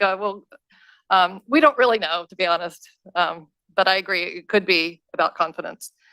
And in particular, I think that because these, in the GEM classes, they're not more women relative to the advanced classes, but the women do better in the GEM classes. So imagine getting into a very advanced class and then seeing that women are outperforming men, sort of, that could do something. So just from this table, I just wanted to sort of summarize that the main outcome where we see heterogeneity by gender is in the completion of geometry in middle school. We also see a little bit of heterogeneity by free lunch status. Non-free lunch students are a bit more likely to complete middle school geometry, but that's not as big as the gap by gender. And then when we look at calculus, really just completing calculus in high school, we see similar effects across the board. Maybe a little evidence that free lunch students aren't as likely to get the high grade in calculus, but those estimates are pretty noisy. We also looked at grades by grade level instead of by course, because you might be concerned the kids who just make the GEM class in 6th grade are at the sort of the bottom of the distribution in their class versus the kids who stay in the advanced course, they're at the top of the test score distribution. So you might be concerned that their grades suffer if grading is sort of relative to their peers. We do find evidence of that. Getting into GEM reduces your grade point average in 6th grade in math by about 2/3 of a grade point. So that's kind of a lot. But it disappears, almost disappears. It's still negative, but insignificant by the time they get to 8th grade. So I think this is more evidence again that these on and off ramps are working. By the time they get to high school, we see no evidence of any effect on GPA. So in terms of mechanisms, it's not about high school GPA. Okay, so mechanisms, what are we looking at? In the long run, we're looking at probability of graduating from high school and enrolling in any college the following year. Probably enrolling in a selective college, the probability of obtaining a bachelor's degree within 6 years of high school completion, on-time high school completion, and then the probability of getting a degree in STEM or a business-related field, including economics, and then we'll break those out as well. So because there are well-known gaps in these outcomes by gender and free lunch status or socioeconomic background, I'll just start by showing you some reduced form figures separately by gender and free lunch status. So on the left, we've got by gender, and the orange line is for girls, the blue line is for boys. On the right, we've got by free lunch status, the orange is for non-free lunch, the blue is for free lunch. And here we see the expected gaps in the outcome conditional on 5th grade math scores, but we don't see there's no significant jump at the discontinuity. When we look at the probability of entering a selective college, now we do see a significant jump for girls at the discontinuity. We look over to the right, it appears that maybe that's coming more from the more advantaged students than from the free lunch students. Again, the sample is smaller for the free lunch students, so a lot of the there are caveats about those splits, but that's what it looks like.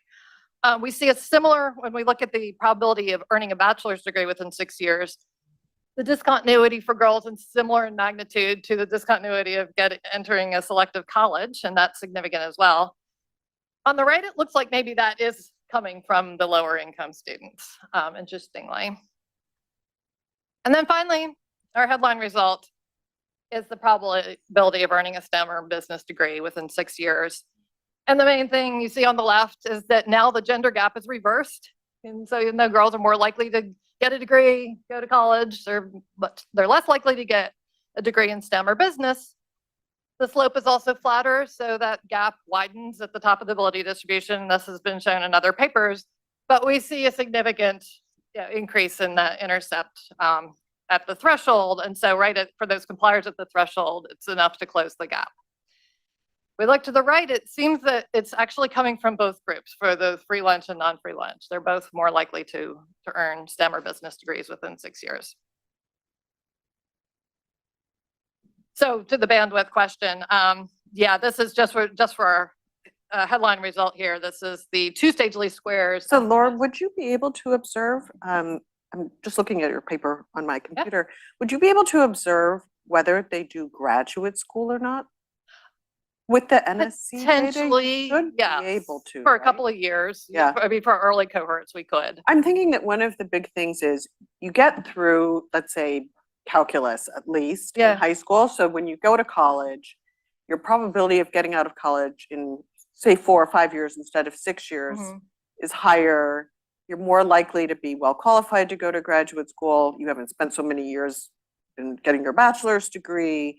And since we now know that the earnings premia for getting graduate degrees has gone up relative to the earnings premia for getting just a bachelor's degree only, it is really enabling you to get to this other level of earnings, which is increasingly important in returns to education. Well, the data's there, so yeah, we see if we haven't tried to look at that. So I just think it's interesting because we know that gap between bachelor's and certain, at least certain graduate programs has been opening up over. I guess we could look at least the within, master's thing is kind of confusing. It depends on the type of master's. That's true too, and the time, like the time horizon is a little bit tricky.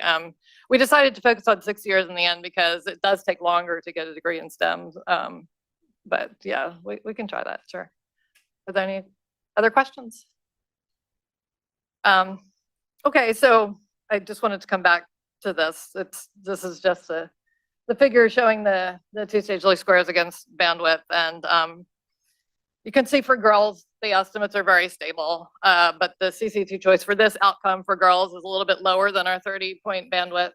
For boys, it's sort of stabilizes around 25, so sort of anything above 25 is pretty stable, and we're going with 30. The CCT optimal is 29, so we didn't have a more official justification than that, but that's what we're doing. Okay, so here's a summary of the estimates for these post-secondary outcomes, and again, just to summarize, that we find positive significant effects for girls for all but the college entry outcome, and mostly zeros for boys. For the probability of getting a degree in STEM or business, that estimate is about an 8 percentage point increase, which is about a 50% increase for girls. And it's similar if we look, just disaggregate by STEM or for business. And then if we look, stratify the sample by free lunch status, we see similar size estimates, although neither of them is significant, but we see about a 3.5 percentage point increase in the likelihood of getting a STEM degree for each one. There's a little bit of evidence that the free lunch students are more likely to actually complete a degree in 6 years, any degree. So it's easier to see all the comparisons in this figure here, which again just summarizes the treatment untreated effects. But here we've plotted the estimated mean outcomes for the untreated and treated compliers. So the difference between the two bars is the treatment effect. The length of the bar is the share that get a bachelor's degree in any field, And then we've color coded the STEM degrees are in orange and the business econ are in green. So what you can see then from the top left for girls is that the treatment induces more girls to get bachelor's degrees, but all of that is coming from an increase in STEM and business. Then you can also compare the boys to the girls and see more clearly with the two-stage least squares estimates that increase is enough to close the gap with the boys for the marginal compliers.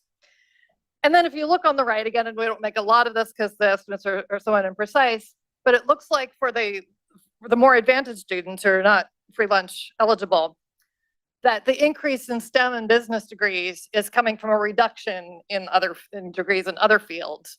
Whereas for the less advantaged students, it appears like they're actually getting more degrees. So the last type of heterogeneity we did was by the probability, the predicted probability of success in GEM. So we predicted the probability of success using 4th grade test scores and other predetermined characteristics, just using a model with a selection correction term for actually participating in GEM, again, using the discontinuity to instrument for the excluded instrument for that. And so what I'm showing here is on top the first stage, again, for girls and boys, separately for high and low predicted probability of success. So we just sort of split them at the median. And the orange lines are the high probability, the blue lines are the low probability. So the first you can see is in addition to all the flexibility that's built into the program, that high probability students are more likely to select into the program than low probability. So there's like another form of flexibility that might help explain why we're not seeing evidence, which we'll get to, of sort of negative effects. Well, because we were concerned. I mean, actually, when we found 0 effects for boys, one obvious question is this just masking sort of positive effects for some and negative effects for some who are being pushed into it but are not ready. So it appears from the bottom graph for boys that there's not an effect. I mean, there's maybe a tiny little effect, but it's not significant for the low probability of boys. So it's basically 0 for both groups. Whereas for girls on the left, this is a reduced form in the bottom left, we see discontinuities for both groups, and the proportional magnitudes are similar to the first stage. So the two-stage least squares, which I don't have on the slide here, but the estimated treatment effects are similar for both groups of girls. So again, we take this as evidence that the program is doing a good job of being flexible and avoiding a lot of mismatch. Yeah. So this is all really cool. So a couple of other forms of heterogeneity that I'd be really curious about. So one is that each of the large Florida school districts have very large fractions of foreign-born students as well as limited English proficient or English language learners. Yes. I think that would be interesting. I could see ways in which this would actually be going in opposite directions for these kids. One is because Florida has these very strong literacy bars that may actually end up superseding participation in GEM. But then also we know that foreign-born students are often more likely to be positively selected in the types of unobservables that might lead them to select into GEM and others. So I think that would be a really cool thing for you to explore a little bit more. Okay. And then the other thing that I'm curious about is that, again, the school district you're working in almost surely has dramatically varying SES at the middle school level. And so I'd like to see more heterogeneity. By school. What's that? By school. By school. Yeah. Yeah. Yeah, we did see some of that, but I agree we should do more now that we have these main results. It's a little bit tricky because of the first stage also differs across schools because the lower income schools are trying to get more kids in, and yeah, the higher income schools, kids are like, oh, well, of course I'm taking calculus regardless, right? So yeah, but that's a good point. Thanks for that. Let me come back to this. You mentioned other districts. We do use one other district in the state. Yeah, go ahead. I just had a question about the spillovers. Okay. This was the case in my small high school, and I'm not sure if it is in any of your settings, but because my high school is so small, there's no advanced math class. I would just take the grade, like you're in 8th grade, you just take the 9th grade, which you might think could actually kind of prevent some of these negative spillover effects, because you're going to have, you know, kids from the grade below you who might still have these positive peer effects. Is that something that happens in any of these schools that you're thinking about? No, in fact, it's interesting, but that's a big difference. I mean, the whole point of the program is that they don't have to go to another school or like walk across the street to the high school to take the advanced classes. So it sort of eliminates that sort of, I Right, think it because also it's the eliminates middle that school sort to of high school stigma thing, for the I see. kid who's like singled out and has to go. I don't know if you felt that, but you know. Yeah, well, I also, Not my stigma, but my like middle weird. school and high school were in one building, so that made it okay. easier as well, but I guess that's probably uncommon. Yeah, so I don't think that's relevant here. But yeah, I agree. That's sort of a question of generalizability. Again, coming back to it's a big enough district, big schools. They you know, all schools can have a gym classroom. Yeah. I mean, it might not have been true over all the years, so possibly there's some of that, but I don't think it's what's the main.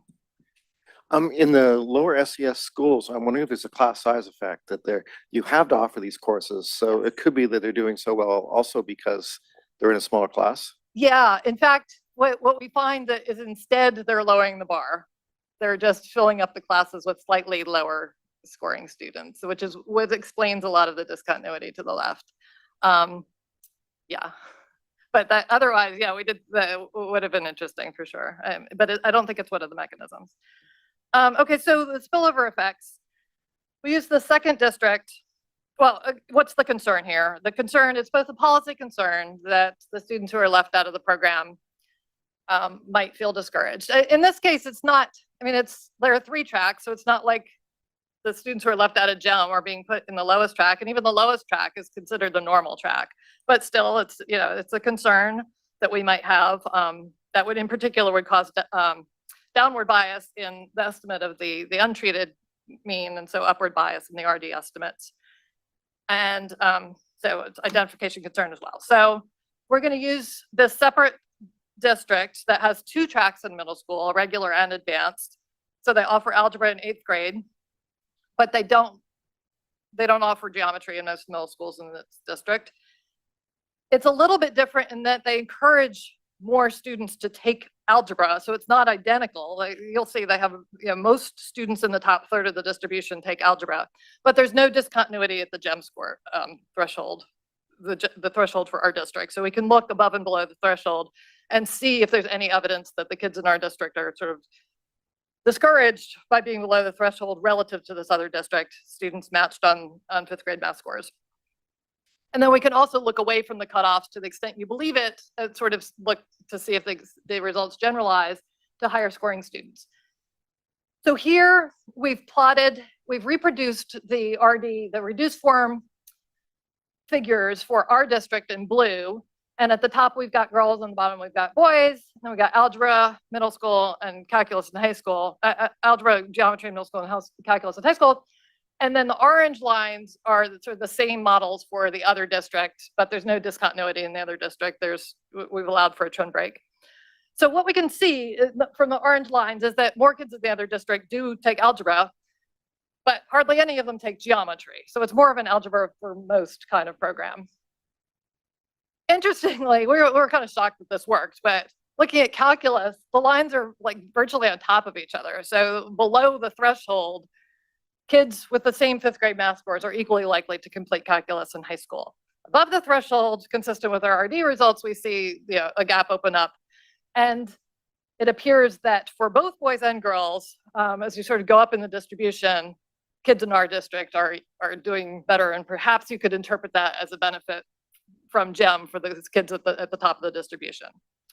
Of course, we're not controlling for anything else. We're just matching on 5th grade math score here. So you might be concerned about other types of selection observables. So we also plot our predicted outcome, this predicted probability of earning a STEM degree using the 4th grade scores and other observables before the program.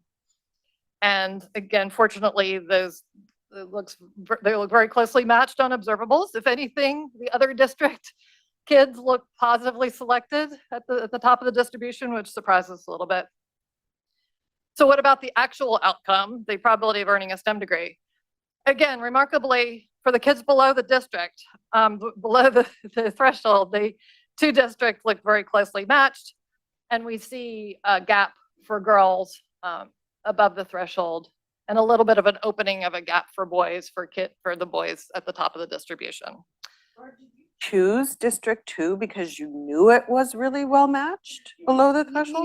Or was it just? Yes, partly, and partly because we could get the data from them, but we only went after data from districts that are sort of similar from public data. Yeah. Well, you got lucky, or you just were. No, I think we got lucky for sure. I mean, again, I don't, don't have standard errors on these or anything, so, but it's suggestive, descriptive, maybe at best, but I think kind of interesting.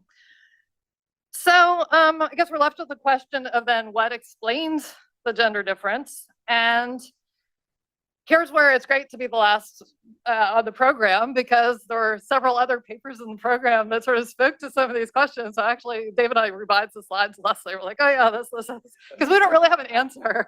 But first of all, I'll say that, we're not saying that the program doesn't work for boys. Maybe the GEM program is just optimally targeted for boys, but not for girls, okay? And we even see a little bit of that upward slope to the right for boys, but not for girls. So that's consistent with Glenn's model. So thanks for that insight. I think that's an option. But why then the difference for girls and boys? So I think what we've seen is that it's unlikely to be driven by differences in the effect on high school course taking or grades. We haven't seen, I mean, beyond middle school, there's not much of a difference. We've argued it's not likely to be different due to negative effects for untreated female compliers. If there were these discouragement effects, it would have to be particular to girls, but we didn't see any evidence of that.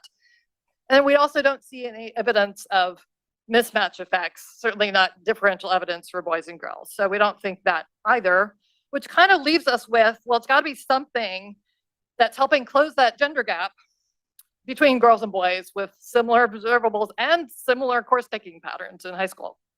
So what could it be? So we're just sort of going to the literature and saying, well, we came up with 4 possibilities. One is that it could be boosting their confidence. There's some recent evidence that gender gaps in confidence in the PSID predict gender gaps in STEM and in majoring in STEM and working in STEM. It could be helping them overcome traditional stereotypes. So consistent with, I think that was the last slide of Robert's presentation yesterday, that if you're pushed into a STEM program, girls are less likely to believe that that boys are better in math. All right, so maybe something like that is going on here. It could be helping to compensate for gender-based discrimination and accurate predictions of gender-based discrimination, which this paper by Lepage-Lee and Zafar, I believe it was on the program last time, I think, yeah, it just came out as an NBER paper showing that gender gaps in anticipated discrimination predict what you major in. So I think our results are consistent with those results and suggest that, okay, girls, now that they're doing more, the girls need to be pushed to do more to go into STEM. And then it could just be due to compensating for any other gender gaps that in non-STEM options, we know that girls are much more likely to get degrees in non-STEM and to work in non-STEM fields due to preferences or comparative advantage or whatever that is. Maybe they need to be compensated for that. So that's where we end.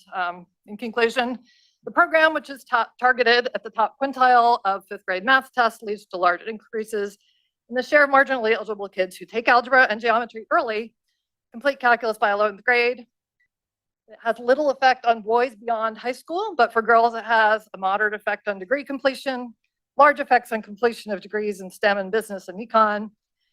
It doesn't appear to hurt the kids who just miss the cutoff. The benefits for girls appear to extend above the threshold, and they help to close the gender gap in STEM degree earning. I'm done early. I just make one comment before the end. And then we're going to clap for you. Okay, but I haven't rung the bell. All right. I have a very modest Glenn Ellison who's sitting next to me here. And I know, you could interpret it as changes in stereotypes, but I think his papers with Ashley suggest that maybe broader about math culture within a district, not just about stereotypes against girls, but just a culture that says girls can do well in math. And I think also if you look at don't know if Paula's still here, but Paula Sapienza's paper with Luigi Zingales. Okay. Very much also a sort of a broader Yeah, cultural okay, thing. great, So, thanks. Thanks. okay, well, if there are no other questions or comments.